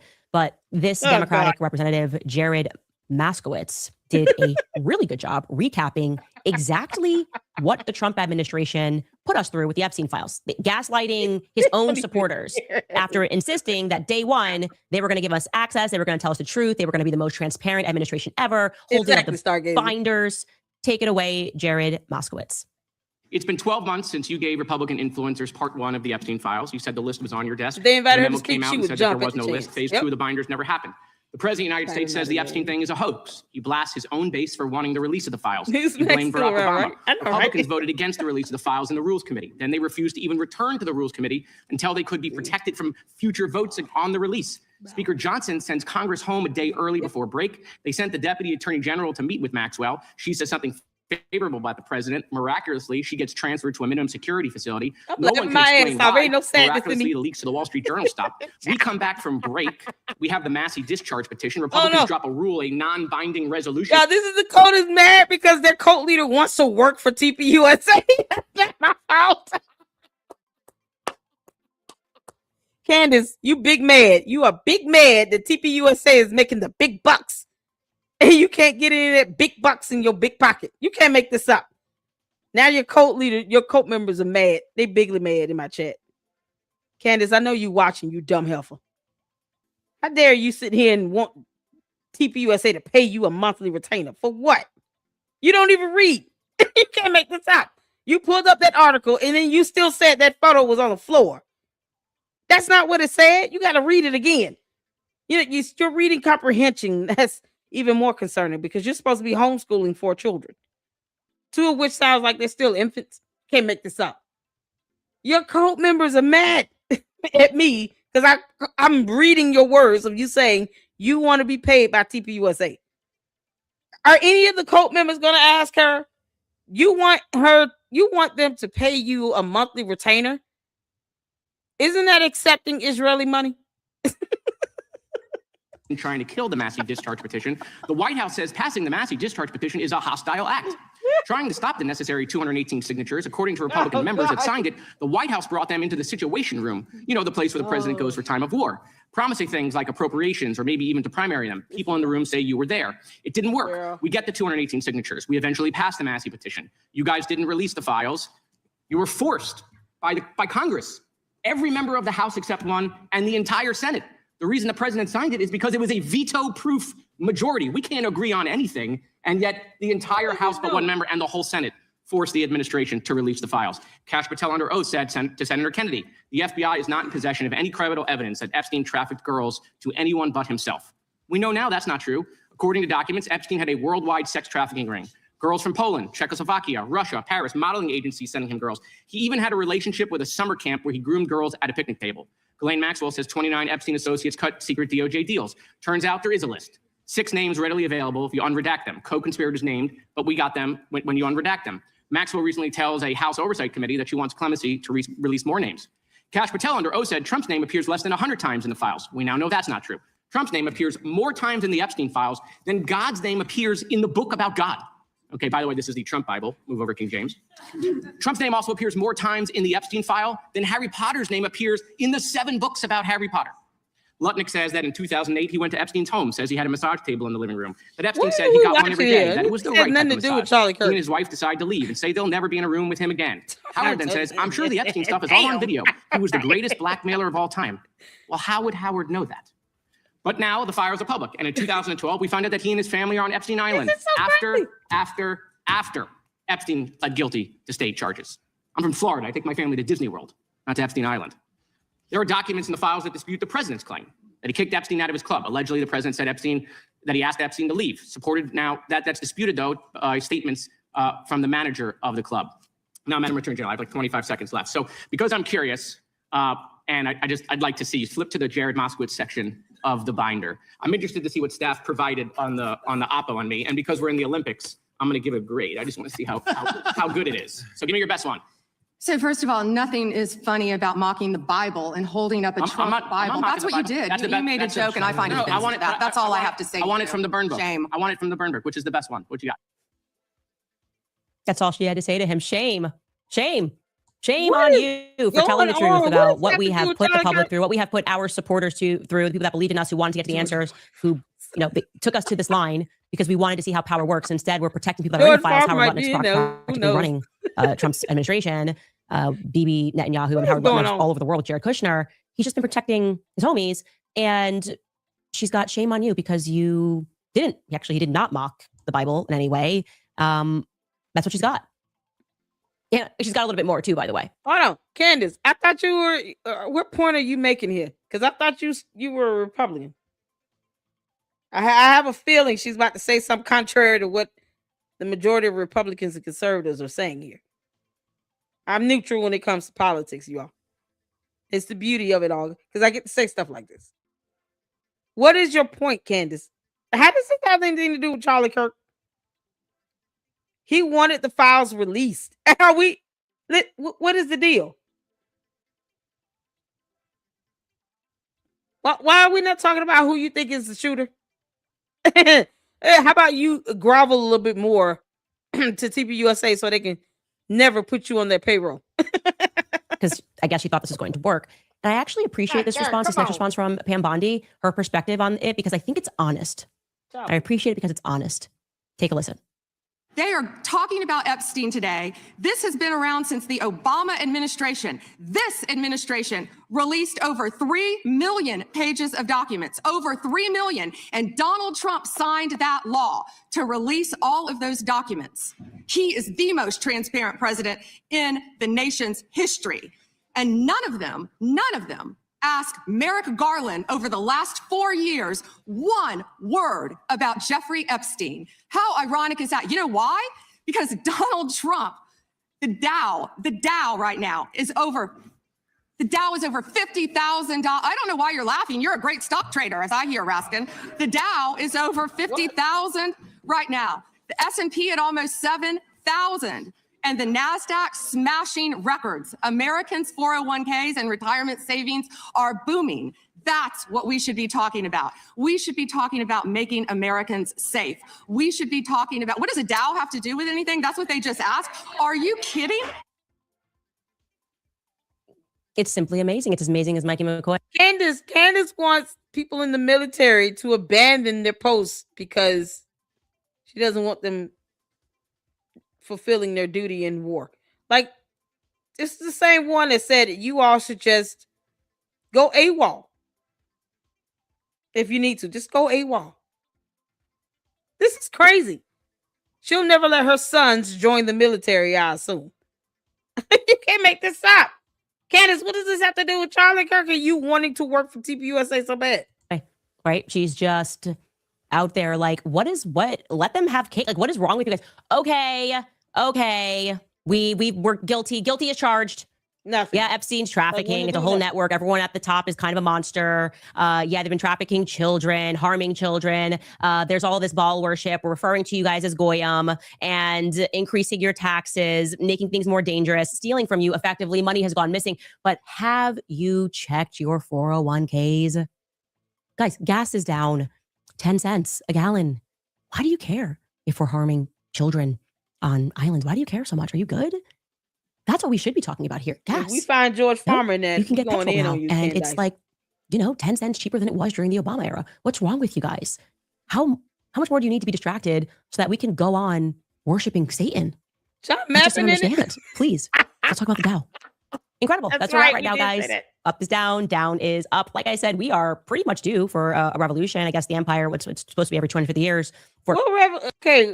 Candace, you can't even stay consistent on your hatred of TPUSA. 1 minute you loathe them, another minute you love them, and you want to work for them. You want them to put you on their payroll. You want them to give you a monthly retainer for PR. But then you're saying they PR sucks and their CEO is a groomer. Like, you can't make up your mind how you want to feel about a nonprofit organization. You dumb heifer. You honestly, it's laughable at this point. Erica Kirk needs to hurry up and drop this lawsuit. It's the only way we're going to get some concrete evidence, because we're not going to get it out of Candace. Cadence has a problem with not being paid the big bucks. She big mad that they're making money and she isn't. Because at some point she realizes, I'm going to run out of content. I'm not going to be able to keep harping on this for long. No matter how much her cult wants her to keep bashing TPUSA, she would rather work for them. You all should feel offended. You know what? I hear it. Who am I to tell how bots should feel? Who am I to say how cult members should feel? Who am I? Feel how you want to feel. Go for it. Crashes and burns. It seems like we're doing that. I recommend you pull your children out of these schools. Very clear that they are everywhere and they are a cult of military. They are dangerous people. You don't want to deal with psychopaths that have this sort of a conscience when you're talking about harming children, that she does not compute why they don't care about Dow. She doesn't even compute it. She's like, what do you mean? What do I mean? What do you mean? What do I mean? Yeah, you don't want to hand your kids over to people like that.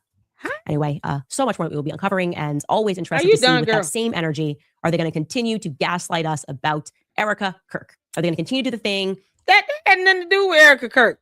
That was about the Epstein files. What the hell is wrong with you? You want to work for her, though. You want her to put you on the monthly retainer. All of this is moot when you want to be on a monthly retainer. That's what they're going to say in court. Your Honor, she's dogging us out for nothing. And then turns around and asks us to put her on our payroll. Talking about she's not being paid the big bucks. The Lady Luck Club laughed for hours. She wants us to pay her a monthly retainer. For what? For PR. This is a PR stunt for her. We don't owe her a damn thing. We're not paying her nothing. Why is it that the cult members giving up their mortgage money not enough? Candace. See, she claims they're getting paid by intro. Go figure. Refer to her as a widow who's never done anything wrong. Yeah, it's a purity test. How dare you do this? How dare you destroy the empire of Turning Point USA? It's all Charlie was. It's all he was. He got up every day. And this is what he wanted to build. He was not a person outside of us. How dare you even question the very questionable things? Have you seen gas prices lately? Oh, no. You have questions about Erica Kirk's background? Have you seen the Dow? Have you even opened your 401k? What's wrong with you? You're all monsters. Anyway, speaking of Turning Point USA, I got a very funny story about how, as a part of how they wanted to get back at me, apparently Alex Clark demanded that Dylan call my sponsors, Paleo Valley, one of our show sponsors. And we didn't hear this from our sponsors. We heard this from people that were fired from Turning Point USA, and demanded that they pick me or Alex Clark because I had gone after her for dressing up in boots and standing over the memorial site of Charlie to pose for, what was it, the Washington Post, whatever it was. I thought that was weird. That didn't feel right to me. And she was upset about that. And I thought that was very funny. Anyways, this feels like a really good time to. She wants to be on their payroll. Ads. I feel like it's a great time to tell you guys about Paleo. She wants to be on their payroll. You know, because these ads, they're just not doing it. They're not doing the trick. Isn't it? Because I don't go over her comments. She doesn't care about you all giving her, you know, your hard-earned money and none of that. Y'all skipped out on Christmas, New Year's. You couldn't get that turkey dinner you wanted because you gave Candace $400 in a month. She said, "Nah, that's not big bucks. I don't want that. I want to be on a monthly retainer with TPUSA." That's what she said. Candace. Sounds like me and Alex Clark got beef. Paleo Valley beef. Who does that? Why are these people like this? I would just never call somebody sponsors and be like, "You pick me in my boots or Candace. You can only have one of us." I can't believe they didn't tell me that. Respect to Paleo Valley. We're not even. But she says nobody pays me the big bucks. Nobody pays me. Nobody pays me the big bucks. But TPUSA should give me a monthly retainer for the PR. So they're going to continue to deny and reject her dumb ass. And they're sick of the obsession of it all. Because I told you all, she obsesses over them. She is obsessed. This is the same person charged with harassment at 17 years old because she's obsessed. Her extremist behavior is disgusting and it's disturbing. And she wants to be on their payroll. She wants them to pay her money. Boy, I thought I've heard it all. Didn't we almost hear it all? Oh, dear Lord. Candace, you can't make this up. Hidden Valley Ranch with the moo cows and the chickens, that's sponsored. Yeah, no, they ain't got nothing on this. Telling me that. It must have been a very strange phone call. Anyway, new merch available on our website. We have... Oh, she done. Okay. Yeah, this is something else. This is something else. She wants to be on their payroll. Oh, dear Lord. This came from Melinda sent me this video, you all. And since my boyfriend has not done a new video yet, y'all know who that is, Ami. He hasn't done a new video. We've gotten in Milk Bar. We'll check this out because I want to see what this is about. Is this a cartoon? Yeah, this will go right up the alley of Doctor Strange. I'm going to push back the live stream for Umar because we're going to get started on that after this. But this is crazy right here. Scientology U.S. City Takeover 2026. Okay, so let's check this out, you all. Shout out to Liz Gale.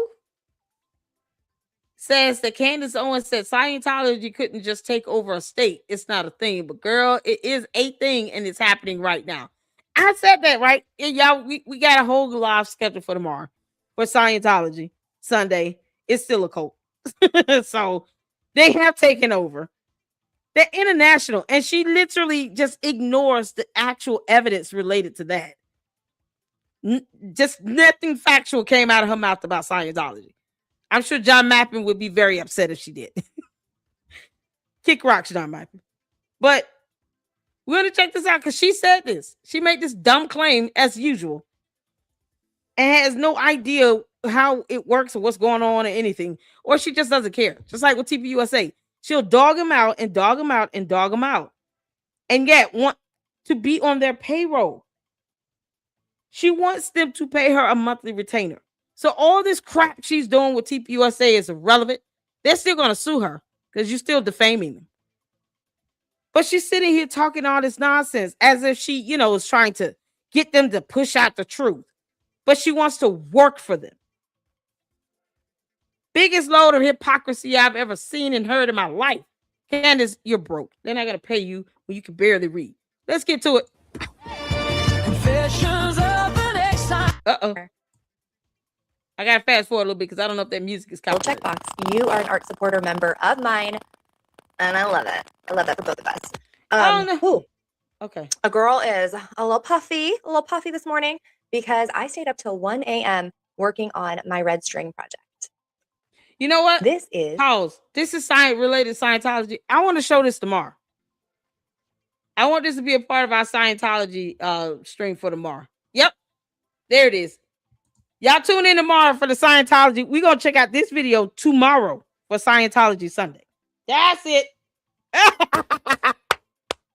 Y'all, we're going to do this one tomorrow. Because I want to say, yes, save this one for, this is going to be a part of our Scientology Sunday stream. Tomorrow, make sure you all come back because we're watching this video for Scientology Sunday. Yes, we are. Because I am so glad they touched on this because Candace lied like hell when she said that. Shout out to Liz Gale. We're going to check you out tomorrow. It's 39 minutes. We're going to do it tomorrow. We're doing this tomorrow. This is part of our Scientology Sunday lineup. And I have another video I want to show you all of another former member that did an interview that's on the thumbnail. Plus, we're going to check out Liz Gale. Yes, we are. I'm so glad she did this. Yes. Thank you so much, Kyla. There you go. The Scientology live stream, Scientology Sunday tomorrow, I think starts at, what time did I put that up? Because I got the announcement for it. Let me see. That is, hold on, let me go check and see. 2 p.m. Eastern Standard Time. Scientology Sunday starts tomorrow at 2 p.m. Eastern Standard Time. And we're going to give it all the time it deserves because those interviews, the interview with the man in the thumbnail, and of course, Leah Remini, she's heavily involved in this, and Liz Gale, it definitely deserves some time. So you all can hear some, information from another former member. And he has a powerful interview. We got to check it out. Plus, now we can add this to Scientology Sunday. It's still a cult. And for Candace to sit here and talk about, oh, they can't just, take over a state like that. Girl. Oh, Lord. As if Clearwater doesn't exist. You can't make this stuff up. So I'm so glad she did this video. We're going to watch it tomorrow. As a matter of fact, tomorrow we'll start with this one at 2 p.m. So that's going to be it for this live with Candace. Candace, you're an idiot. They're not going to hire you to do anything over there at TPUSA. They're going to sue you if nothing else, and they need to stop responding.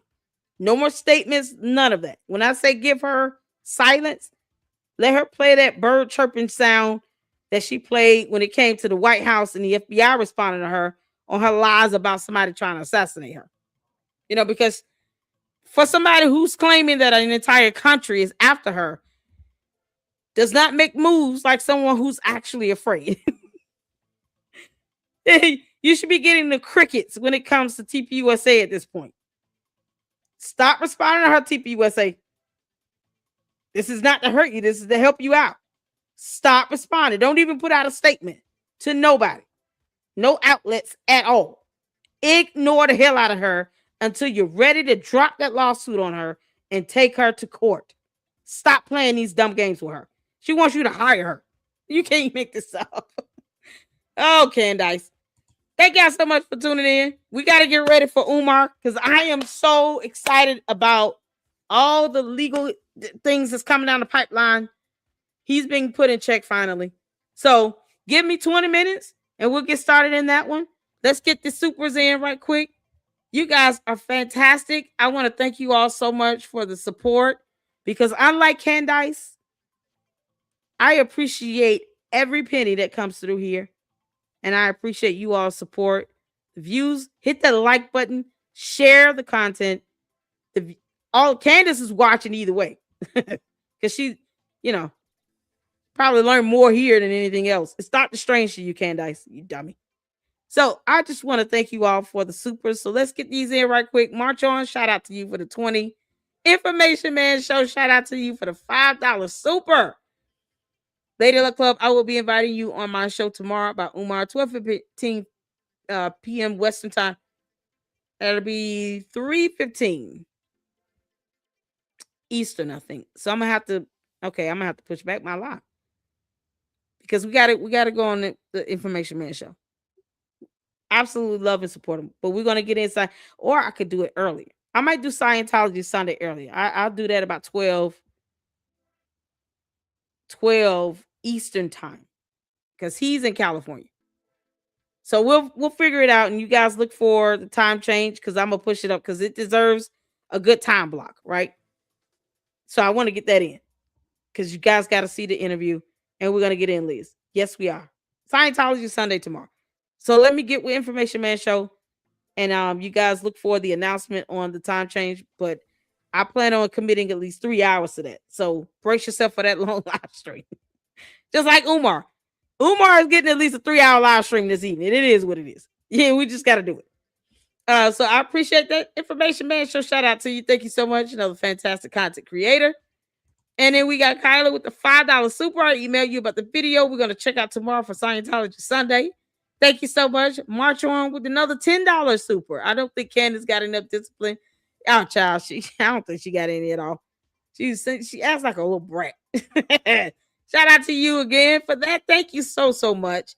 And then Wyoming gal with the $5 super. No credible evidence that the mall is involved in S trafficking, according to law enforcement.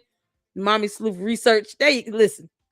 It's not hard to get the facts and the information here, or to say that there is none that exists. Just like Candace's 2 degrees. Candace, you can't produce evidence that you have 2 degrees. You don't have them. That's how that works. You produce the evidence to show us your degrees, or they don't exist. I just putting it out there, just like that. You can't make this stuff up. But the cult leaders don't want to say, yeah, she may have lied about that. Like, no, they don't even want to do that. But she wants to work for TPUSA, though. I'll never let that up. Something else. Shout out to you, Wyoming guy. To my moms, I appreciate you all. Thank you all so much for tuning in. March on with a $5 super again. I'm Latino, and I resent that statement from this can do. What does she think she is, cabrona? Oh, man. Oh, the Canahoochie. Shout out to you, March on for that $5 super. Yeah, Candace had no idea that Puerto Rico is a part of the U.S. She has no idea. Y'all don't tell her. Oh, Kyla sends another $2 super. This is my friend Liz Gay, third generation. There you go, you all. This is Kyla's friend. We will be listening to this video tomorrow during our Scientology Sunday. We got to get it in. And then Melinda with the $5 super again. Show the Ben Valentine's video in your email I sent. You'll love it. Ben Valentine's. Ooh, Candace.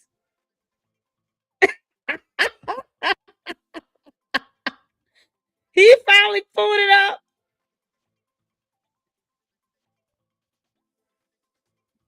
Oh man. Okay, Candia sent me something too. Is it on X? Hold on. Is it on X?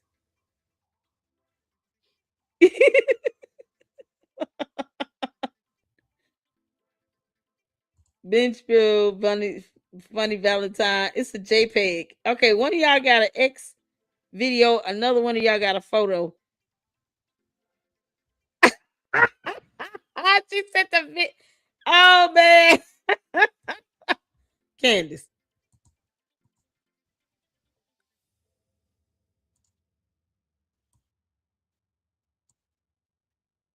Okay, so you sent a picture. Okay, cool.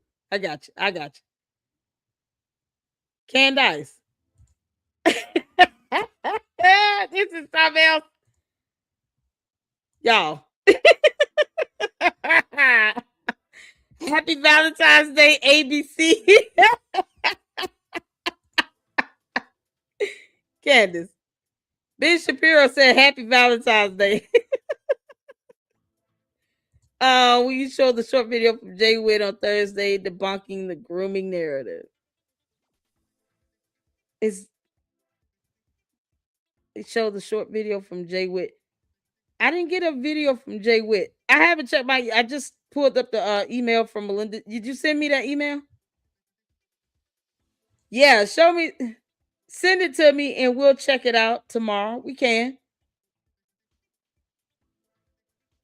I didn't know he did a short video on it. Y'all know I can't watch Candace without you all. Like that's not even a joke. I can't watch Candace. I can't watch your crap unless I have the Luxes with me for emotional support. Yeah, I'm serious. Y'all see this photo from Ben, right? Yes, I will show the video tomorrow. Send it to me, okay? We'll show it tomorrow because I got to get to the Umar Live. This is a photo, and I think there was a video on Facebook. Somebody wanted me to see right quick.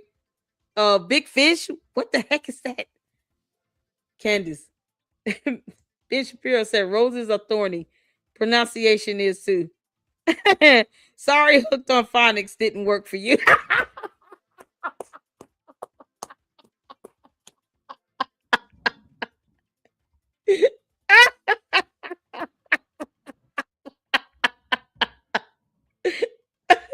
No soup for nose. This is from S. No soup for nose, y'all. Hooked on Phonics. Learn to read. Happy Valentine's Day, Cadence. Oh my God. Let's get it in this last video here because I said I will pull it up from Facebook. Hold on a second. Hold on, because y'all, we got to get going. We got to get going. Hold on. I don't have Facebook, so I hope you all can hear this.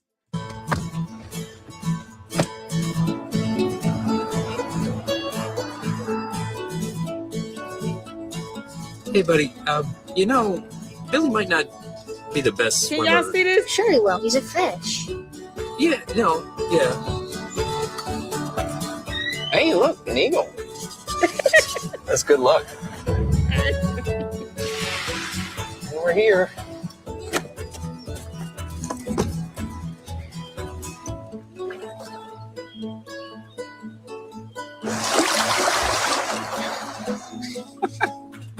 What the heck is that? Is he waving? Oh, the fish is waving. Stop it! Stop it! Take me out of the river! Help me! Open, Dad. Play dead! Play the dead, Dad! I'm about to be actually dead! Don't look, son. Okay, just don't. My wires! I can see my wires! Ow! It's nobody's fault. It's so it's your fault! It's your kid's fault and it's your fault! Oh, no, no! No, no, no! I'm alive! I'm alive! No! Help! Let's see. Stay safe with 140 safety features in the all-new Jeep Cherokee Hybrid. But outside, you're on your own.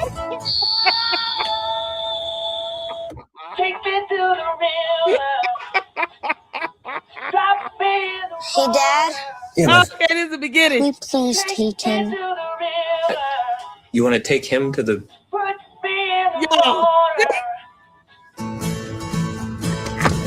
Get it. Okay.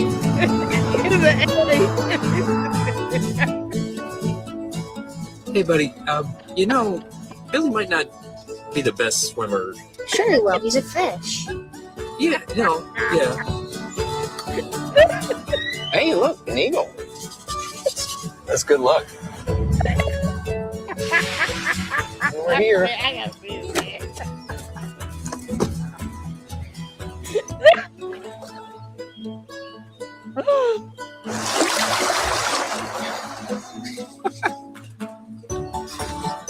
Is he waving? Stop it! Stop it! Take me out of the river!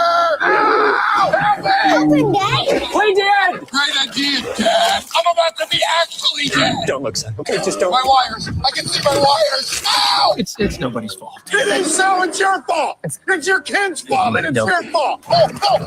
No, no, no! Yo. I'm alive! I'm alive! No! Help! Oh, good Lord. Let's see. Stay safe. Oh my God, y'all. Something else. Candace shared this one. What is going on? Ben sent a Valentine video. Okay, so he sent the photo and a video. Y'all, you can't make this stuff up. You can't. That commercial funny. So the G commercial came from Cheryl. Y'all, shout out to Cheryl. Candace sent this, my fantastic moms up in here, sent this one here. Ben sent something on X. He did send a video. I just wanted to make sure I had the right thing up. So he sent her a picture and told her to learn how to read. All right, y'all, let me know if y'all can see and hear this right quick. I have a very special message today. This one goes out to Candace Owens. I know that you felt very hurt, Candace, that I made a few lighthearted jests about your inability to pronounce basic English and also German words. Yep. So hurt that you said I wanted to use the hard R. Candace, I was wrong. Anyone can make a mistake, but I'd bet Brigitte Macron's balls that eventually you will be able to pronounce words like Blitzkrieg, macabre, the architecture, posthumously, compartmentalize, kerfluffle. Oh, but you were right about one thing. I did want to use the hard R. You are retarded.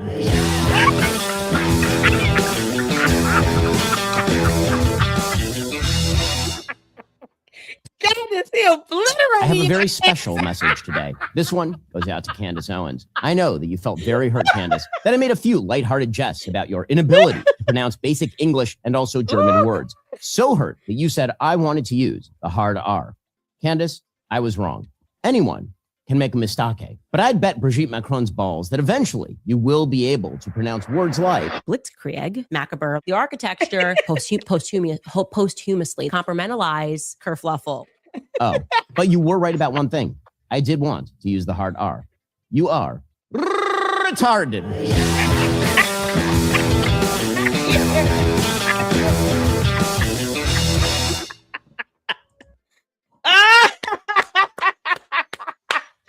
Candace. Oh, they obliterating your ass.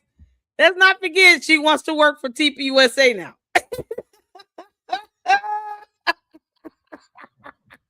Retarded. Oh man, shout out to all you all. Y'all, this is so much fun. It's hard to It's hard to go, man. Well, we gotta go, y'all. We gotta go. There's another one. Jen, please email it to me and we'll check it out tomorrow during Scientology Sunday. Because we got to get a good laugh in. But I appreciate all of you all. Thank y'all so much. Hopefully that's the same one you sent me, Melinda. Because Candace sent me that email and I just clicked on the link. So I hope that's the same one. They just let me know. If not, they will check it out tomorrow. But if you guys can, hey, let's tune in to the other grifter, Umar, the Oompa Loompa. Show love and support. Hit the like button on the way out. Drop your comments below. To the candy ass cult members, stop saying you're asking questions when you never ask a question. And I mean, literally formulate a question and you just want people to hear you gripe while your cult leader wants to work for TPUSA. I'm never going to let that up. Never going to give you up. Never going to let you down. And I got to go, you guys. Make sure you hit the like button. Tune in to the next one. I appreciate you guys and your support. Love you all so much. And until then, Lady Luck Club out. Deuces.